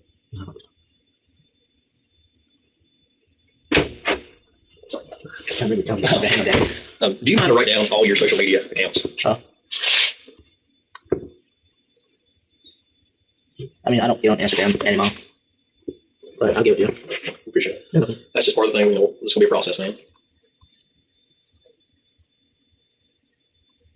You want me to put the user on past and put the social media on top of the account? Just write out what account it is and what, you know, what's for. Like with Instagram, put your Instagram name, like Google Duo, whatever that is. Just write out. Tell him my Snapchat. I'm speeding this up because, like I said, I want to see if he changes his story at any point as well. But like I said, fucking lies. All he says is lies. But shout out to Dart. That's why he says we're only 3 more away from the goal. Then it's 420 everywhere. Hey, my man. My man.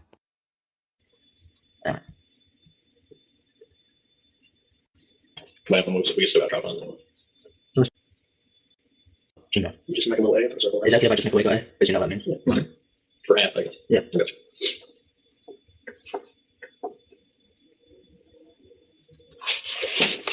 Snapchat, Instagram, and Elo Meet. Oh, yeah. What's that number at the bottom of the 390? 00992. I don't like that. 39, yeah. I like small, sorry. That's okay. Yeah, write that number out. Can you read the list? Yeah. Is it this one? Yeah, are these the same number that you're right now? Yeah. Okay, yeah, just. I don't know, can we write it?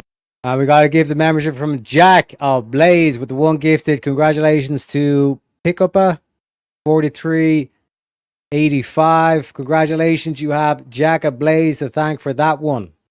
Appreciate you, Jack. And because we hit the 100, we'll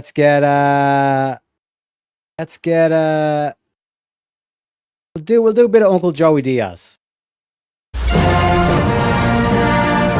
Get up, cocksuckers, it's all over. Listen, we had a rough couple of months. Fucking Katrina's cousin Maria, the other one, Puerto Rico, Houston, fucking Florida. Listen, it's been tough up to now. The earthquake in Mexico, you know, the White House, whoever the fuck is going on, but it don't matter. They want to shoot, it's time for us to fucking shoot, cocksuckers. They want to get down and dirty. Don't forget who the fuck we are, you understand me? We're the baddest motherfuckers out there. You send a message to that fucking North Korean. He's gonna be sniffing my dick and sucking my asshole. That's the focus. We're going to North Korea in like a year. It's gonna be an island. It's gonna glow in the dark. You know why? Because we're Americans, cocksuckers. Who the fuck do you think you're dealing with? Stop with the gun control. They're selling more guns than ever the last 3 days. Stop with the fucking whining. Stop with the Russians on Facebook. I don't give a fuck. Worry about yourself. Keep your eyes open and get the fuck off Snapchat and fucking Twitter, cocksucker. Stay black. Stay black, folks. Keep your coffee black. And if only this kid had to realize, stay the fuck off Snapchat. Holy shit. Uncle Joey Diaz for the 420. Exactly. We got £5 from Shazzy. Shout out to Shazzy.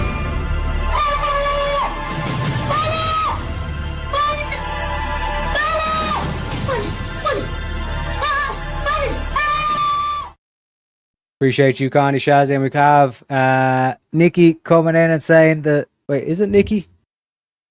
Sorry, Nick. Nick Flip says the sad thing is that this was easy pickings for Satan. The real prize for the evil, cunning one would be to bring down ones closer to the Lord. Well, again, like that's a huge aspect of this. But how does one get like allured or goes astray down that path?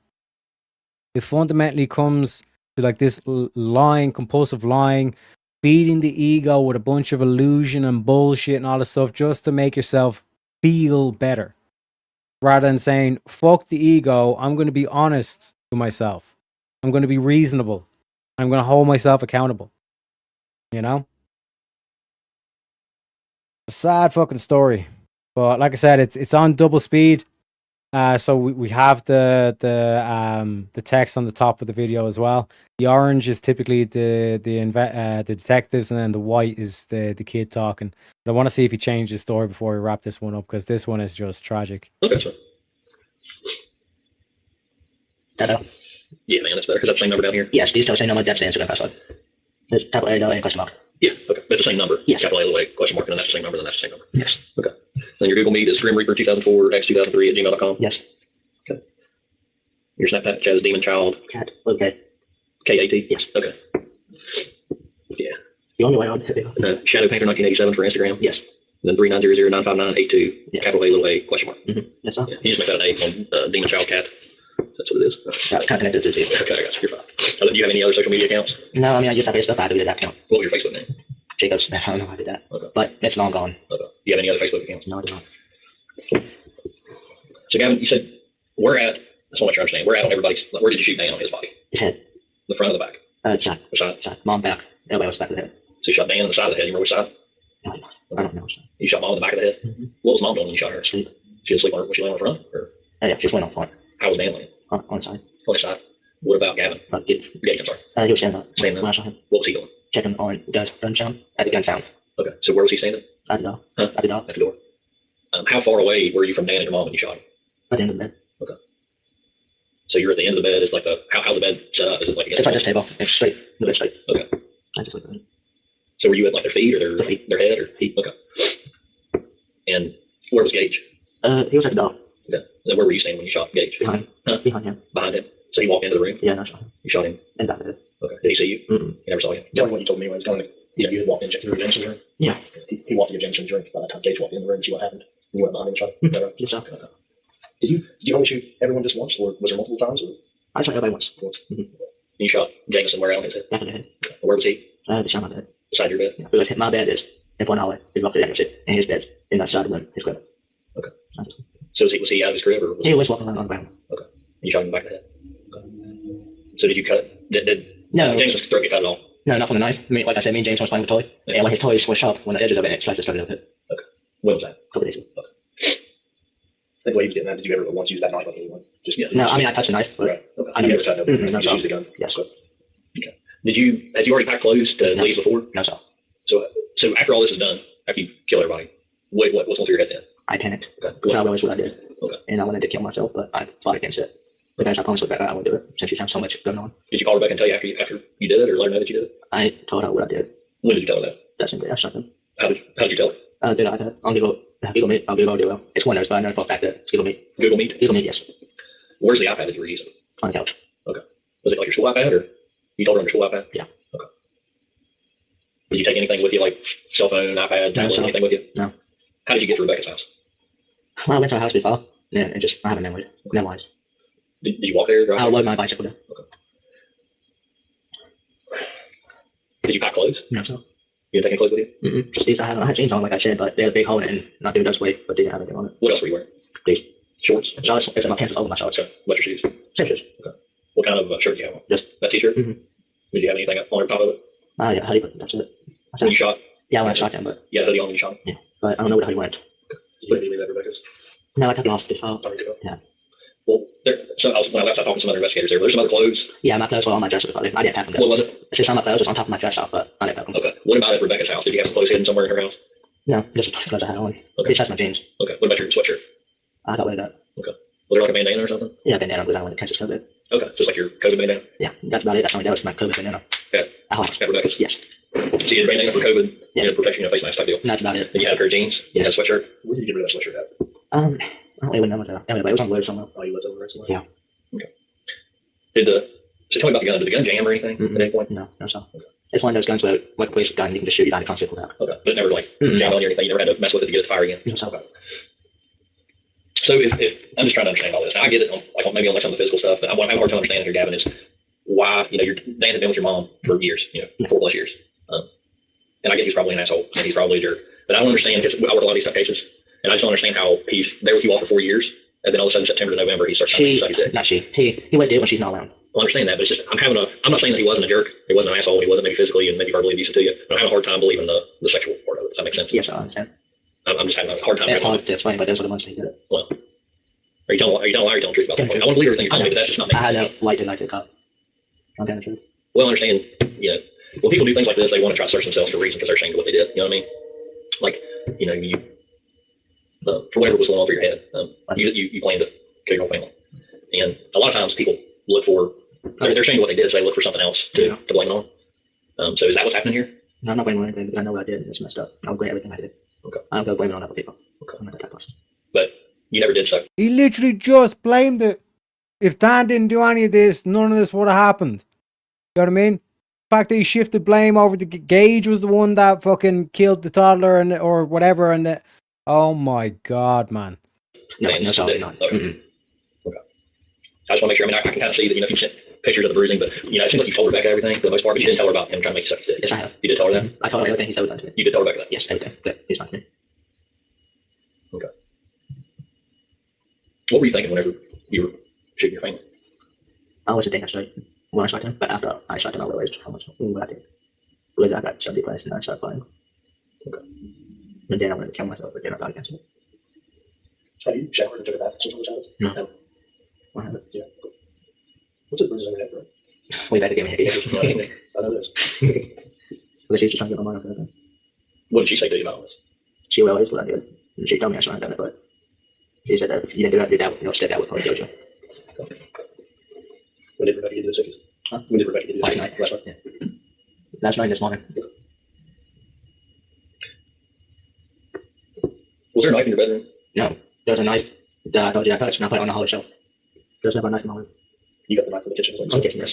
So I'm assuming you intended on using that knife? Is that what you got? Yeah, on myself. After I done anything, but I put against it. I just put the knife back on the shelf. Okay. Did you ever tell Buster about the man trying to suck your dick? You mean me to him? Yeah. No, I did not. I didn't tell Buster anything. You didn't? No. I mean, the last thing I need is him to worry, because he's got old age and... Okay. So your mom and Dan, were they awake or sleeping? Sleeping. So what time of day was this? It was daytime, but I don't know what time. Was it like first thing in the morning or was it later in the day? No, in the day. That's all I can say. Why were they sleeping? That's what they do. They sleep during the day and stay up all night. Do they work anywhere? No. Dan hasn't worked for a couple of years. Mom hasn't worked since then. How got together? You ever seen him use like alcohol or drugs or anything like that? Dan, if you check the pictures I found, he used to drink all the time. Was he would get drunk? Yeah. No drugs though? No drugs though. Do you drink or use drugs? No, sir. I'm not into that stuff. You said your dad's been out of the picture for a while? He's been out of the picture since I was 1 year old. When the last time you talked to him? I haven't talked to him. You know where he is? Or how you hold of him or anything? Oh, I know last time I heard was from Buster, is he said that my dad isn't Beckley, but I don't know exactly well. You know his name? I did know his name, I forgot it. No, I don't know his name.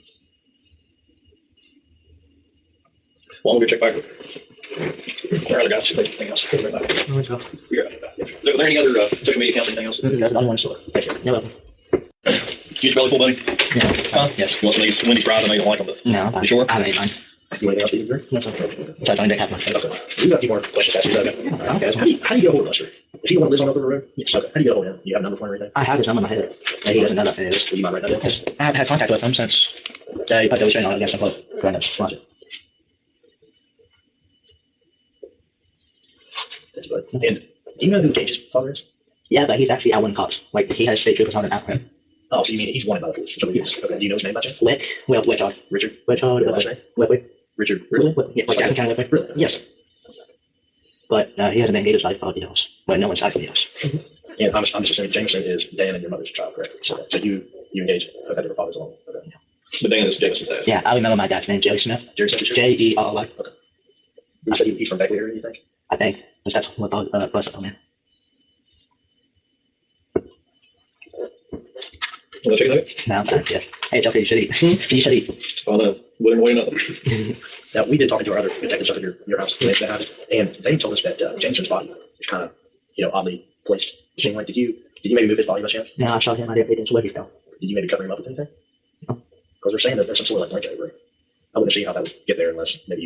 I might have accidentally moved the blanket. It's okay if you did. We were just curious how it got there. You think you I probably accidentally moved it. How would you It was on the edge of the bed, like half of the blanket, and he got jail for all of it. Okay. So I might have accidentally touched it in front of him. And they say, half this, it seems like, the upper part of his body's kind of underneath the bed, or did he have a crib, or you guys sleep in the same bed, or how? He had a crib, but he won't sleep in it if we slept together. Okay. So, do you know if maybe his head was up underneath? No, he was standing up. He was extremely close to the bed when I saw him. Okay. I didn't pay attention to what he fell. But did you lay that blanket over top of him, or? I might have accidentally knocked it onto him. So after you shot him? Yeah, after I shot him. Okay. Were they trying to cover him up? No. It's okay if you were. We were just getting a lot of it. It would be kind of hard to look at, man. We understand that. We're just trying to understand why he was found a certain way. Does that make sense? Yes, I understand. I mean, I didn't pay attention where his body dropped. After I shot him, all that was what I did. You did not move the body. You just. I did not move the body. Shot him, he fell where he fell. Yes. And are you saying you did put that blanket over top of him? I did not, but I might have accidentally touched it when I wasn't paying attention. How far away from you were you from Jameson when you did shoot him? I mean, were you like in your doorway, or were you really close to him? I was at his crib when I shot him. Okay, so you were all the way in the room with him. Yeah. You call it a crib? Is it like an actual crib? It's an actual crib. It is. It's a crib we had to get the baby up out of it. What does it look like? It's brown. Is it wooden or? Wooden. And underneath the mattress is a metal swing. You said you sleep in that same room? Mm-hmm. That's your bedroom too? Yeah. Where's your bedroom? Well, my bed's right down the hallway. My original room is in the basement, but it's a storage one now. So where do you sleep? On that bed within his body's found. Because as soon as you walk down the hallway, you see it's right there in the bed. It's the same way to say was. So you have a room in the same room that Jameson? I basically sleep with Jameson in the room. Okay. Where do you keep all your clothes and stuff? In my dresser. Where's that at? Right beside the bed. In Jameson's room? In Jameson's room. Okay, so that's where you sleep? All my stuff is in Jameson's room, but it's. Okay, that's where you sleep? Mm-hmm. Okay. I just look right there and notice so much. How was your Buster related to you? Is that your mom's dad? Or? Well, my grandpa and my mom, and I'm guessing Buster is how great grandfather. Okay, so your grandfather's name is the one that lives in Ripley, right? Yeah. His name's Timmy Saunders? Timothy. Okay. Yeah. And that's Buster's his father? Yes. Okay, I understand. Anything else? Like, Gavin, is there anything else we didn't ask you about? Anything important that we need to know? No. Anything you want to say to us? Or? I'm sorry for wasting your guys' time. But it's not a waste of our time. It's a serious thing. And we appreciate you being honest with us and talking with us. And do it goes all the way. Yeah. I mean, I'm only honest with cops. Yeah. I mean, you said that you're going to lay down and said it to him several times. So. It's an awful thing, buddy. Yeah. You sure we can't get you anything else? Yeah. We got out there. He said, oh, go for it. Chip. Come on, get me. Yeah. You like Doritos? Yeah, no, I'm good. Yeah. Well, we'll be back in a second. You use the bathroom or anything? You good? We'll check on here. Okay.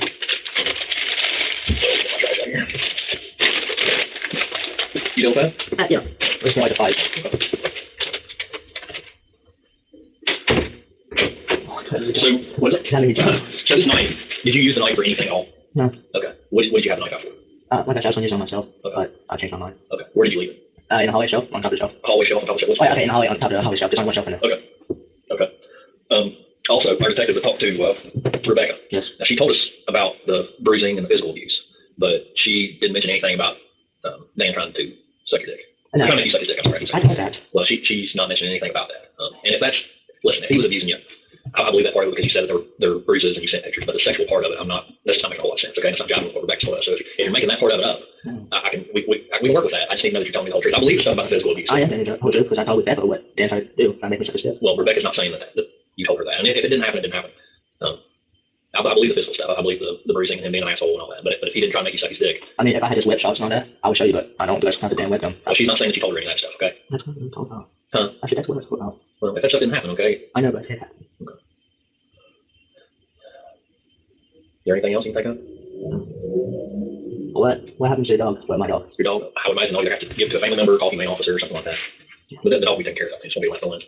I mean, she's full-blooded Great Dane. Right. Big dog. That's a big dog to take care of. I mean, like, yeah, Dan Baja, but ever since he bought, he's just been making me take care of it. At least I was the only person I'd be able to love her. Okay. I mean, what's the point of getting a family dog if you just want to make one person take care of her? Right. All right, I'll go check the dog for you. Oh my god, that last part. Oh my god. He got you the dog so you could actually become responsible by actually taking care of the dog.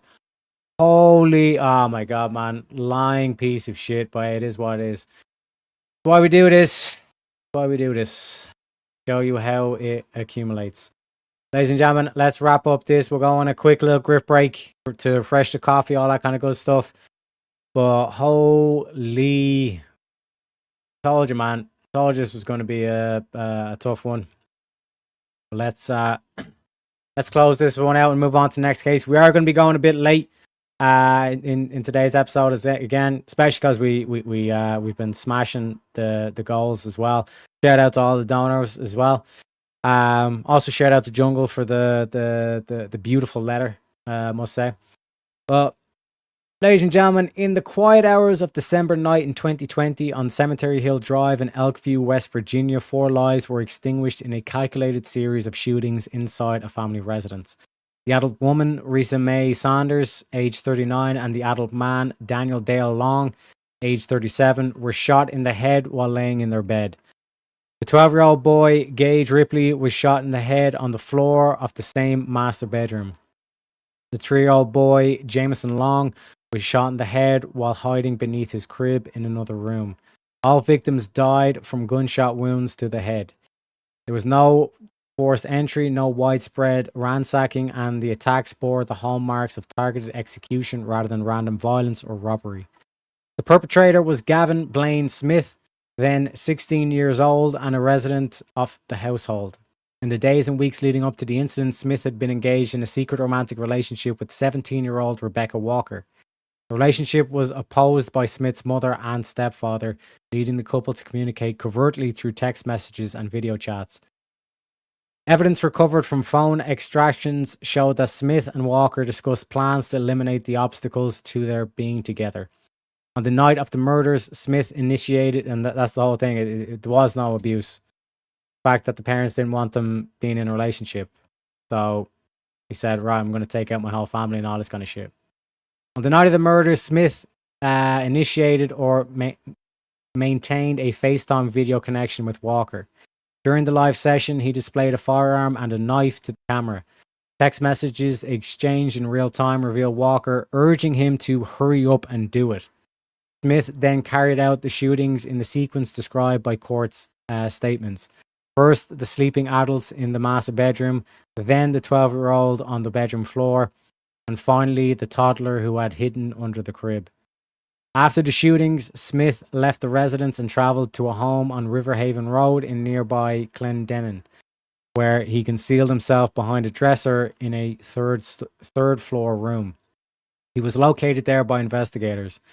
Firearm used in the shootings was recovered and matched through ballistics examination to the projectiles and casings recovered at the scene. Digital evidence, including cell site location data and application logs, placed Smith's device inside the Elkview residence throughout the critical overnight window and later showed movement consistent with his flight to Clendenin. Rebecca Walker was charged as an accessory after the fact. She ultimately pleaded guilty to 4 counts of accessory after the fact of first-degree murder and was sentenced to 10 years in prison. She has since completed her sentence. Wait, what? Math ain't mathin' here. Her testimony and the contemporaneous digital record of the video call and text messages provided crucial corroboration of Smith's actions and intent. Smith was tried as an adult. In December 2022, he was sentenced of 3 counts of first-degree murder, 1 count of second-degree murder, and 1 count of using a firearm during the commission of a felony. He received 3 life sentences with mercy plus 50 years to be served consecutively. In June 2025, the Supreme Court of Appeals of West Virginia vacated those convictions due to an error in the trials. In the trial court's jury instructions regarding parole eligibility for a juvenile offender. A retrial was scheduled. On June 22nd, 2026, Smith entered a guilty plea to 1 count of first-degree murder and 3 counts of second-degree murder. On July 6, 2026, Kanawha County Circuit Court Judge Kenneth Ballard sentenced him to life in prison on the first-degree murder count plus 80 years on the second-degree murder counts, described in court as life plus 80 years. Because Smith was 16 at the time of the offences, West Virginia law renders him eligible for parole consideration after 15 years. The victim's family accepted the plea resolution. The motive, as articulated by sentencing judge and supported by the evidence, was Smith's desire to remove the parental opposition to his relationship with Walker so the couple could be together freely. Planning occurred over days and weeks, evidenced by prior communications and the deliberate acquisition and displays of weapons. The judge described the acts as an act of pure evil, noting the execution-style shootings of sleeping victims and the targeting of a child hiding under furniture. Throughout the investigation and legal proceedings, multiple angles were examined. Initial theories of an external intruder were tested against the absence of forced entry, selective targeting of household members, presence of Smith's device at the scene, and the direct video link to Walker. Forensic reconstruction confirmed the sequence and locations of the shots. The lengthy interrogation video captures the detective methodically confronting Smith with the converging evidence, phone records, Walker's statements, ballistics, and his own post-incident concealment. His responses evolved under the weight of that evidence. The case also raises broader considerations about juvenile offenders tried as adults, the impact of relationship control and alleged prior abuse, referenced during the interrogation as possible context for the subject's state of mind, and the role of digital evidence in modern investigations. The overturned convictions underscored the importance of precise jury instructions, while the eventual plea brought finality after more than 5 years. In summary, the timeline is as follows: planning communications in the preceding weeks, the FaceTime session and real-time urging on the night of the murders, the execution of 4 victims in their home on Cemetery Hill Drive, Smith's flight and concealment in Clendellen, his apprehension, the extensive interrogation, Walker's guilty plea and testimony, the 2022 trial and convictions, the 2025 vacatur, 2026 guilty plea, and the July 2026 sentencing to life plus 80 years with parole eligibility after 15 years. Every element of the investigation, from the first responders securing off the scene through forensic documentation, digital extraction, witness interviews, and the recorded interrogation, contributed to a complete and corroborated account. The Deductionist Files exist to lay out those threads clearly, allowing listeners to follow the evidence as it was developed. The truth, once assembled, stands on its own. And now, ladies and gentlemen, we are going to go on a quick little grift break, and we're going to refill the drinks, stretch the legs, get the circulation going, drain the bladders, hit you back with the final case of this evening. This one comes in from Shantae, so shout out to Shantae for this one. Appreciate you kindly. And to everyone else in chat, if you got any spare change, now's the perfect time, because I don't know what you heard, chat. I don't know what you heard. I don't know what you heard, but this show ain't free. This show ain't free. We don't do advertisements. We got no sponsors. It is completely fan-funded, so these are the reasons why the lights keep stay on. So any little helps, appreciate it. And if not, don't worry. Take a sit back and chill and enjoy the music. I shall be right back, folks.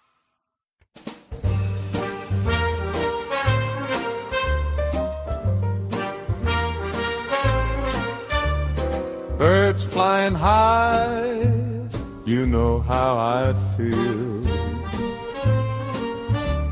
Sun in the sky, you know how I feel. Breeze drifting on by, you know how I feel. It's a new dawn, it's a new day, it's a new life for me. Yeah, I'm feeling good. Rainbows and gleaming, you know how I feel. Clover patch scheming, you know how I feel. Little green man dreaming, you know how I feel. He's a grifting leprechaun and I'm helping with his gold. Yeah, we're feeling good.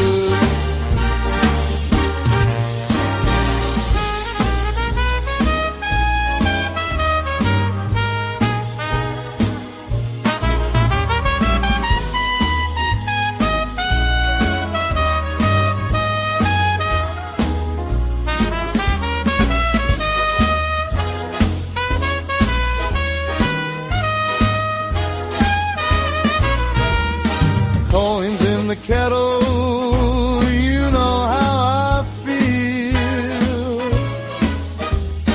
Jig on the pebble, you know how I feel.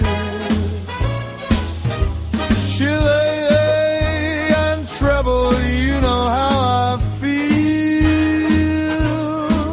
He's a sly little trickster, but his heart's made of gold. Feeling good, stars when you shine, you know how I feel.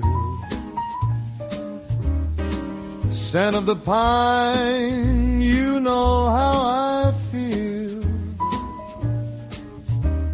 Freedom freedom is mine, and I know how I feel. It's a new dawn, it's a new day, it's a new life for me. And that leprechaun's pot is overflowing with gold. Yeah, we're feeling good.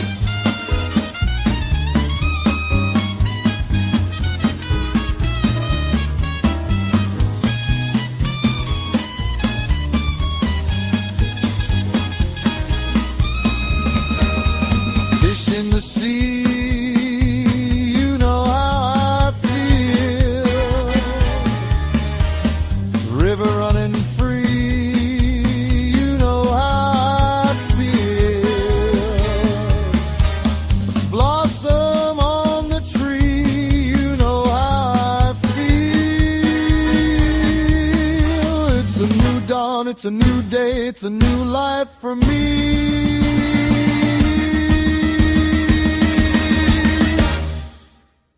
Me and my grifting leprechaun.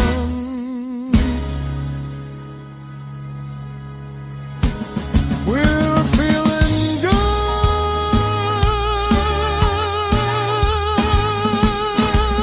Yeah, we're feeling good.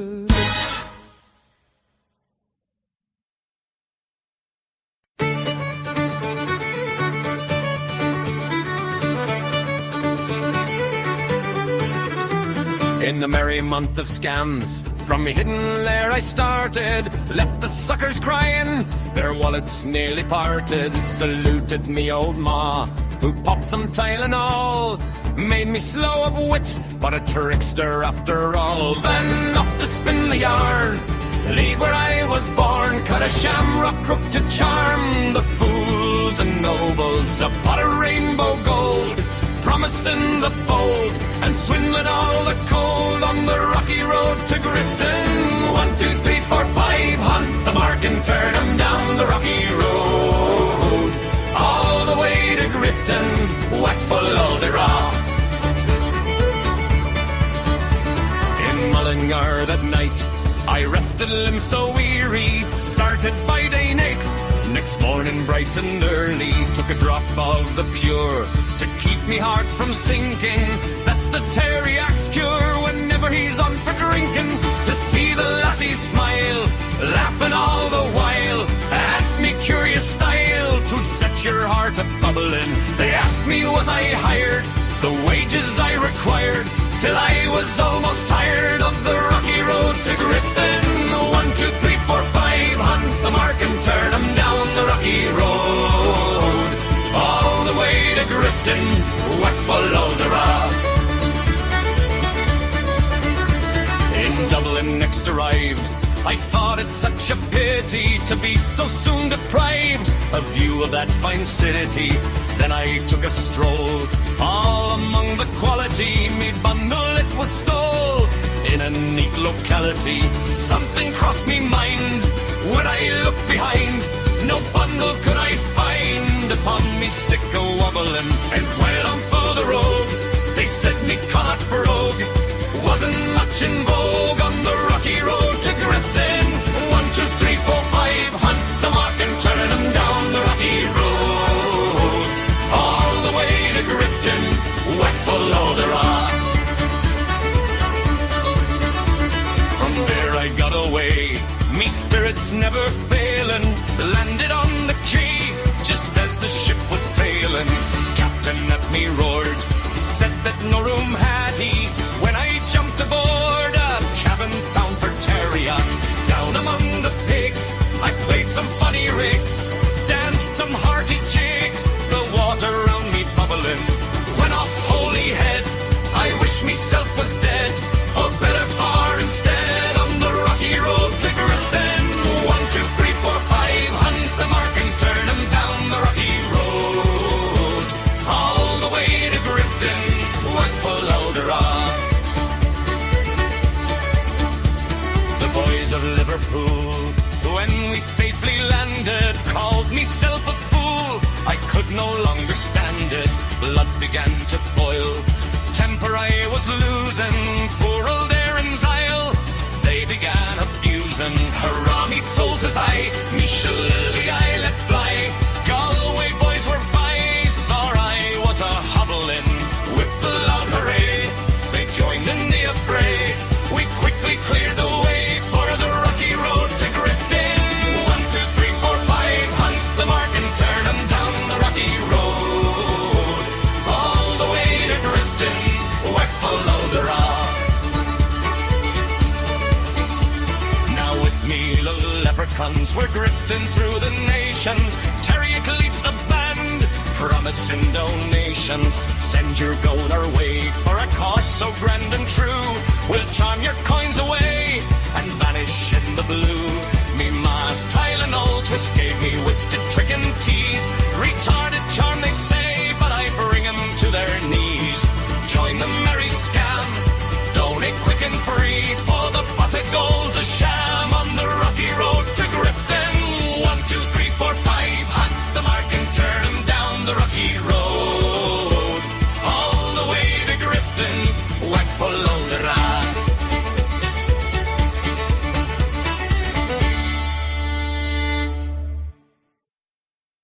And we're back, folks. Shout out to Darth for the gifted membership. Ladies and gentlemen, congratulations to OnlyFax0333. Congratulations, sir. You have Darth to thank for that one. And Darth says, nighty night, y'all. Have a good one, Darth. Appreciate you very kindly, sir. Salutes to you. Salutes to you. Appreciate you. Appreciate you. Have a good one, Darth. Have a good one. This one comes in a special request from Shante. Appreciate you, Shante, for this one, because I'm telling you, man, we're talking about liars. Apparently, this one takes the cake. This one takes the cake, ladies and gentlemen. We are going to be going late this evening. Probably going to end up being an 8-hour stream based on both the length of the interrogation. So, you know, buckle up, ladies and gentlemen. This is going to be a good one. This is going to be a good one. Okay. Tonight, before I begin as well, like the key aspect of this, because it came up yesterday as well, is like a lot of people would say it's like, okay, like why are we like deep diving into this and all this stuff? It basically kind of gives us an aspect into trying to understand like what the fuck like is evil, you know what I mean, and how do we like shun ourselves away from this evil. And the key kind of aspect of this, the commonality from like pretty much all the cases we've had, is this thing of egos and worshipping at the altar of lies, you know? And again, like a lot of people would say like, oh, you shouldn't even try to understand evil, or they're just psychopaths, like the typical kind of like thing where tale we're told about the likes of Hitler or Stalin or whatever. Oh, they were just born that way. They're just evil or psychotic. There's nothing we could have done and all this kind of shit. But there's a reason why the moral dilemma thing of like, would you, if you could go back in time and kill baby Hitler, like would you do it and all this kind of shit. Like this stuff is like it's fed and nurtured through multiple of years. Like this resentment builds, the chip on the shoulder gets formed. And it constantly just comes into like feeding the ego and the attention, and like give yourself more lies, more illusions, all this kind of shit. Give yourself a story and all this kind of shit. And it really like it makes a solid case for like why you should be honest. You know what I mean? I remember Ryan was saying on one of his streams, Ryan C. Mullally, he was saying that like he's raising kids, and like the whole kind of aspect of a parent is, you know, like trying to demonstrate why you should not lie. You know what I mean? And I think, like I said, like from this aspect, obviously you don't be sitting down with the kids and like, you know, going through like true crime and all this kind of stuff. You don't want to fucking scar them and all this kind of thing. But like demonstrating that like the demonstrating the benefits of honesty is a key thing. And the difficulty in that is because it's not an instant thing. Like typically when you're honest, it's instantly bad for you.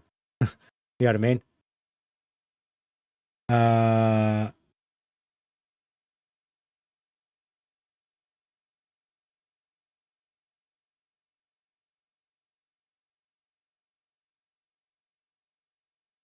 where was I? Yeah, like typically when you're honest, you know what I mean? It's going to be an objectively bad situation for you. Particularly if it's one of these things where it's like someone is lying against you, and then like you're trying to be honest and all this kind of shit. But trust me, in the long run, there's no better there's no better kind of way to live your life than the path of honesty. You know what I mean? Because and this is what I'm trying to like point out with like the long-term benefits. Is this whole kind of aspect of like the more honest you are, the more grounded you are to reality, which means the better opportunity you have to actually improve yourself and actually to be able to come up with solutions that will actually work. You know what I mean? So it's like this long-term growth that honesty is required for. It is required to be honest to have this long-term sustained growth. I think of like if you're running a business, you know what I mean? Are you going to be actually be able to make improvements and make like informed decisions with data and metrics that are just a bunch of lies and just a bunch of like information that like your employees want to tell you to keep you happy? Or are you going to be able to do it with the accurate information, with the accurate data, the accurate metric? You know what I mean? That's why I keep like trying to point at this thing and say it's like it's mathematical. Like this is not just some sort of language game. Like when we talk about truth and lies and all this kind of shit. Like this is literally mathematical, you know? And I understand, like I said, like some of these cases are absolutely brutal, you know? Like the DD one, oh Jesus, the shit business one, holy shit. You know? But it's necessary to confront the evil. You know, what was it, Proverbs 21:12, I believe it is.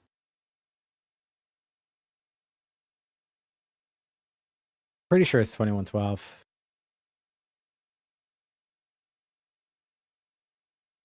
Yeah. Where is it? The righteous, one sec.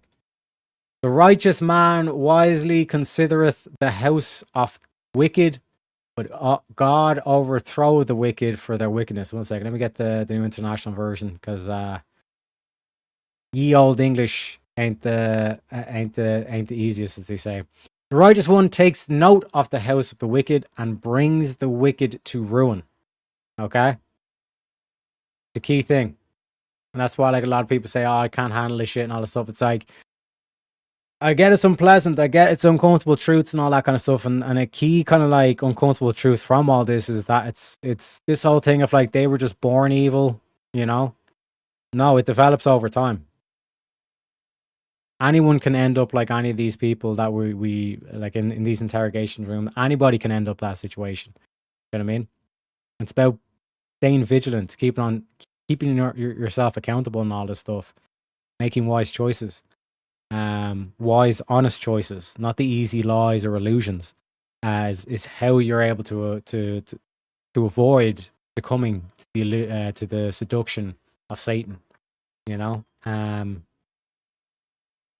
so that's like the silver lining, you know, to the uncomfortable truth that you can avoid this, and it starts with honesty, you know, and accountability, you know. New International Version. Hey, I'm just trying to make it as clear as possible, clear as day. Because when we start talking like ye old English, a lot of people are like, wait, what? I ain't no Shakespeare. What you talking about, Shakespeare, boy? But if anything, it should be the Orthodox Study Bible, you know. But like I said, folks, let me get into the the final case of this evening. Like I said, we're going to be going. This is probably going to take us 3 hours to get through this one. But like I said, boys, this one's from Shantae. Respect to Shantae. Props to Shantae. You know, she's like a pseudo like FBI detective. I'm not gonna lie. Like, yeah, there's been so many cases where like I've been reading through it, and like Shantae's actually providing the extra context and all this kind of stuff. So shout out to Shantae. Salutes to you, madam. Appreciate you kindly. You know what I mean? And the rest of you, get your magnifying glasses out, okay? All right? And I don't want to hear no pleading the fifth, motherfuckers, okay? I don't want to see you like this dude. No Captain Morgan poses. I'm looking at you, Jack. I'm looking at you. But anyways, let's get to it, right? Let the journey end with a trip to Windsor, Wisconsin, a quiet suburban community in Dane County just outside Madison. It is the summer of 2021. Picture the landscape. Rows of well-kept single-family homes with green lawns that stretch towards the edges of farmland and wooded patches. The air is warm and humid in classic Midwest fashion, carrying the scent of cut grass and distant rain. Children play in yards, neighbors wave from driveways, and the rhythm of daily life feels steady and predictable. The Halderson family home sits among these others. Typical residence where parents Bart and Krista lived with their adult child. Bart worked steadily. Krista maintained the household routines, and the days passed with the usual mix of work, errands, and family plans. In early July, that ordinary rhythm breaks without warning. Extended family members begin to notice that Bart and Krista have not been seen or heard from as expected. They miss scheduled events and fail to respond to messages or calls. Concern grows quickly in the tight-knit community. Someone files a missing persons report describing the couple as reliable people who would never simply vanish without explanation. Police are contacted, and the initial response treats it as a standard welfare concern rather than something darker. Officers head to the family residence for a check, body cameras rolling as they approach the front door on a warm summer afternoon. Footage captures the quiet street, the neat exterior of the home, and the young man who answers the door. He appears calm and provides an explanation. His parents had left for a trip to their cabin in the Langlade County with another couple, but had not arrived or been in contact since. The officers note the details, ask follow-up questions, and the interaction unfolds in real time on camera. The young man living at the home offers specifics about the supposed plans, yet small inconsistencies begin to surface even in these early moments. The story about the other couple and the exact timing feels slightly off for those listening closely. Family members push for more action, insisting that Bart and Krista would have stayed in touch, especially for important family matters. As hours turns into days, the missing persons case expands. Detectives start verifying the cabin trip story. No records show the parents leaving the area or arriving at the cabin. No one matching the description of the other couple can be located. The concern deepens into active investigation.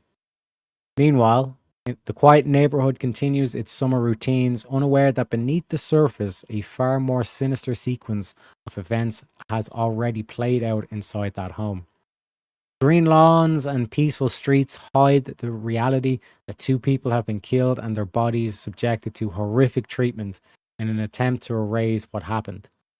Over the coming days, searches will extend beyond the resident into nearby properties, fields, and areas along the Wisconsin River. Digital devices will be examined, revealing layers of deception that stretch back months. Physical evidence will surface in unexpected places, forcing investigators to confront the possibility that this is no ordinary disappearance, but something far more calculated and violent. The community in Dane County watches with growing unease as the story moves from missing persons to something much worse. The initial body cam interactions at the door, conflicting accounts, and the absence of any confirming evidence for the supposed cabin trip all point investigators towards the person who remained at the home and provided the first information. Every new clue adds weight, every contradiction narrows the path. What began as a welfare check on a warm July day in a quiet Wisconsin suburb slowly reveals itself as one of the most disturbing and meticulously deceptive cases in recent memory. Ladies and gentlemen, the game is once again afoot. But let us outline the case. The investigation begins on July 7, 2021, when the young man residing in the family home in Windsor, Dane County, Wisconsin, contacts authorities to report that his parents, Bart and Krista, have gone missing. He states that they have left for a trip to the family cabin in Langlade County, accompanied by another unidentified couple, but never arrived at their destination and have not been heard from since. Police logged the report as a missing persons case and begin preliminary checks. Family members express immediate alarm, noting that the parents, who were responsible individuals who maintained regular contact and would not disappear without explanation, especially around scheduled family obligations. Officers conduct a welfare check at the residence. Body cam footage records the approach to the home on a typical summer day, the exterior appearance of a property, and the conversation with the young man at the door. He repeats the story of the cabin trip with the other couple, providing details about timing and plans. Detectives know his demeanor as cooperative, yet observe that certain elements of the account, such as the identity of the accompanying couple and the lack of any confirmation from the parents themselves, raise early questions. No immediate signs of disturbance are visible inside the home during the initial visit, but the story is flagged for verification. As the days pass without any contact from the missing couple, the case shifts from a simple welfare matter to an active missing persons investigation. Extended family provides additional context. Bart and Krista had no history of impulsive travel without notice, and their absence from expected events is highly unusual. Detectives begin cross-checking the cabin story. Records showed no evidence that the parents traveled to Langlade County or that any couple was involved. The supposed trip appears fabricated from the outset. Attention turns back to the residents and the young man who provided the initial report. On July 8th, investigators search a property associated with the young man's girlfriend in Dane County. During this search, they discover a mutilated human torso bearing multiple bullet wounds. The remains are later identified through DNA and other means as belonging to Bart. A rifle matching the description of one owned by the young man living at the family home is also recovered at the same location. This discovery dramatically alters the direction of the case. What was being treated as a missing persons matter now involves confirmed human remains and a firearm linked to the household. The young man is arrested on charges relating to providing false information about the missing persons case. The discovery prompts immediate further action. Forensic examination of the torso confirms multiple gunshot wounds consistent with a high-powered rifle. The weapon recovered is an SKS rifle that had been in the possession of the young man at the family home. Investigators secure search warrants for the primary residence in Windsor. Teams process the home, garage, and surrounding areas for blood evidence, tool marks, or signs of dismemberment activity. Digital devices belonging to the young man are seized for forensic analysis. While the torso provides the first concrete link to a homicide, the location of the rest of Bart's remains and any trace of Krista remain unknown. Search efforts expand across southern Wisconsin. On July 14th, a second set of remains, severed human legs, is recovered near the Wisconsin River in the Roxbury area, a location the young man was known to frequent. These remains are identified as belonging to Krista. The cause of death for Krista cannot be determined from the limited remains recovered, but the condition and separation of the legs indicate deliberate dismemberment after death. Digital forensics on the seized devices becomes a central pillar of the investigation. Analysis reveals that the young man had created and maintained multiple fictitious identities and communications over an extended period. He had posed as various advisors and managers using fake names to generate emails and messages that supported false claims about enrollment at Madison Area Technical College, employment with a local insurance company, and future career plans involving a move to Florida for a position at SpaceX. These deceptions had been presented to his parents and others as reality. Records show that Bart had recently contacted the college directly and learned that his son was not enrolled, creating a direct confrontation point in the days leading up to the disappearance. Witness statements add further layers. Neighbors report that the young man went door to door in the days after the parents were reported missing, inquiring about any security cam footage that might have captured activity around the home. Family, friends, and relatives describe inconsistencies in the timelines and stories provided by the young man both before and after the report. The girlfriend associated with the property where the torso was found provides information about recent visits and movements. Physical evidence from the home search includes indications of attempted cleanup in certain areas, tool marks consistent with dismemberment activity, and other trace materials linking the residents to the handling of remains. Linking the residents to, my bad on that. The timeline is reconstructed using phone records, location data, and digital communications. The young man's statements during subsequent interviews contain shifting details and contradictions when compared against the physical and digital evidence. As remains are identified and linked back to the family home, the investigation focuses on establishing the sequence of events inside the residence. The SKS rifles present at the disposal site, combined with the bullet wounds on the torso, provides a direct forensic connection. Gathering of remains across multiple distant locations, one set on the girlfriend-linked property, another near the Wisconsin River, suggests a deliberate effort to hinder recovery and identification. The use of different sites indicates planning and multiple trips after the initial events. Throughout the pre-trial phase, prosecutors compiled the evidence into cohesive narrative for the jury. The digital trial demonstrates a long-standing pattern of deception that was on the verge of exposure. The physical recovery of remains in stages. The physical recovery of remains in stages, the linked firearm, the contradiction of the body parts, and the inconsistencies in the young man's accounts all converge on the individual who lived at the home and initiated the missing persons report. Defense arguments challenge the interpretation of certain digital communications and the handling of some physical evidence. Cumulative weight of the forensic linkages, timeline reconstruction, and witness observations forms a detailed investigative record presented over the course of the trial. The case file grows to include hundreds of pages of forensic reports, interview transcripts, digital extractions, scene photographs, and body cam recordings. Every element is cross-referenced. The initial welfare check footage is compared against later statements. The discovery locations are mapped against the young man's known movements and frequented areas, and the fictitious communications are traced back to the devices in his possession. The investigation leaves investigators with a clear picture of how the case progressed, from a routine missing persons call to the recovery of dismembered remains and the identification of the person responsible for both the deaths and the subsequent concealment efforts. Ladies and gentlemen, let's get into it.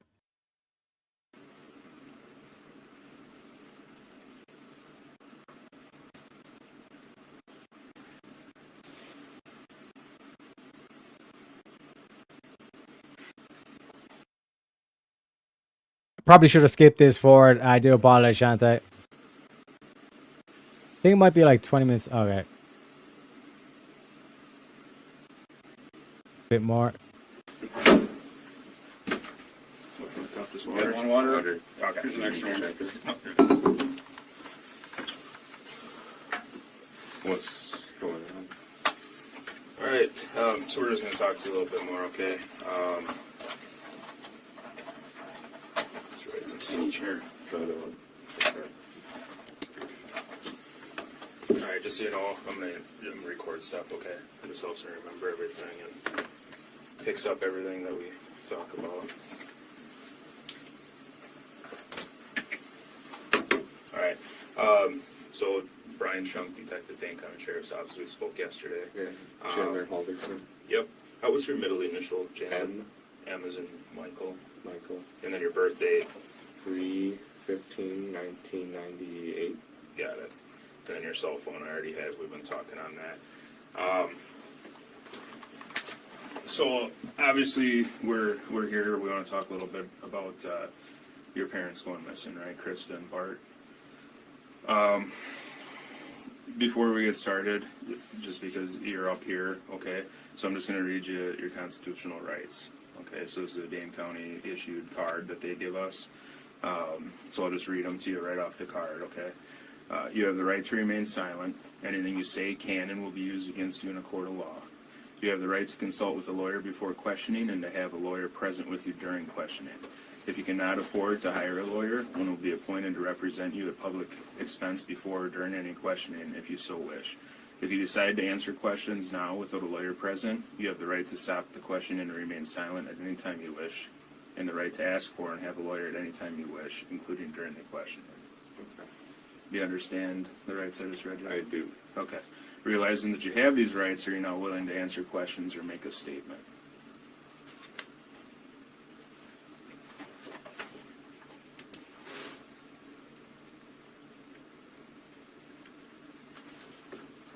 Just need a yes, right? Yeah, Yes. so Yes. the second Okay, one, okay. so I'll just read it again. Realizing that you have these rights, are you now willing to answer questions or make a statement? Oh, I will make a statement. Okay. So you understand them? You're willing to talk? Could I have the card so I could read it? I missed some. I'm sorry. I can I'm read still it. having a little bit of problems. The third one? I'll read it. We'll just start all over. Yeah. Yeah, we'll just read them all Just- again. No big deal. Alright, so you have the right to remain silent. Anything you say can and will be used against you in a court of law. You have the right to consult with a God damn it, people flying in, flying out. K-Dog. Yes, he was clearly guilty. The motive behind it was the parents didn't want him in the relationship with the girlfriend. And he basically took them out because he wanted to pursue the relationship with the girl. And he got life in prison plus 50 years, 50 or 80 years. And like I said, this dude, it's a similar kind of story where the parents basically parents are dead and dismembered, and he initially was saying, "Oh no, they went away to a cabin trip and all this stuff," but there was no evidence of a cabin trip and all this kind of thing. lawyer before questioning and to have a lawyer present with you during questioning. If you cannot afford to hire a lawyer, one will be appointed to represent you at public expense before or during any questioning if you so wish. If you decide to answer questions now without a lawyer present, you have the right to stop the questioning and remain silent at any time you wish, and the right to ask for and have a lawyer at any time you wish, including during the questioning. Okay. So then the only two questions I asked were, do you understand? Yeah, your I rights? understand, and I am willing to make a statement. Okay, perfect. All right. So like we already said, I talked to you yesterday. So today is July 8th. It's about 5:11 now. We started talking at 5:08. So yesterday, July 7th, I came to your house where you live with your parents, Bart and Krista Helderson. And the reason I was there is you had gone to the Windsor Police Department and reported them missing, right? Yes. Okay. Didn't go to the department. I went to the office break room area. In the same building. I think it's mixed in with the city hall. Okay. But nonetheless, a deputy came and spoke to you. Okay. So you reported your parents missing. We got some information from you yesterday. We've been following leads last night, working today to, go through different things, just trying to locate them, right? So I guess if you want to start with, let's just go back to last Wednesday. Wednesday. I was with my dad. What time Wednesday? I remember it. It was kind of a bad day. Okay. Why was it a bad day? Well, my mom had work, so she was gone. My dad and I were watching something over lunch. It was The Wheel of Fortune, and we normally have the couch, with our back facing the table we sat at the end of you coming. Downstairs or upstairs? Downstairs. Okay. Yeah, that room with the TV. I tossed the ball, and I smashed the glass. Okay. With the dog's help. Set my dad off, and we tried to clean it up. Okay. I don't know about him, but I got injured.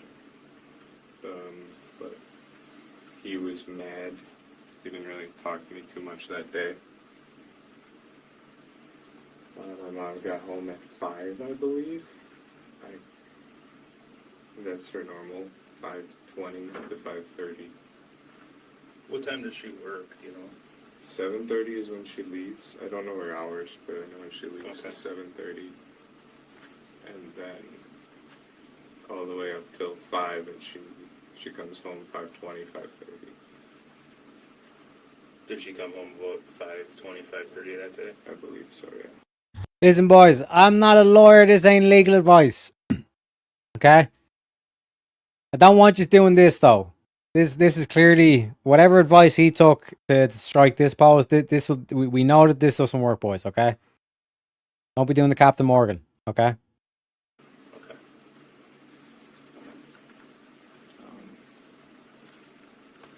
So you guys were downstairs, just to touch back on that quick. So the couch.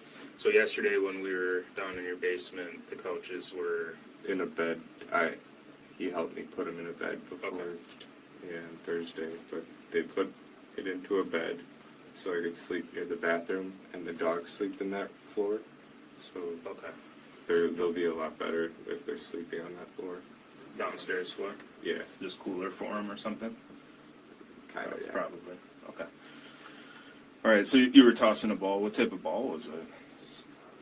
It's this gross, hairy tennis ball that Rizzo loves. All right. Just like a green tennis ball, like a normal. Yeah. Okay. With the squeaker, not like a tennis racket ball, but they don't chew those. My dog chews those out of any tennis ball. They just chew the squeakers out and then they don't play with them anymore. All right, so you was tossing that around, broke the fireplace glass. You said you were injured. What type of injury? I got a pretty deep hole in my foot. Last night Mary looked at it and she said the reason it keeps bleeding is because there's glass in it. Oh, so you showed up. Okay, so the whole story with the dog and the tennis ball, bullshit. He kicked the glass because, and this is my kind of initial thing into it, is he kicked the fireplace glass because he got found out. He was pissed off and annoyed. He got found out that he was lying to the parents. Because how did you get injured from this? Yeah, I showed the detective lead. Yeah. Okay. Yeah, so that one, it could be infected is what she's thinking, but Neosporin's been helping. Okay, good. Keeping it clean and stuff. Best you can. I don't know, I guess. Yeah. Okay. Wednesday, back to Wednesday. Yeah. Once I got all the glass out of the dog's hair, she didn't sustain any injuries. Good. Nothing even on her nose. She got it with her shoulder bone, I believe.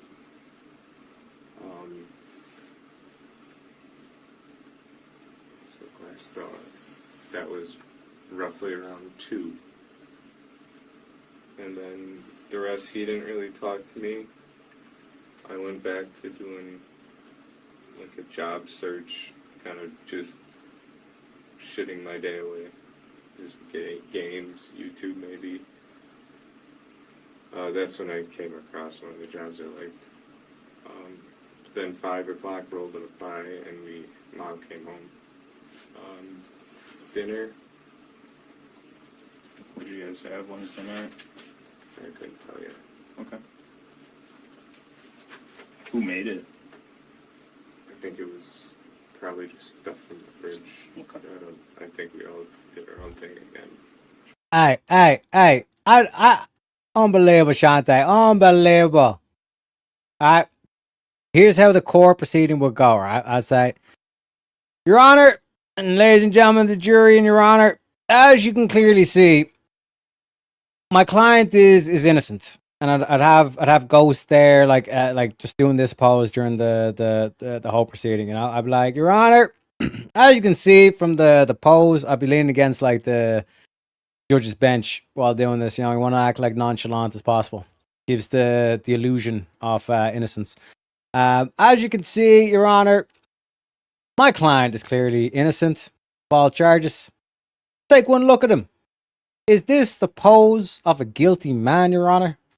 And they'd be like, yeah, that pose is like universally known as the guilty one.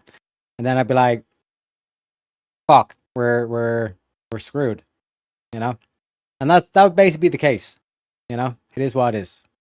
It is what it See, Shanti knows me too well. She knows me way too well, you know? It is what it is. Yeah, Ghost, you're fucked. You're fucked, Ghost. It is what it is. It is what it is. You know? Hey, what can I say? I gave my best shot. Guilty. Take both of them. Wait, what? Why am I going away? This is unbelievable. This is unbelievable, chat. Unbelievable. I gave my best shot, though. I gave my best shot, you know? See, Jack's just spamming the emojis. Unbelievable. Unbelievable.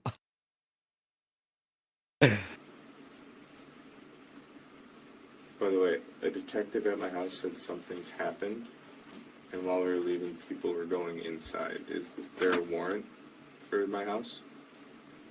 Should there be? No, I'm just wondering if... Okay. Can they go in? As far as I know, they were at your house, and they were going to be there talking to you to ask if you would come up here and talk to us. But Officer Haley just like walked pretty much in to the gate, you know, the gate on the outside. She just kind of walked in. I was wondering. Was that when you were getting your wallet? No, we were.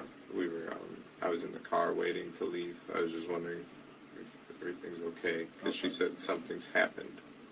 Okay. And we need to go down. Alright, I'll find out what that's about. Well, has anything bad happened? Oh. Not sure. Alright, so Wednesday night, Mom comes home. Dad was angry. Was he yelling, or what was? How would you describe Dad being angry? It was he would yell if you said something to him. I guess if you talk to him, if you give him his space, he'll be okay. So Wednesday night. Wednesday, if you just give him his space. That's all we did. Just give him his space. He wouldn't yell or do anything. Okay. That's all we had to do. Ma and I went to clean, do some laundry, make our beds, stuff like that. Who's we? Ma and I. Your mom. Okay. And that was Wednesday night. Yeah, that was, we had an early night. No TV that night. Gotcha. What time did your parents go to bed Wednesday night, do you think? I was in bed at 8. You were? Yeah. Okay. Yeah.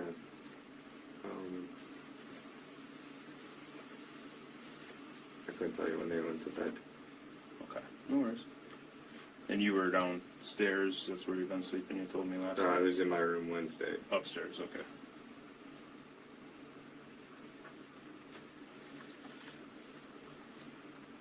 Gotcha, so in the bedroom upstairs, and then you slept downstairs. Why have you been sleeping downstairs again? You told me last night. Bathroom. The bathroom's right. I need to be close, because stairs, I can't see too well in the dark now, so... Gotcha. And just like last night, I'm jotting some notes, but it doesn't mean one thing is more important than the other. It just means that I need to remember stuff. And I understand it. Gotcha. All right. So, did you sleep with your door closed that night or open? Oh yeah, I always have it closed. Closed door. Yeah, that makes sense. I have a feeling they argued a little bit after. Parents did. What were they arguing about? Probably what set my dad off that day, the glass. Us not having food ready, and stuff like that. We just microwave whatever is in the fridge, I suppose. Yeah. Who was upset about that? Dad. Dad was? Okay. He usually doesn't like that. He likes when we cook. Okay. I Okay. Does he ever cook? I haven't seen him cook. Oh, he grills. He likes to grill. He grilled on Thursday. Nice. See, Jack, if you keep using the microwave, this is what you're going to end up like. Get rid of the microwave, okay? Teriyaki has legit done more for me IRL than my accents. Hey, it is what it is. Like I said, man, you know? He said microwave. Guilty. He's guilty. He used the microwave, Your Honor. Now, my client Ghost here, he's a good, honest man. Ladies and gentlemen, the jury. See, my client Ghost ain't on trial right now. What's on trial right now, ladies and gentlemen, is the Tylenols. My client, and again, like Ghost would be like doing this position, and then you go into this position. My client is a good Christian man. He does his prayers, goes to church on Sunday. Would you like to convict a good Christian man, especially when we got these godless communists rocking around here, folks? I don't think so. I don't think so. With that, ladies and gentlemen, I rest my case. Boom. Boom. Innocent. Innocent. You know? Exactly. I'd even get OJ off. You know? The glove don't fit, you must quit. That's what I'm talking about.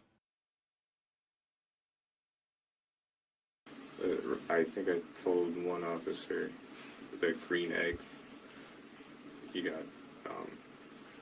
It makes terrible food, but yeah. Dad does? Yeah. Oh, the green egg. Oh, the green egg. That's like a grill or something? Yeah, it's insulated and makes everything smoky. Oh, okay. It's Thursday morning. I wake up.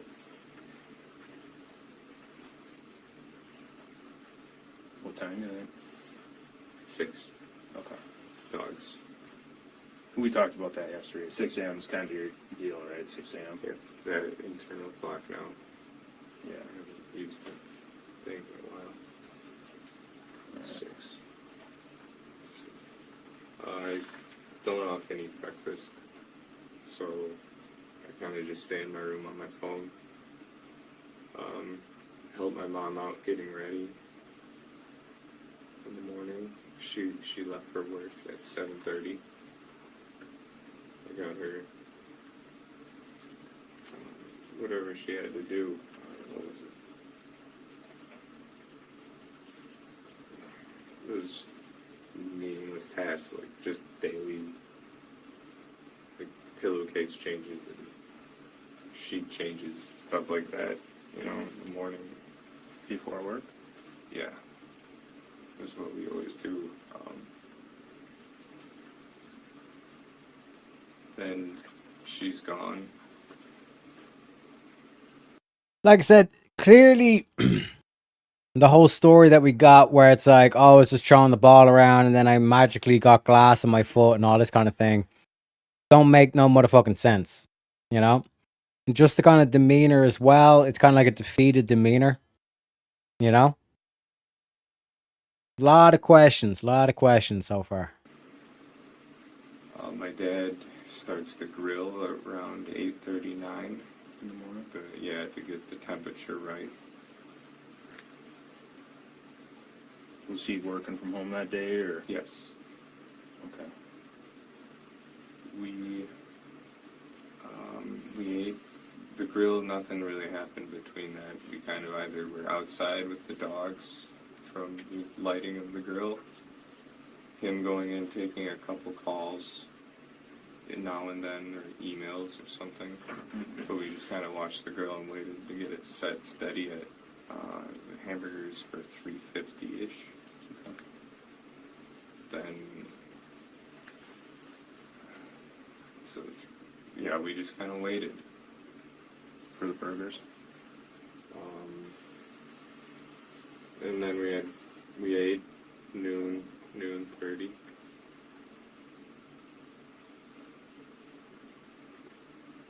Or 12:30, sorry. Sure.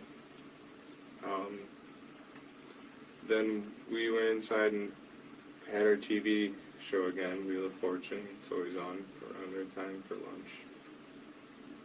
Or was it Family Feud? The Family Feud was Thursday. Family Feud. Where'd you guys watch that at? Downstairs? Same. Okay. Did you guys have a TV upstairs? I don't remember.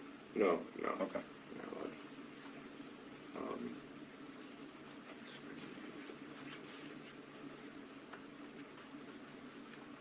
Sorry, I'm really trying to with the memory. That's fine. Then, yeah, we went to go do our own things. I went back to a little bit more job searching. This time I branched into DeForest instead of just Windsor looking. He went back to work. We planned on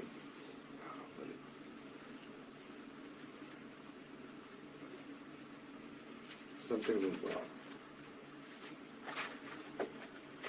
Oh, we were.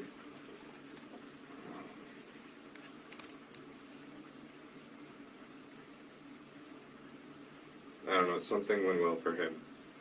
So that's all.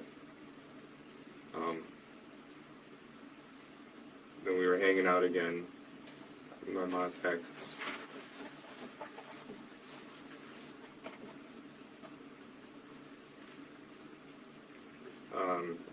I believe I texted her, everything's going well. His phone died, my dad. He didn't believe. He just kind of like charged it, put it on the dock, and left it. Then we just kind of hung out, and my mom gets home, and I start shrimp scampi for my dad, because that's what he wanted, but we didn't have shrimp, so I made shrimpless scampi.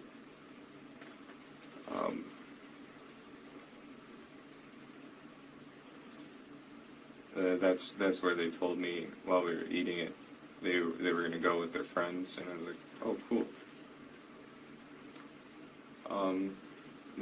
And they said they were going cabin. Yeah. Well, Okay. we were going up north. That's north how with they friends, referred to it. Who said that? Mom or dad? Ma. My dad doesn't talk well, he eats. Okay. So there we are at Thursday dinner, up north of the cabin. My dad says, I'll need a set for...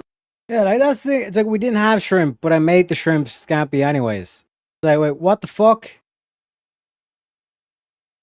But again, this is the whole aspect where it's like you want them to just keep him talking, even though he's contradicting himself. Just keep him talking. pipe repair and gas. So I'm like, all right. I grabbed the pipe repair stuff from his plumbing chest, or plumbing box. It's like a tote of what you need for pipe repair. And 2 whatever jerry cans. I can't remember the amount, but they're red with the safety nozzles. Got those squared away. They had most of their duffels already packed at that point. And we all just started bringing them down to the mudroom with the shoes by the garage. Where are you showing me in?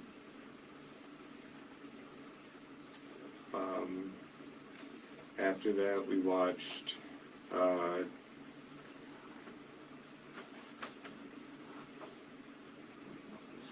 I think so. there's a Netflix original, 7 Underground, with the thrill-seeking, it's like they fake their deaths and they fly airplanes and they fight that evil of the world by being ghosts. It's pretty cool. I don't think I've seen that one yet. Who was watching that? The 3 of us. All 3 of you? Okay. All 3. And that put it at 9. They had their drinks. Went to my computer. My computer was at that black table we sat at. Sure. You saw that stuff. Played a video game called Tarkov till midnight. Well, after midnight, maybe even. And lose track of time. And my parents by then were asleep. And got their teeth brushed and everything.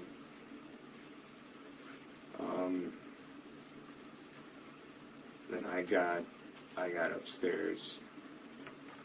Oh, that was Thursday. Yeah, so I did.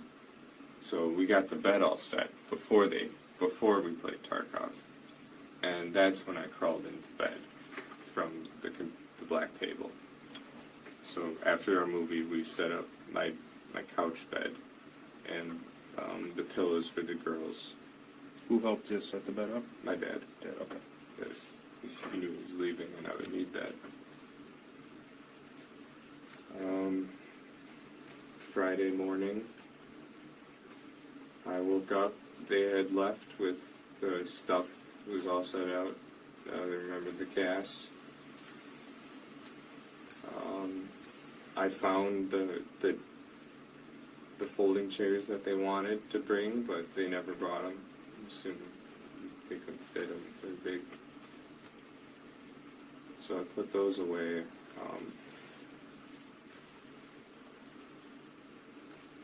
That was Friday morning. I go upstairs, do the dog, or feed the dogs. It was around 6-ish, not 6:15 when I woke up. I was a little late that day. 6:15 Friday, okay. That's just when I looked at my phone. Mm-hmm. Dogs, saw my ma's note, the insurance for my appointment.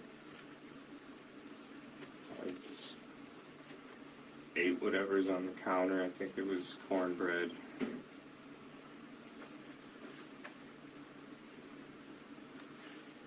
Where was the note from your mom? That was on the kitchen, like there's a peninsula. Yeah. With the insurance stacked up. But I moved it to the table. Okay. And then those insurance cards were there also that we saw yesterday? Yeah. Okay. I don't think she knew which one I... Just notice, like, his whole kind of demeanor is he's like dead. He's like dead inside. You know what I mean? Like, even when the detectives kind of like prompt him with little things, he's not even looking at the detective. You know? So it's like,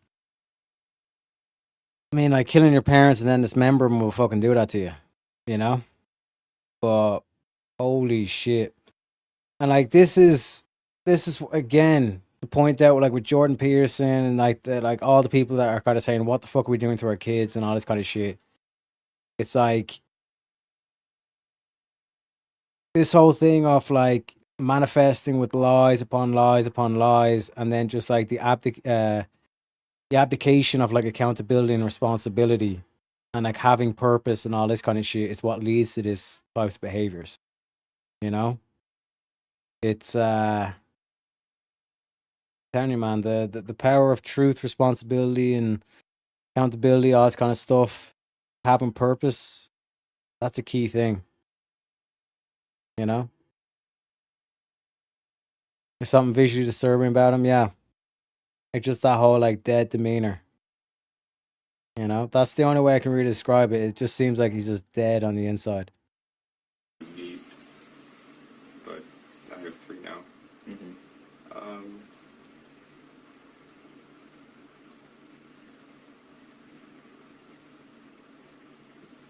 Friday. Yep. I hung out with Kat Friday night, I believe. What'd you do Friday during the day? Oh yeah, let's work backwards. I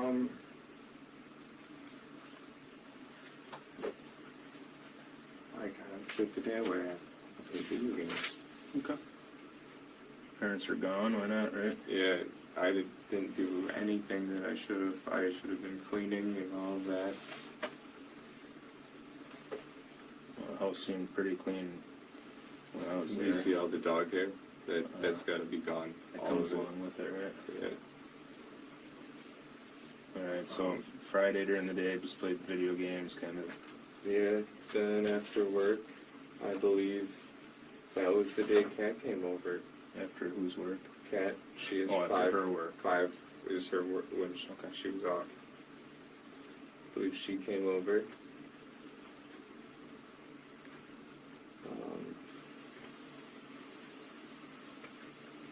So she was done around 5. And the cat came at 5, you said? I don't think she went straight here after. I Let's make believe sure she her came drive over. It could have been later, like 6, maybe give her time for like getting clothes.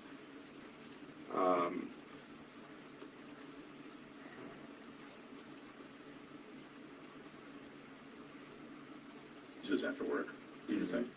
Where's she work at? She works downtown Middleton as a farm tech. Okay. She, I believe she stayed with me on that couch that night. So she spent the night over.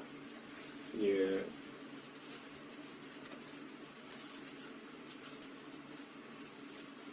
You guys both slept on the couch downstairs? Yeah.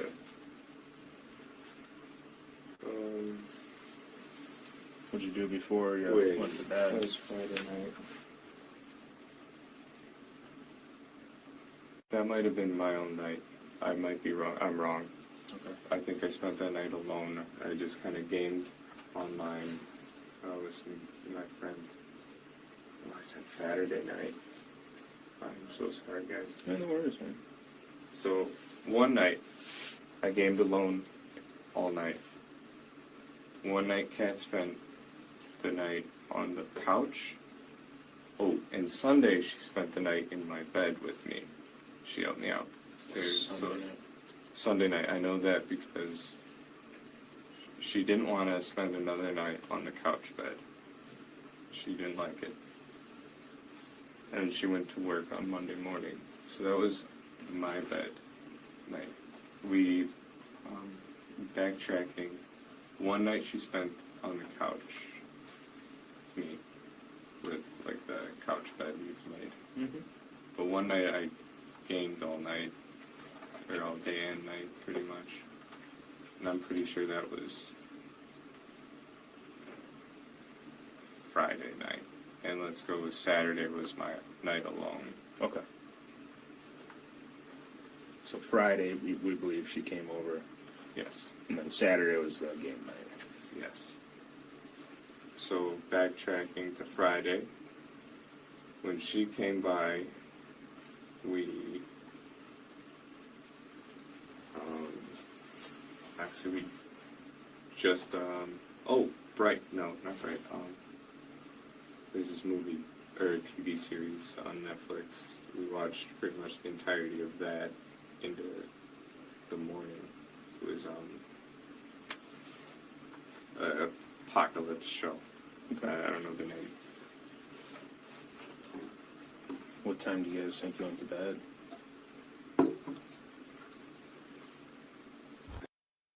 Bro, I'm telling you, man.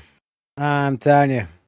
Also, Lone Wolf says, yeah, the flat vocal tone or voice tone, guilt is eating his soul, looking down most times as well. But what kind of like what adds that like layer of just kind of like dead inside as opposed to the previous one, because it's like a similar kind of situation where it's like he's basically killed his own family, is this whole thing of like the dismemberment. I think like that's what's really kind of like just like fucking killed his soul essentially. Welcome in, Lone Wolf. We got Ghostwriter saying, all right, ladies and gentlemen, it's been a great night, but all good things must come to an end, 100%. And I must bid you adieu. Have a good one, Ghosts. Exactly. God bless. God bless you too, sir. We stayed up well until 10, I would say. PM? Yeah. Okay. You gotta be at least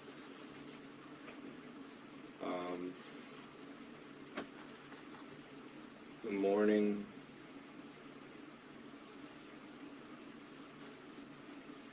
Saturday, we didn't do much. She left. This is when I'm really starting to notice my legs. Okay. I'm kind of having the anxiety and all of that, and like getting a little frustrated with myself and all of that. Like it wasn't too bad until like last week Tuesday when I started noticing it, and Saturday was like the peak. It's kind of stayed out like this. Okay. Peak anxiety and this kind of like set me like to ask for some space, and I just kind of gamed Saturday. Couldn't tell you when I went to bed. I think I might have even stayed up till 2. Yeah.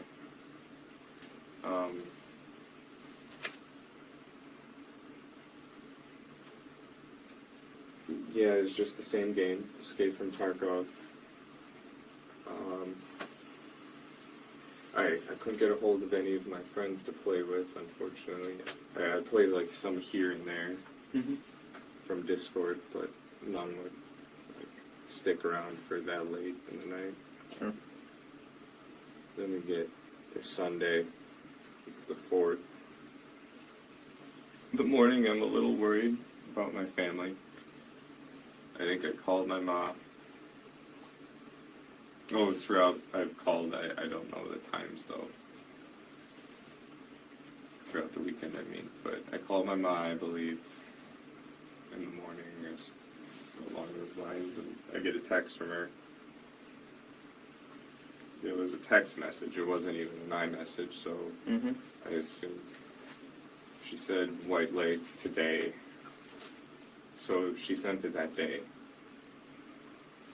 I couldn't figure out where she was, because it was a text, there was no iMessage, so I kind of just like left it at that. They're safe, they're alive. Then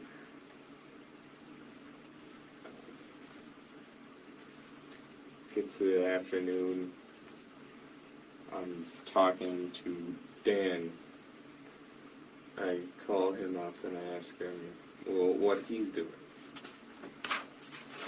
Or maybe that was the morning, but I called Dan that Sunday, asked him what he's up to, if he wanted to hang out.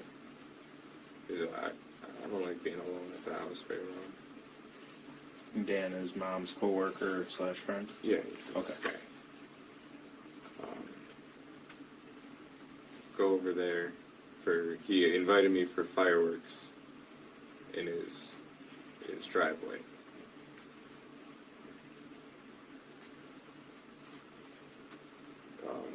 You said yesterday he lived in DeForest or Windsor or whatever. Yeah, close. Okay. I could point it at a map. One or the other. So throughout the day, the dogs, it's just me and the dogs, the fireworks, and the dogs are like running around into things. I'm trying to keep them okay. All they're doing is knocking stuff over, spilled their water. They haven't eaten. They won't go outside for me. Even on a leash, I couldn't get them out. What was the deal with that? Fireworks. Oh, the fireworks are spooking them so much. Yeah, all day. Gotcha. So I put them both into the Ford, cranked the TV. Did that seem to help at all with them? Yeah, the loud TV helped. Rizzo doesn't like, or maybe does like New Girl, the TV show, so we watched that. Maybe Shantae, but bear in mind, like this was like July 4th, so there would have been a lot of fireworks and all that kind of stuff as well. I'm not convinced though, you know. It's the theme song that gets her. I think she barks. So we watched that.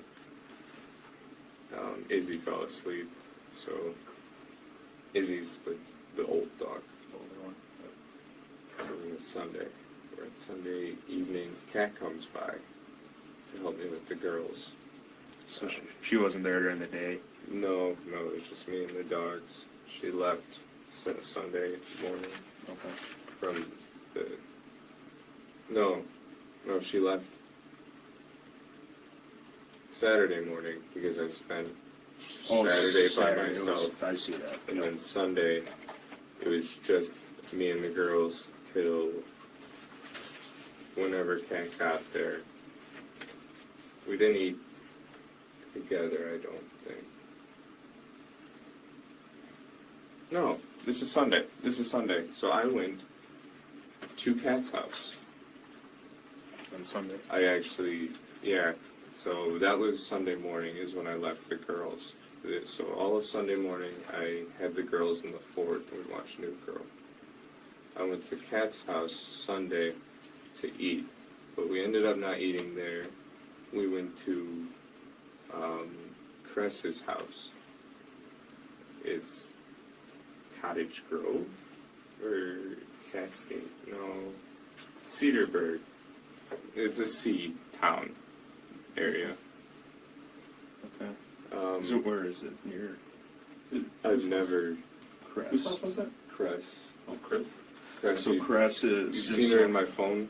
Yeah, I saw the calls to her. She That's your. helps me out with everything. Cat's mom's girlfriend. Mom's girlfriend. Okay. I try to talk to her as much because she's like. And also, like, bear in mind, like, when he said the night of the day of the murder, when they apparently went to the cabin, but when he was actually murdering them, like, all he can remember is that he was just playing video games, apparently. You know what I mean? And welcome in, birds aren't even real. Either Speakeasy or Cool Vic for the raids. You know what I mean? Probably. But yeah, buckle up for this one. This one is a crazy story, to say the least. I don't know why isn't she really helps me with what's going on with me. Because I've been in a slump, I'd say. Okay. But so went to Cat's house Sunday to eat. What time do you think you went over there? food at 3:30 is what they said. So about 3:30 you went over to Cat's? Oh, I was at Cat's well before.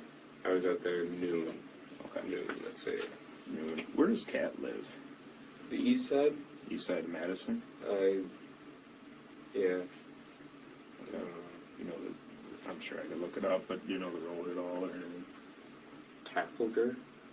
Or Andrew Lane? Trafalgar? Okay.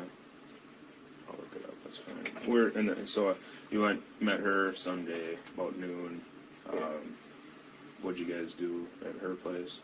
Well, she realized my legs, I wouldn't be able to do stuff with them. So her brother, and her brother's date went to a thrift store while she had me sleep. She just put me to bed and they went. And then they get home around 2:30. Kat and I rush back to my house, let the girls out, and we go back straight to the farm. Okay. Were you at the farm before you went to let the dogs out, or? No, we were at Kat's. It's like a duplex. So Kat's house Sunday around noon. You went to sleep with Kat, her sister, her brother, Kat's brother, and his date. Okay, sorry about that. Went to a thrift store. Then we went to Cress's, and we ate. After that, James left after dinner, leaving his date with us, and we took a swim. After the swim, we left, went to Kat's house to drop off his date. The date stayed at Kat's house. I think the date is Rose, maybe, is what her name was. Rose. Have you ever met her before? No, this was a Tinder match from her brother, Kat's brother. Okay.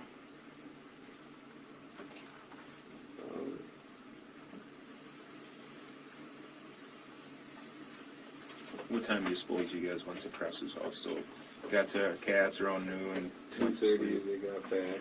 Okay. Kat and I went to my house to let the dogs out, then we left. I think we got gas.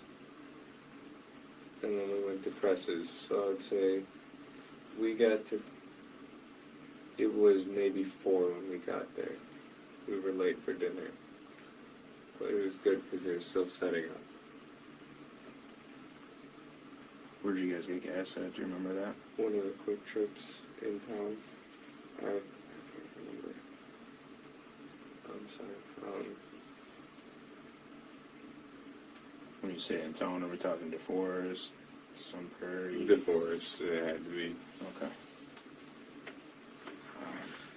I think we got, I'm still not super sure, but I know we were doing something on the way, or we didn't do something. I thought we were going to do a return, but I'm jumbling it right now, so just have that. We went to my house and back to Cress's. We were late. Okay. For dinner. What were you guys driving? Were you in your Kat's red Subaru? Okay. Was she driving or you? She drives that. Kat's her car. Red Subaru, so. Yeah, it's at my house right now. Oh, okay. And you rode with her? Yes. Where'd you guys go for a swim? There's like a little pool up at the Cress's house. Oh, she's been helping me with my walking and everything, and they get me there. Okay. Is it indoor or outdoor? Outdoor. It must have been nice with how hot it has been. Yeah, they got something fancy to heat it from the sun. Okay. But that was the three of us. Yeah. Then we went back to around 6, no, later, maybe 7. We went back to Kat's apartment, dropped off Rose, got Kat's dirty or wet clothes. She had wet clothes because she was going to dry them, and we went to my house together. So Rose got dropped off at Kat's? Yeah, the duplex in the east side. Okay.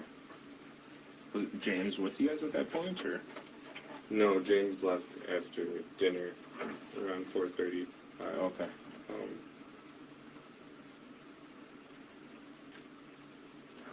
Gotta keep day planners. Was he not getting along with Rose, or? No, he had work. Oh, okay. That sucks. Working on the 4th of July. Yeah, something. So did Rose get dropped off at Kat's duplex then? Yes. We'll refer to Kat's house as a duplex. Yep. Cress is the farm. Yep. We grow berries. Yep. My house is my house. That's how we refer. Gotcha.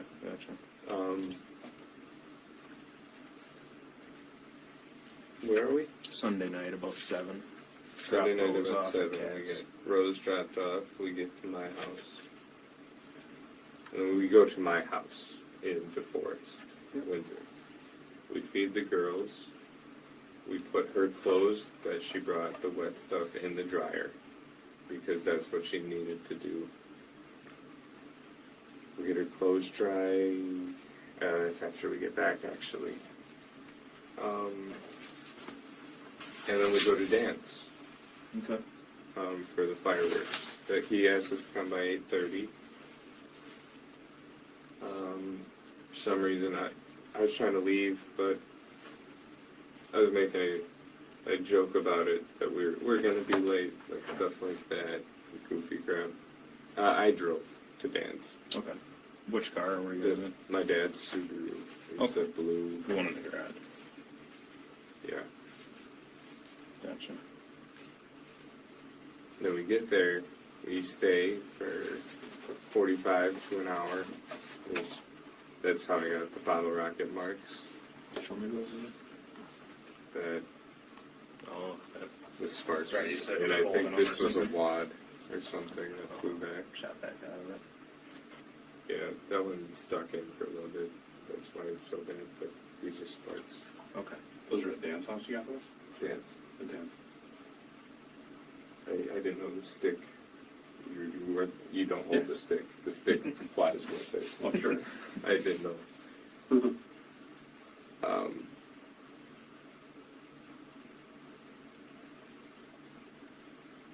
So you're over at Dan's house. Okay. About 45 minutes to an hour. Yeah, get my hands a little bit. We find a firework that it spins and takes off, and it went straight to the bush. So we were like, no more of that. We're done.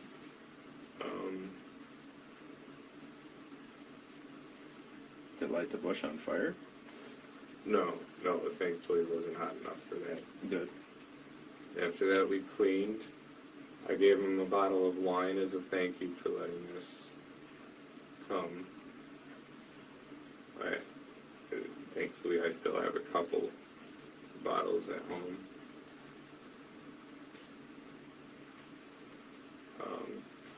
While we're there, Dan had a few beers. His girlfriend was there, or fiance, or wife. I'm not sure their relationship, but she was there. Know her name? Never got her name. Just Dan's girlfriend. She's got purple hair. She's IT at METC. Like, the school's own IT. Okay. Anybody else there? Just the two of us, and then the neighbors watched. One to our left and one across the street. One group. The one across the street had some cooler stuff than I've ever seen a person be able to own with firework-wise. But there we are, and then someone in the distance, kind of closer to our house, launched a mortar, artillery firework, and then I was like, okay, we have to go home for the dogs, so we went, and that was pushing 9:30, 9:45. We got home. We got into the couch fort.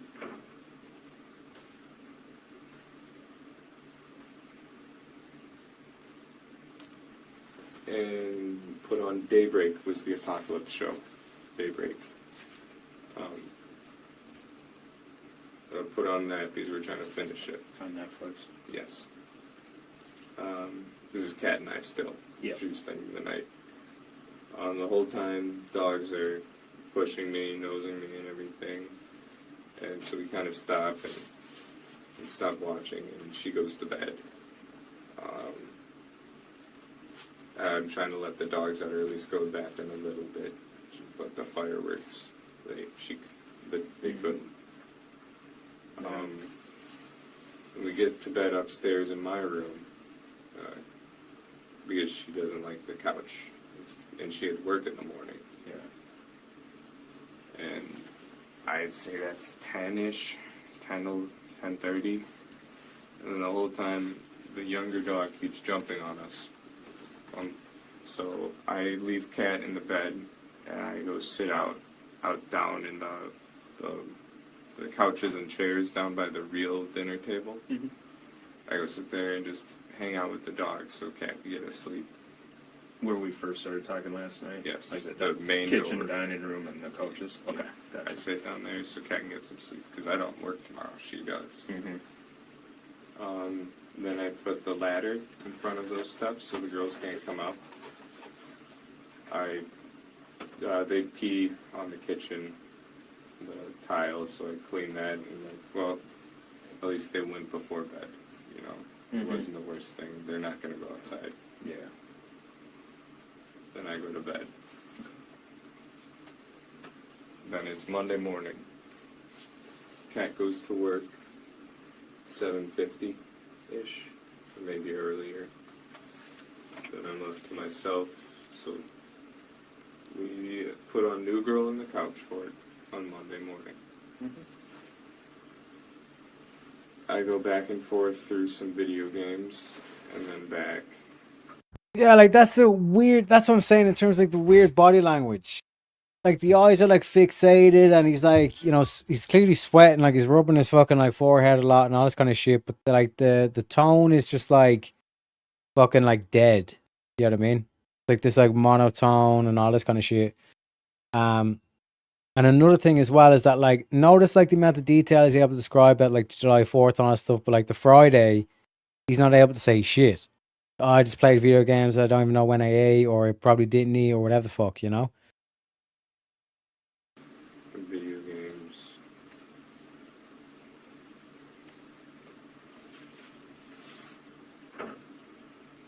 Back, and then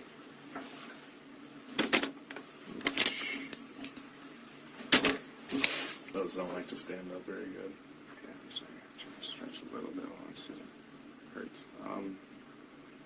So New Girl, video games. This is Monday. We're getting later. I have a little bit to eat for lunch.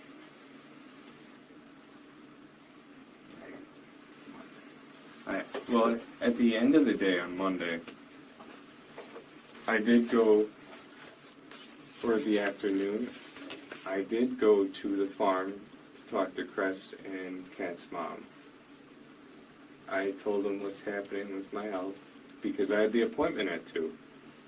Did you go to the farm before or after? After, because I told them what happened to me, and I told them the legs are probably going to be permanent, and the headaches should be fixed after the hemorrhage is cleared a little bit. So, now that I'm there, I talked to their mom, and Crest together. And I think Kat's mom is alright with me. I don't know, she wants me to move into the east side Kat's house and start paying rent as an apartment because she doesn't like Bingo, the Shante. Does Kat live with their mom, or? Kat has an apartment. Okay. Somewhere. Kat does? Yeah, it's by Mifflin. Okay. The Party Avenue. It's by there. Okay. So I'm there talking to their mom and Chris. Then I go up to have, a breakdown by their shed, and they go swimming. Right by the swimming pool is the shed, so they wanted to watch me, break down and all that. So after I noticed they're just watching, I just walk over to them. Describe your breakdown to me. I actually cried. Started kicking grass. Just doing the toddler tantrum shit. Then I hopped in the water with them. So he just had like a mental break. Oh my God, man. Oh my God. Like if I was a detective, it's like sirens are going off in my head right now. Because it's like he's completely monotone, dead inside and all this kind of shit. But he's like on 2 different occasions. But he was blaming the dog for the fireplace thing. But like this is like having a mental breakdown and like fucking kicking the grass and like screaming like a toddler and all this kind of shit. You know? He's just stalling folks because he knows he's going to get to the worst part of the story. He's scared. Daniel, man. So it was too late. I was in the water, and I realized Crest didn't have a top, and that was uncomfortable.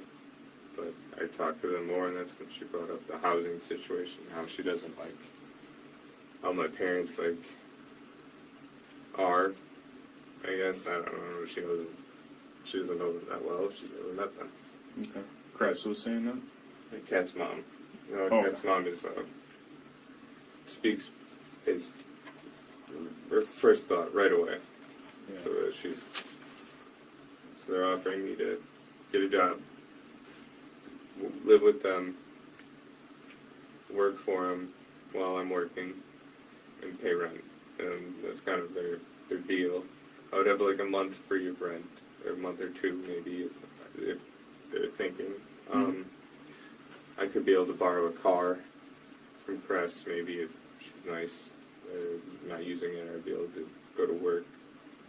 Does she have a lot of cars or something? No, okay. Just an extra one, probably. She stays at the farm. Okay. So if she didn't need it, I could use it to go to a job, or at least interviews. Yeah. I was hoping for a job, near where I live, so I could bike. That would keep me, these going. I don't think they can get worse, but I could keep doing it. Yeah.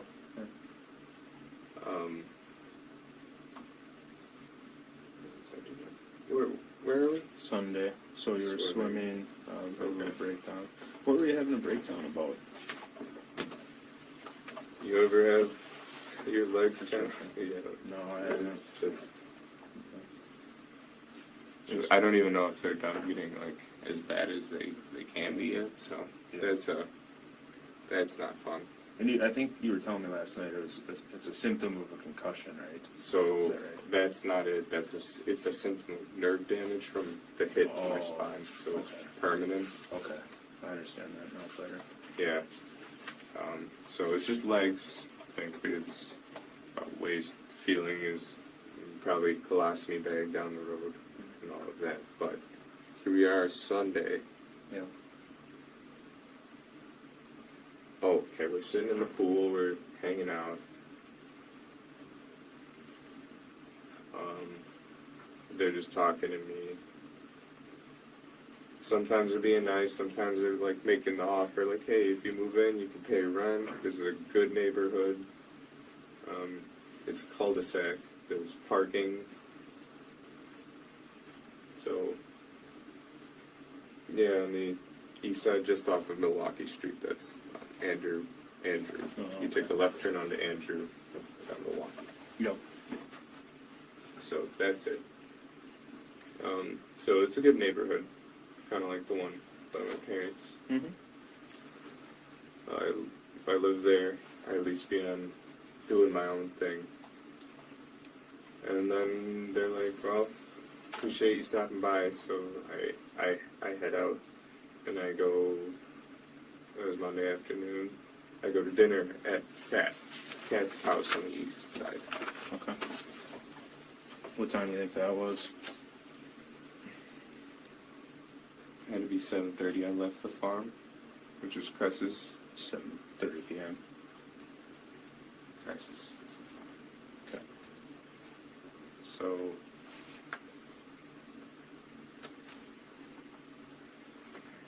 we're at Kat's. And then she's planning on feeding me. This is Monday, correct? Yeah. That's after the farm swim with Cress. I think we just eat and cuddle a little bit. Okay. When I go home, there's the girls. Let them out and go to bed because I kind of had a day. Yeah. What time do you think you left her place? I'd say 9. You left about 9, okay. She didn't come with you? No, I was alone that night. Okay. Don't really want to drag her away. I think she stayed at her apartment, or her house that night, not apartment. Okay. So, there we are. Tuesday morning. It was just...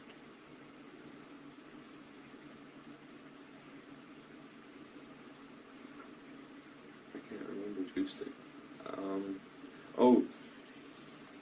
Dan wakes me up, I believe, with something, or not wakes me up, I did the 6 again with the dogs and the food, but I got back in bed. I don't know if I passed out or zoned out a little bit, but...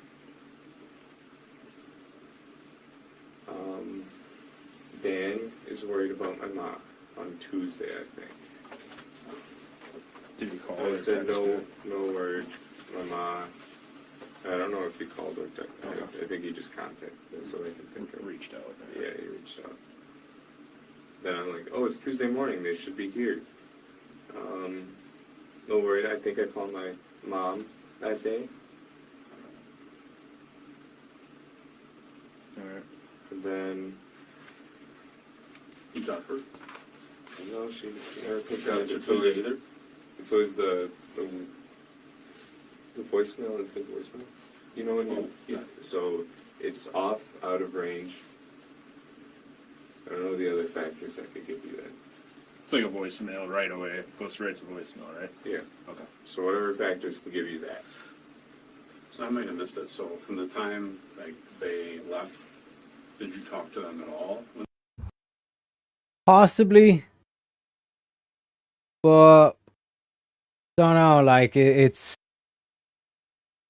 like as we'll get into it, like a key theme in like the past couple of cases has been this whole thing of like constant lying, like habitual lying, and all this kind of stuff to feed into the ego, then being confronted with reality, and then lashing out and getting violent and all this kind of stuff.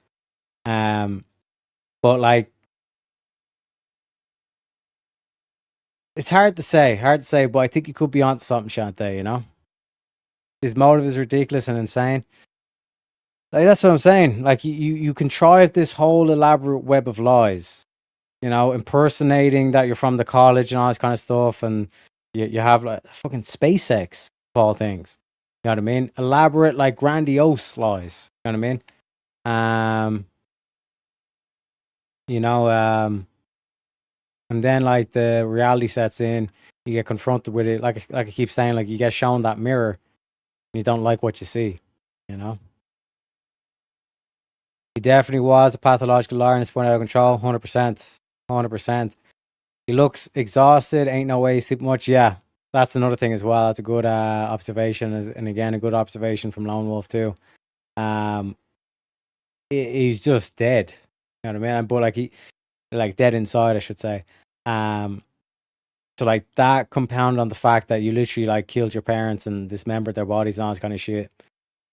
Oh, I don't think he's going to be sleeping well anytime soon. You know.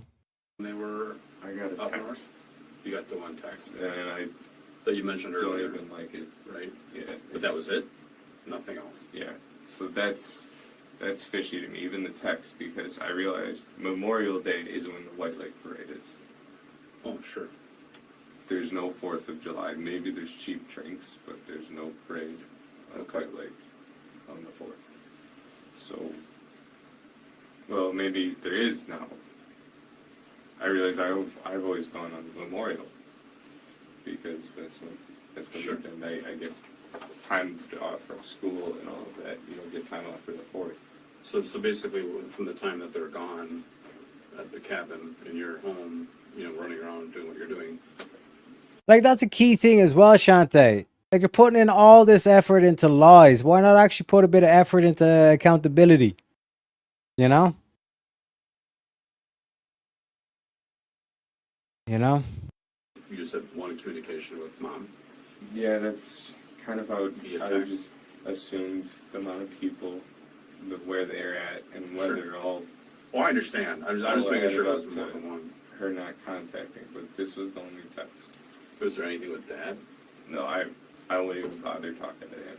He won't use his phone while he's up there. He loves it. Oh. But, you know. Does he keep his phone on him when he's up there? It's usually in the car. Oh, okay. My brother and I just text all the time while we're up there. We even set up wire antennas sometimes to make better connection. Sure. Okay. So here we are. Where? Tuesday. Called mom. Voicemail immediately. Tuesday-ish. Where? Dan called, worried about mom not coming to work. You had already fed the dogs and that before Dan called in, or reached out to you.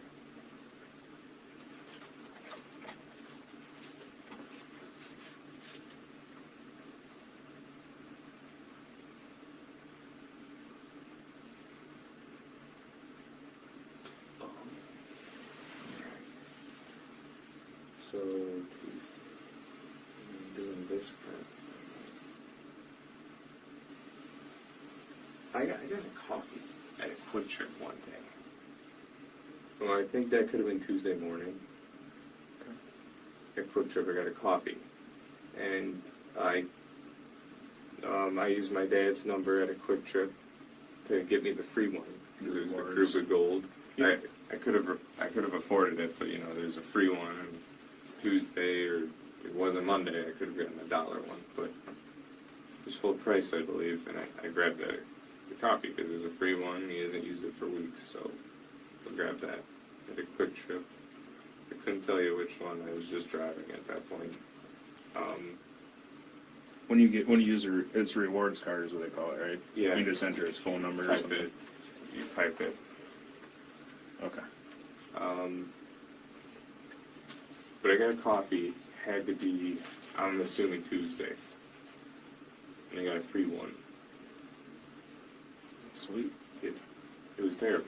Oh, it was? I wanted to try Krupa Gold. Yeah. It wasn't bad.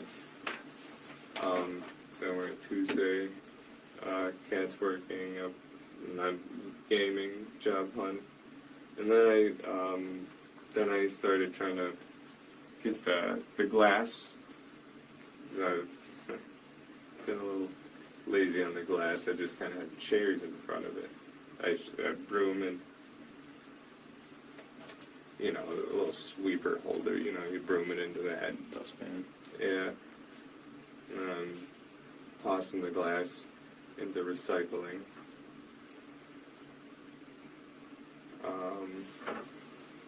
I get most of it. Wait, what? The glass is like days after the event. What the oh my god, man. Absolute defeat. Why even talk? Baron, like this is what, this is what, like 6 days after, like they go missing, I think. Like, let me double check the date. Un momento, por favore. I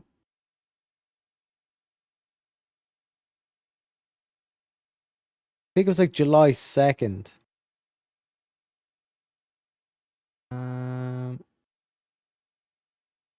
2021. Early July.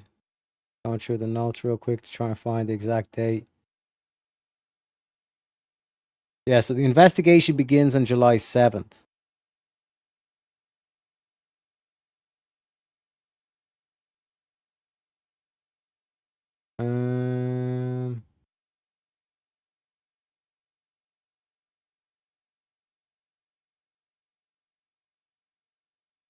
Oh, sorry. Yeah, they discover a mutilated human torso on the 8th. That's why they brought him in for questioning. So yeah, you got a fair point there. I don't know, man. Like when you're a compulsive liar, you're automatic. It's like it's instinct that you think that you're going to get away with it because you've been getting away with so much shit for so long. You know. A bunch in the cracks of the stone that I'm picking out by hand. I think I've been injuring myself from that, but just yeah.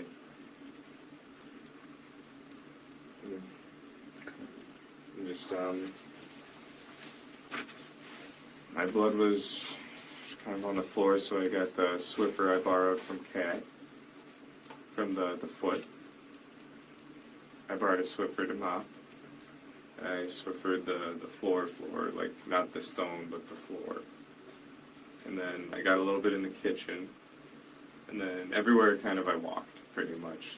The bathroom, the kitchen, and then I couldn't get the carpet, so I still stained that up a little crappy. Where was their carpet at? The stairs between basement and kitchen. Carpet. Oh, that's right. Carpet stairs. I tried. I can't get it out. Yeah, I said, fuck, I had it there for a second. So, like, if you go back on the calendar, right, back to 2021, July 2021, like, they said they went on the camping trip on the 2nd on Friday. Then he would have had the 3rd, the 4th, the 5th. Well, maybe not the 5th, but like 3rd, 4th, and maybe the 5th. And then they would have began the investigation on the following Wednesday, and then the interview would have been taking place on the Thursday. So,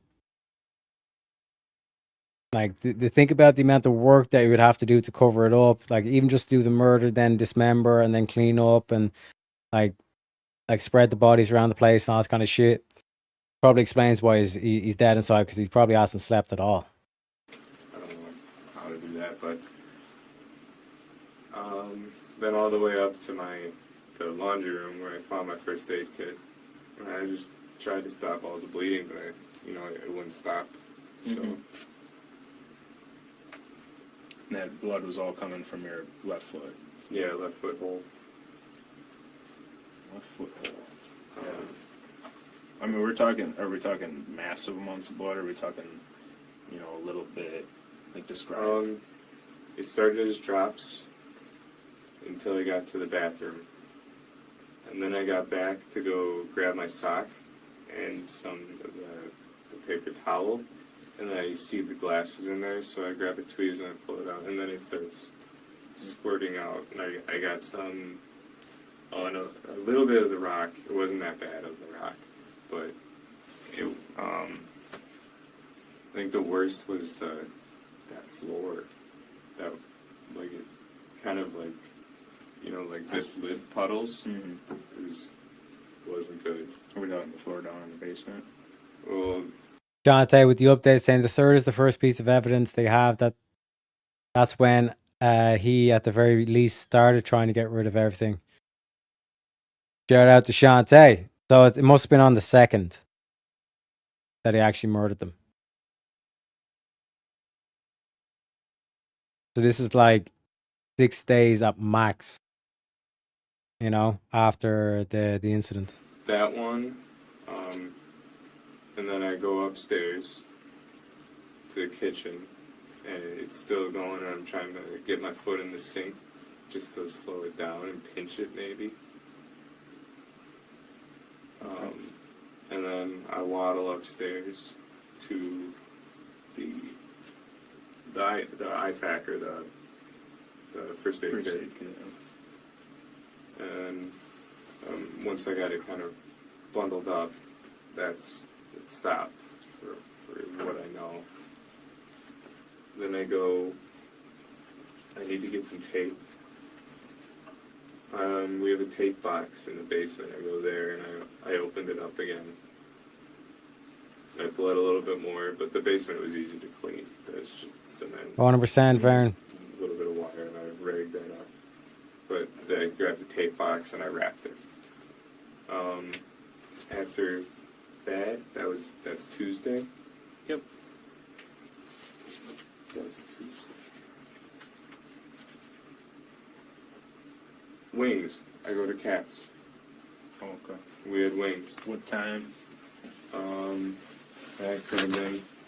I've been doing the BS of first aid and all that. I go to Kat's house with her mom and her brother. That could have been 5 or 6. I couldn't give you the exact. Did you guys pick up the wings and go there? Or? No, I drove to Kat's. Okay. Straight there. What'd you drive? The Subaru. Car choice. I just with the Volvo's seat, it like, you know, I can't do it with my foot. Okay.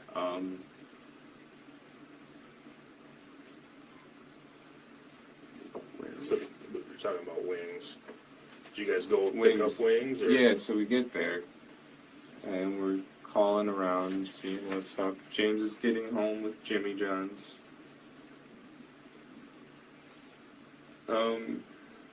And we're like, oh, you don't eat all of it. He's like, well, I'm hungry now. I do all that post-gym crap. So he grabs, eats half of his sandwich, and then we go, Kat and I, the two of us, in my car, we go to Buffalo Wild Wings. Do you remember which one? I couldn't tell you. Okay. I don't.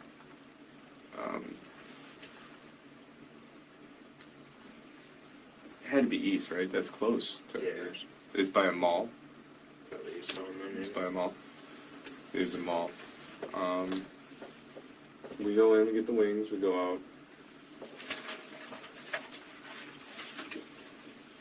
We go to Cats, we eat. We watched this movie, Pretty in Pink or something. It's about a girl that likes fashion and goes to Harvard. Is it on Netflix or just on the TV? They have like everything there. I didn't know. Alright, so you ate the wings at Cats, watch Pretty in Pink. Yeah, it is a mom's choice. But all the four of us we all ate. Okay. And then went upstairs and laid down in her bed for a few minutes. Just letting the food settle, or yeah, hanging out. Noticed she's kind of fallen asleep. So I'm like, okay, I'm ready to get out of here. And I go home, get the girls all ready for bed, going outside, get them water. What time do you think you made it home? say 9 at the latest. So girls, water, not really food they've ate before, but water and play, like indoor playtime in the bathroom. Sure. So, You guys go to, so you were home alone then? well, I've been home alone this whole weekend, really, except when Cat comes. Yeah. So Cat didn't come that night. So now we're pushing Wednesday, aren't we?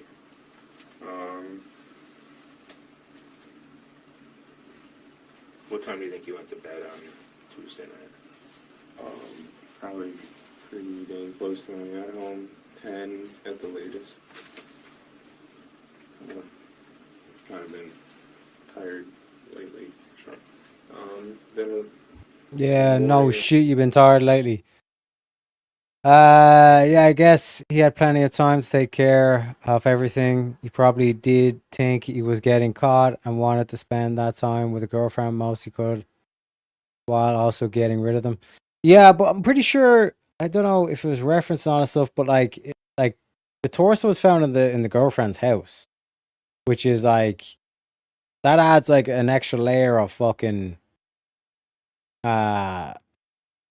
like sickness to it, you know what I mean?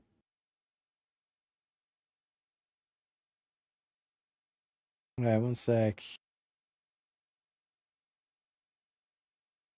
Yeah, on July 8th, investigators searched a property associated with the young man's girlfriend in Dane County. During the search, they discovered a mutilated human torso bearing multiple bullet wounds. So he had put the torso of the dad in the girlfriend's house. You know what I mean? Unbelievable. Problem with his elaborate descriptions and everything is that it doesn't mean anything. The investigators want hard proof. They want other people vouching for you and reporting your activities. That's true, but like notice like how much details he's able to recall like after that particular day. That particular day on the 2nd, he's just saying, "Oh, I played video games and done a bit of job hunting, and that was it." Like no detail on that day, and then every other day he was like a lot of detail, you know? Saying you did X, Y gives them something to look into, but it's not going to get you away from the investigation at all, 100%. I've been home alone this whole weekend. Yep, no alibi. I think it was on the property in like the shed. Oh, man. That explains the freak out or the mental breakdown. on Sunday? Or no, wait, where are we? Wednesday. Wednesday, okay, so Wednesday. I try to go to the farm. I keep spamming Cress and spamming Cress. I kind of need someone to talk to because I'm freaking out about my parents. Jane's calling me. I give her the address to go to the farm, or to the cabin. Jane Hilgendorf.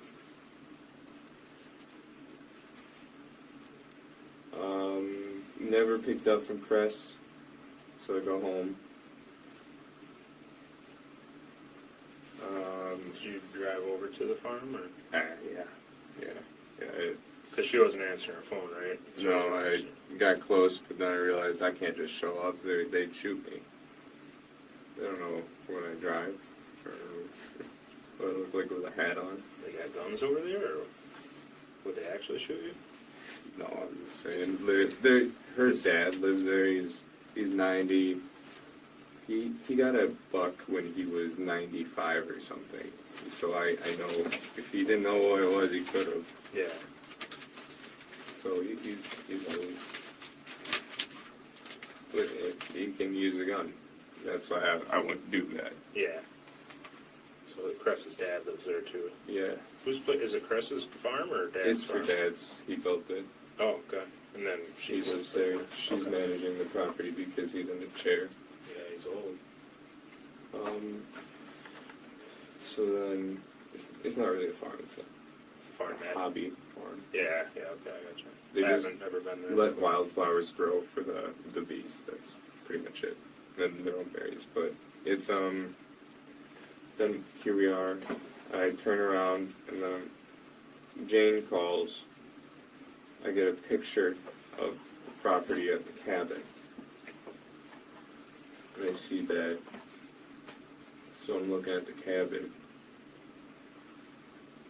And then it doesn't look right. There's a birch tree in front. And I didn't like the look of it because that didn't just sit right with me a little bit. But it looked like tracks were pushed down into the grass a little bit. I don't know, from the picture. And Mike said there was like light tracks, like someone was there.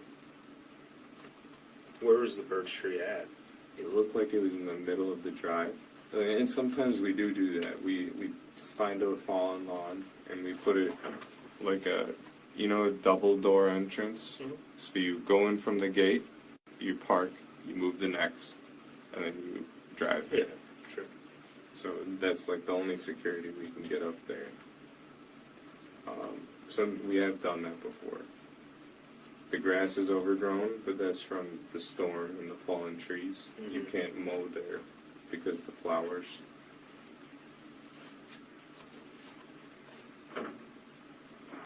So with the birch tree, I mean, if you guys typically put stuff down like security, why did it look weird to you this time? I've never seen that log. We have this log that's One that you've been close to the shed. It's, I would say, closer to petrified than rotten. It's hard, like really hard. Yeah. I don't know what kind of tree, but that's what my dad and I use when we go. So you typically use the same tree. This one just seemed out of place too. Yeah, that's not the tree we use. Gotcha.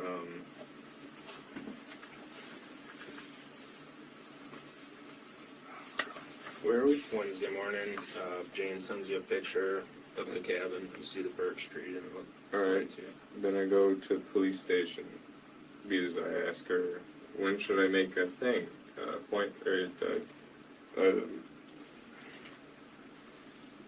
sorry. No worries,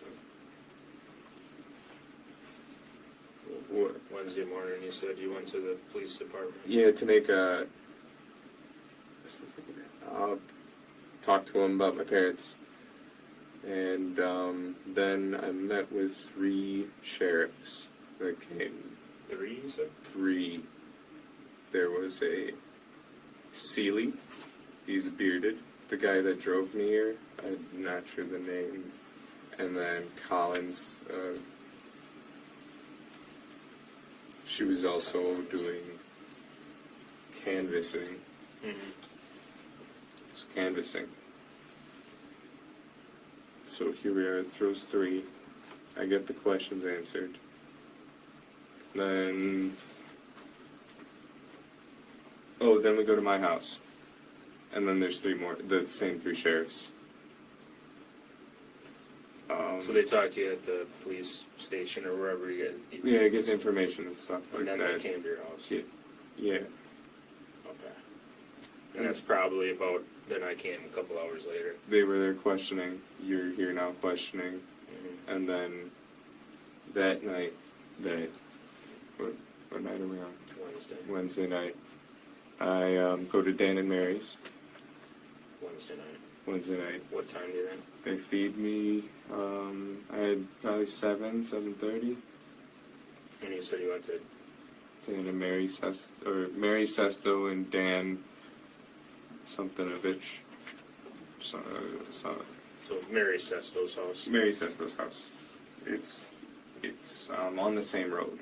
As pretty yours? much. Yeah. Okay. It just up the curves. For dinner, you went there? Yeah. Well, they just fed me. They didn't eat. Okay. They just wanted to brainstorm. Any good ideas come out of it? No. Okay. So you said We only could think of Dan, and Dan's been here. Yeah. So you said you went to the police department to talk about your parents. Just tell me, what exactly did you talk about your parents with the deputies about? Oh, we're making a report. That I thought I had to do that at a station. Okay. And you were reporting, like, what were you reporting exactly? I just want to write down and have it on that. they're missing this. Okay. 100% Shante. Like he's literally like getting sidetracked and like constantly having to say, "Okay, what day we on?" All this kind of shit. You know what I mean? I think they all did interviews or testified. I can't remember. The girlfriend and her family, they seen him a lot over those days, and they believe he was in college and working too. Well, that's the thing, you know. Like he had this whole web of lies that he was telling everybody and anybody, you know. Lies upon lies upon lies. Gotcha. Then, as far as you know, I mean, were you able to tell? We've gone into a lot of detail last night and tonight, right? Yeah. Do you think that you gave them as much information as you've given me, or do you think that You've asked way more questions. Yeah. You even asked about my injuries, the bleeding and the fireplace. Yeah. The sheriffs kind of gave what they need to make reports, and you just asked about like home life, everything, right? Okay. So you got more in depth. Yeah. I think. Wednesday here we are, and throughout the weekend I've been calling. Mm-hmm. Okay. All right. Just kind of look at some things here. So we started Wednesday. Mom had work. You and your dad watched Wheel of Fortune. Exactly, Shante. But this is the thing about like being a compulsive liar, like that seduction and illusion and all this kind of stuff. You know, I don't have to go to work because I can just lie about going to work and just play video games instead. Unbelievable, man. Unbelievable. I'm just gonna kind of read stuff back through. Okay. And we kind of ended it last night because I've been talking to you since then, you know, so I don't think there's much else that I need you to tell me from last night. So watching Wheel of Fortune, you're on the couch, table downstairs, couch back to the table downstairs, and tossing the ball around for the dog and broke the glass fireplace. Your foot gets hurt, Dad gets mad. Right? Yeah. Mom left for work in the morning, comes home later on. Dog Morning, Nate. Was it the dog or the ball that crashed into the glass? Both. The ball bounced it, but the dog hit it with the shoulder. Okay. That's how it broke. The ball wouldn't have done it. Yeah, probably not. And like this aspect with the fireplace glass makes no sense because the dog bumped into it, didn't get any injury, but this dude sliced his foot open. Don't make no sense. Okay. All right. Playing games, watching YouTube, job search. I'm just gonna, instead of reading out loud, just make sure I don't have any questions. You guys typically make your beds every day? Looked like they were made yesterday when I was there. Yes. Okay. We usually use sheets every few days and beds.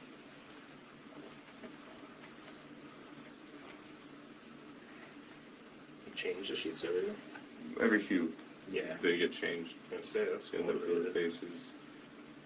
Or the dog hair, it's kind of hard to sleep. Yeah, they probably do have some pretty long hair. The heat they shed. But. Oh, Also true, Shante. That's fine. I get it. I got a dog. He sheds too, but you got two of them. You know. Alright.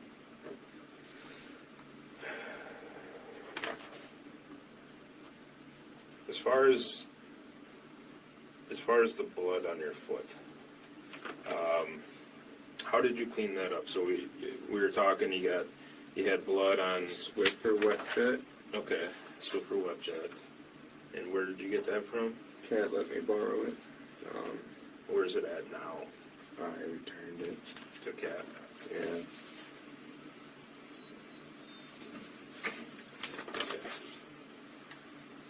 I don't know where it's at now. I just brought it back. Get it back to her. Did you use anything else? Hydrogen peroxide for the tiles and the hard floors. Just the big globs needed a little bit. Hydrogen peroxide. Did that seem to help get rid of the blood? Well, it hurt my foot, that stuff. But it didn't really help. Okay. It kind of just made a mess. And when you say only on tiles, I'm trying to remember your house. I couldn't do carpet with it. It would ruin the carpet, right? It would, I think so. Tiles, are we talking kitchen? Because downstairs is just like cement. Well, when I had some blood on the basement, I used the peroxide.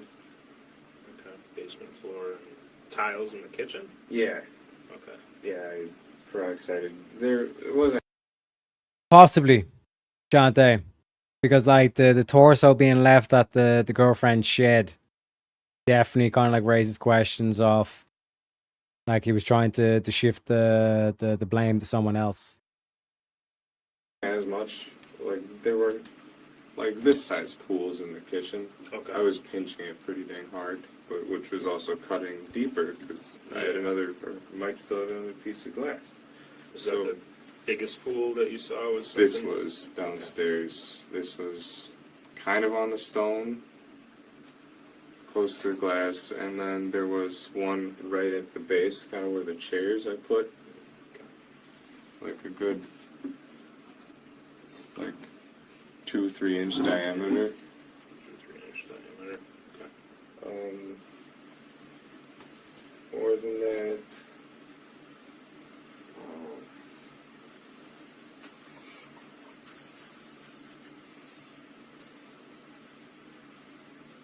Did you do anything to?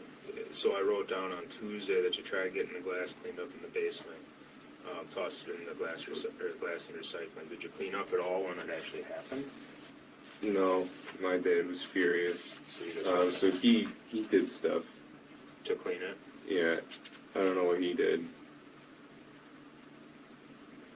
but he's sent me to my room upstairs. And he did whatever he did, but it still was on the floor after he was done. Okay.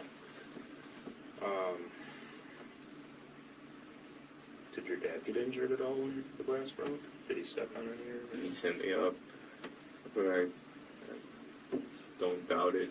When he gets mad, he's not thinking. So we don't know if your dad got hurt. No. Okay. No.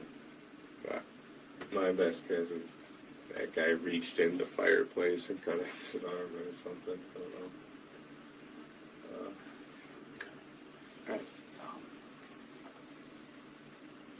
know. Head pain? Do you guys have like Tylenol or something? Unbelievable. Holy shit. It's always the Tylenol. Always the Tylenol. Really offer anything like that. But, like a headache? Yeah, I've been getting the migraines from all of the hits and stuff. We can try and get you something. Through that, Shante. Sorry, so cleaning up the blood, we just got the Swiffer and the hydrogen peroxide. Just kind of smeared it around. There's another paper toweling. Yeah, just that. Okay. And then there's, I don't know.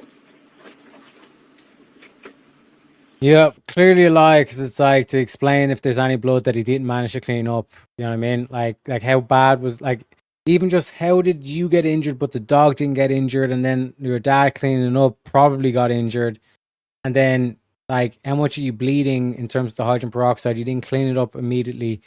You went to your room, but is there any blood around the house? It's you lied about multiple accidents and injuries that never happened. Makes a lot of sense. Makes a lot of sense, Shante. Compulsive liars. Where did all those paper towels go? Just in the trash? Yeah. Some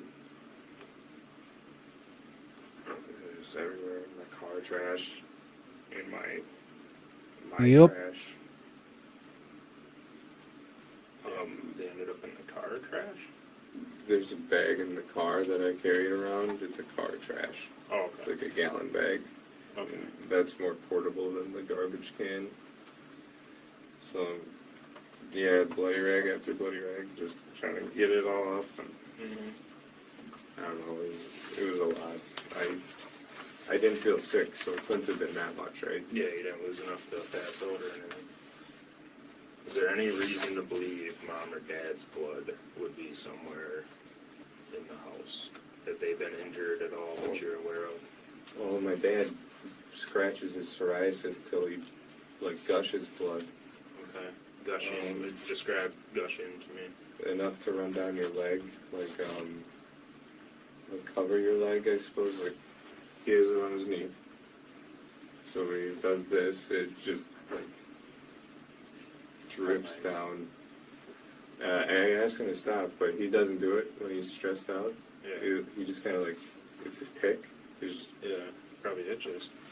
Does he, like, does it enough to get on the floor? Does it leave? Oh, yeah. Yeah, like how much, like, before we were talking the water bottle lid and the Yeti lid, is there, I mean, like, are we talking puddles like that, or just ribbons, or? It could be enough. Okay. But I'm thinking Yeti lid if he's there and I don't catch him soon enough. Oh, jeez. My mom's blood, just from her bloody noses she gets sometimes when she wakes up. That's why we've been doing the humidifier and dehumidifiers. Yeah. Probably downstairs to get the... We have to do multiple of them, but she can't be in the living room too long because that's a dehumidifier. And if she does, her nose gets bad. Not like a regular one, she gets it bad. But she either goes to the kitchen to fix it, her vanity, or the bathroom. When she gets bloody noses, are we talking it's just spraying around? Is it just dripping? Well, it's not squirting, but it's just dripping, and she doesn't notice it. Okay. She can't feel it anymore. Okay. Is there any reason to believe that in either one of their vehicles there would be any of their blood? Their vehicles? Yeah. Or anybody's vehicle, let's say that. Maybe car trash. Mom's car trash would definitely the past few days. My dad's car trash. Why would they have blood in their car trashes? Well, my mom does the bloody noses with the air conditioning, so in the when we have air conditioning, my mom will have to use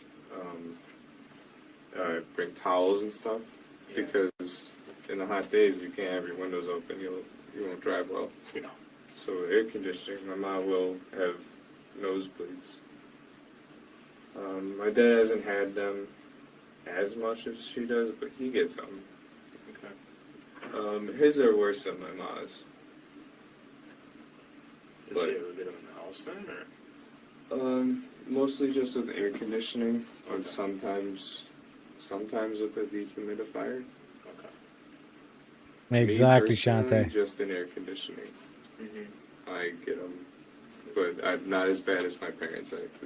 It's not bad. Okay. All right.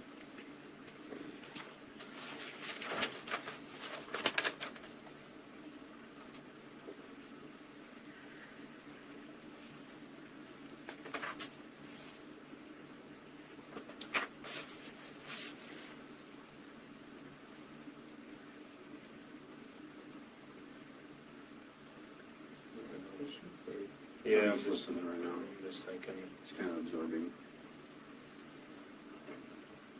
I just want to make sure that I'm asking everything so I don't have to keep calling you and stuff. Oh, do you know my brother? Is he okay? Mitch? Yeah, did he make it? I know that's a long drive for He hasn't those called. two. Yeah, he hasn't called me at all, so I don't know. I don't think they've ever done a trip like that. So it's like 3 hours, 3.5. I looked up. Mitch, Kayla,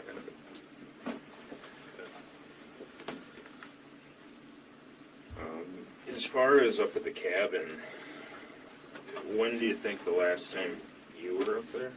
Personally, last year. Last year. Memorial Day, I believe. I think it wasn't the weekend before Memorial. I didn't make the parade. I never got to go last year. When do you think the last time your mom or dad were at the cabin before? My dad went when my brother was diagnosed with diabetes. When was that? the weekend before my concussion, so 1, 2, 3. Well, not including this week. 3, 4. Yeah, 4. 4 weeks. He went up. Brother doing okay. But he wasn't born with diabetes then. No, this was. Like it's the kind you're born with. June of this year, like 3-4 weeks ago. Yeah. Okay. He went up. Noticed our plumbing's gone to crap, and he bought a new set or something at a flea farm or a Home Depot, or it's like a 4-way converter type thing for the plumbing. Okay. Something For the cabin. Yeah, for the cabin. It's for like a toilet or? Yeah, we have a toilet up there actually now. Nice. Not just an outhouse? No, there is an outhouse. Yeah, you want to ask for him? Yeah, I appreciate that. Advil? Cool. What did you say? I got Advil, does that work? Yeah. Cool. I was like, I thought you said Adderall. No, I don't. No, not that. This is Advil. Just over the counter stuff. Yeah. Thank you. Like 3 of them work? Yeah. Appreciate it. You bet not what the hand will drop on that. Thanks, Tim. Say Advil on them, right? Can you put them on your mouth already? Never mind, there they are. No, I just got So the plumbing went truth crap. serum. No. Is it Just like Advil. was it a sink or a toilet or what was it with the plumbing that went bad? So when we have to pour water in every time we go up to start the pump. Oh, okay. So some reason by pouring water in, the water never rose in the toilet bowl apparently. So you couldn't flush it. You know, the water didn't come to the toilet. So you need a new thing to stop whatever the problem was. I think leaking. I don't know. I didn't hear everything from him. Sure. How did you find out about that? He? Yeah. How did he know that there was a plumbing issue up there? Well, he went up there just to go see the cabin. Oh, so when he went up a couple weeks ago, he realized an issue this time and he wanted to fix it. Yeah, well, he fixed the major issue, so it won't be flooding the house. Okay. Or the cabin. Now, he wanted the pipe set to redo it. Okay. Because we need new pipes because they're lead. And I think we might be moving to plastic. Because there's no water heat, we can do plastic. Yeah.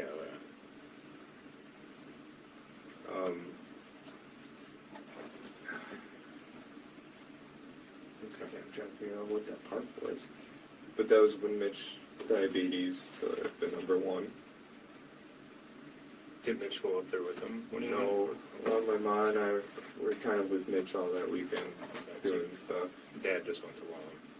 Yep. And then later that week, I had my fall. And I've just started getting my memory back. Okay. So, Where has Mom been up there this year at all? Mom has not been up there this year. Maybe they were up there before. No, I think Dad did it all himself, maybe. I think this is first. And Mitch hasn't been in the cabin in a while, right? Today? Oh, well, other than today. Yeah, I couldn't say he's been there. He didn't go last year. Okay. Does he kind of do his own thing, or? Mitch hasn't lived with us, or, you know, like, he's got a family now, a dog, a girlfriend, no kids, but cool. It's kind of, you know, opposite side family. You know how it is with brothers. Yeah. Okay. He flew the coop. Got a few of them myself. Yeah. All right. I've started thinking about that myself, and my parents are trying to figure that out with me. Yeah, Bill, I never heard about that. We got all the background, I think, right? Yeah, I think so. So, I think it's time we start talking about what happened to your parents. Like the truthful version. Okay. Okay. So. Boom. Saving the best for last. I was thinking, how long's left in this? Are we actually gonna like turn the screws to this motherfucker? So again, like that's like the long drawn out, let him talk about everything, all this kind of shit. Now we're gonna turn the screws. 20 pages of writing. We're going to start with a clean, white piece of paper for you to start telling the truth. Okay. What? Because listen to me. This is the only chance you're going to have to tell us the truth. Okay. What we listen. I can't tell you what we know, but we know you're not telling us the truth. We know your parents are no longer with us. Okay, and we know the reason why.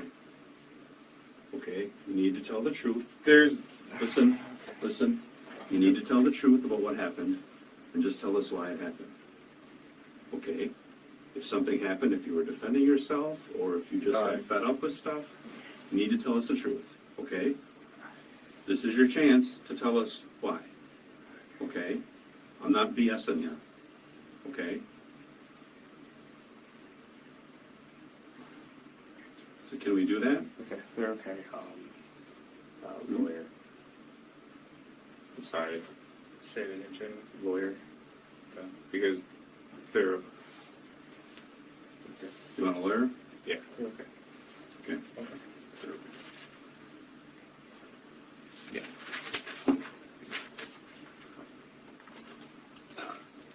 I'll just write down the time there. It's about 6:41. You're under arrest. Okay?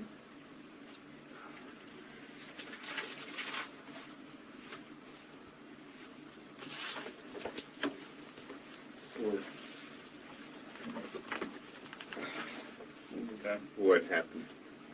Okay. You know what happened. We're not going to tell you what happened. You know what happened. You were there when it happened. Oh, he is fucked.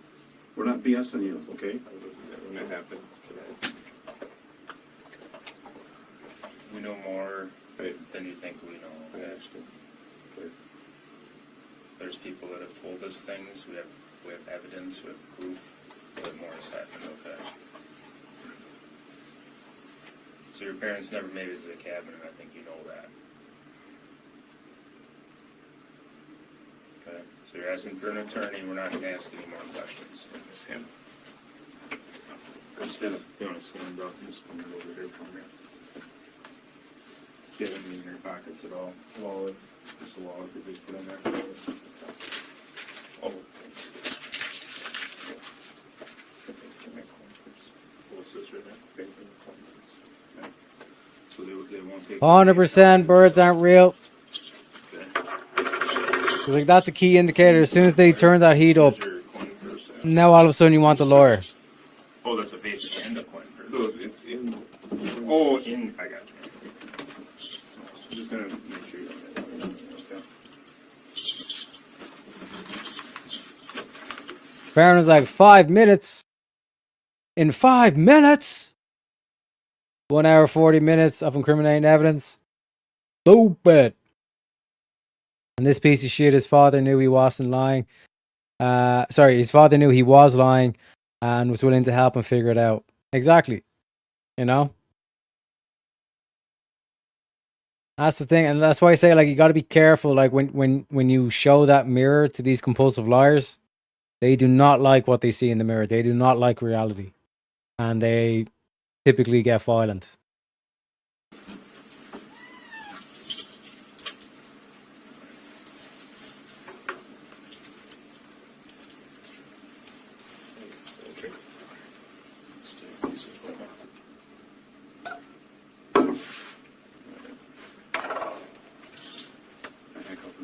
Yeah, that's.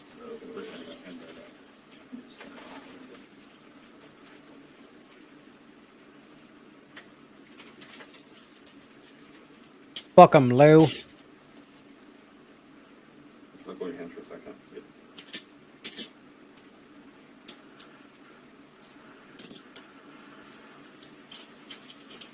You just double lock them so they don't get tighter on you, right?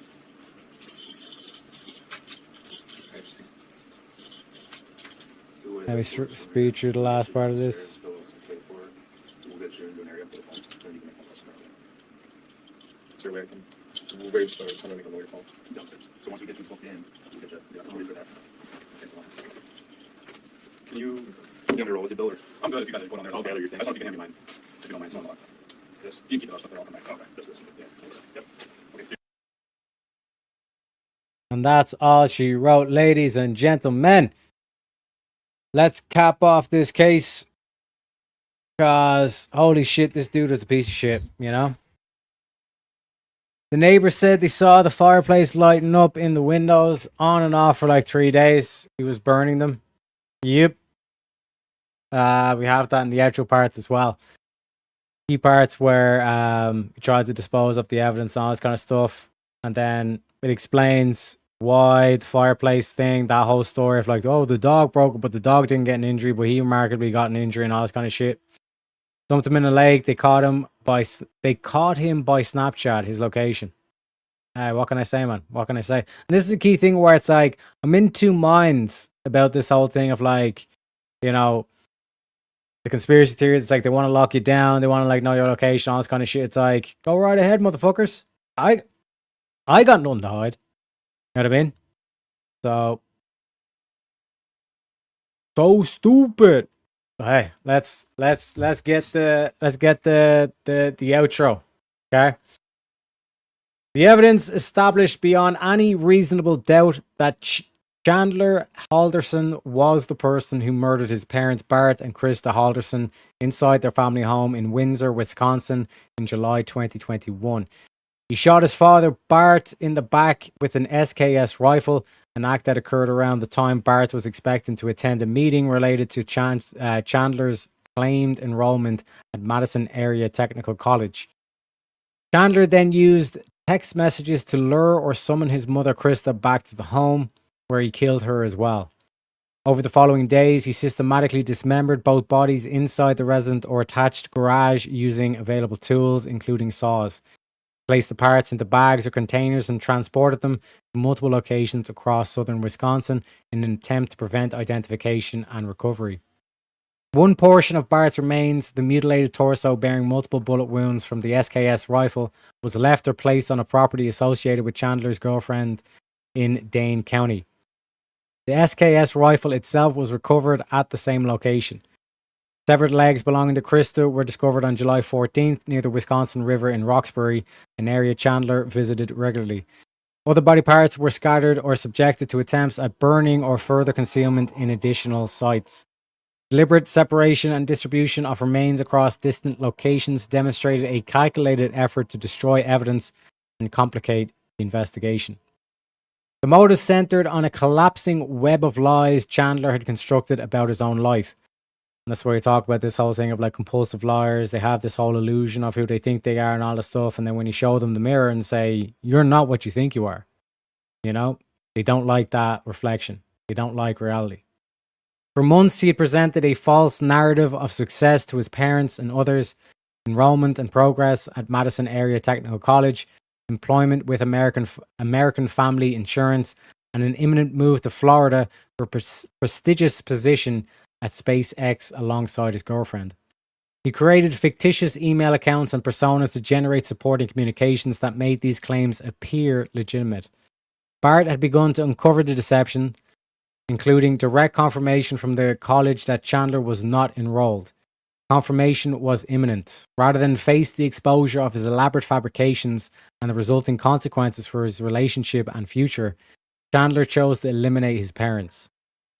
Their deaths removed the immediate threat of accountability. Again, like I keep saying, we got to make accountability great again. And allowed him to continue the charade at least for a short time. The dismemberment and scattering of remains was the next layer of the cover-up, intended to make the crime invisible. Chandler compounded the murders with an extensive campaign of deception afterward.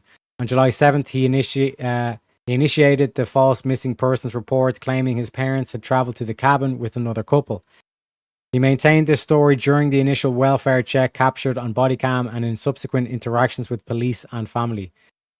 He went door to door asking neighbors about security camera footage, attempting to control or discover what visual evidence might exist.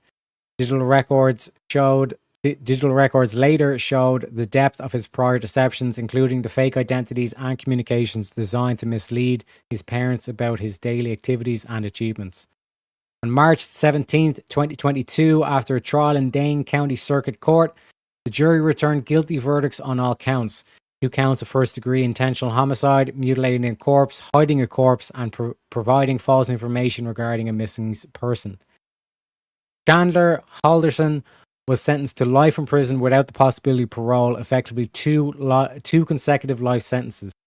In April 2023, a judge vacated the 2 lesser convictions related to hiding a corpse on procedural grounds because they were lesser included offenses of the mutilation charges, but the homicide convictions and life sentence remained intact. Chandler continued to pursue appeals, but the Wisconsin Supreme Court denied review as recently as June 2026, leaving the convictions and sentence final. The case stands as a stark illustration of how a pattern of pathological lying can escalate into lethal violence when exposure becomes unavoidable. Digital footprint Chandler left behind, fake communications, location data, and device searches proved as damning as the physical remains recovered from multiple sites. Body cam footage from the early welfare check and police interviews shown during trial captured his initial calm demeanor and the inconsistencies that began unraveling almost immediately. Ring camera evidence and other home recordings presented in court documented movements around the property during the critical period. Investigation success rested on the patient accumulation of these layers. The initial report that did not hold up to verification, the rapid discovery of remains, the forensic linkages to the SKS rifle and the family home, and the exposure of the months-long deception that provided the motive. Chandler Halderson's girlfriend was not charged with any involvement in the murders themselves. The focus remained squarely on the individual who lived in the home, initiated the false narrative, possessed the murder weapon, and carried out both the killings and the dismemberment. The impact on the extended family was profound. Grandparents and other relatives spoke publicly about their loss and the betrayal they felt. The case received extensive local and national attention because of the calculated nature of the cover-up and the shocking conditions in which the remains were found. In the end, no amount of scattering or concealment could erase the evidence Chandler left behind. A combination of physical remains, the linked firearm, digital records of deception, witness observations, and his own inconsistent statements created an unbroken chain that led directly back to him. The Deductionist Files examines these claims to show how even the most carefully constructed lies eventually fracture under the weight of facts. Thank you for following this investigation with me, and remember, stay observant and remember that the smallest contradiction can reveal the largest truth. And like I keep trying to tell y'all, pathological liars, get them out of your life. It ain't worth it. It ain't worth it. Sorry, I was irritated by that ending, so I started spoiling the end. No worries, Shantae. Like I said, you're like our undercover FBI agent. You know what I mean? You're giving us the facts that we don't get to, you know? Baron says, if you have nothing to hide, you've nothing to worry about is wrong. If you've nothing to suspect, then you've no reason to search. But like I said, in terms of the amount of these cases that we see where they're like the GPS location, like literally has these people dead to rights, you know? Food for thought. Like I said, it's something I always kind of think about in terms of like the back and forth, so to speak. We got how long Nate, the $5 says, if you're gonna get dirty, you better take your electronics at home. My man. Let me give you a money clip for that one.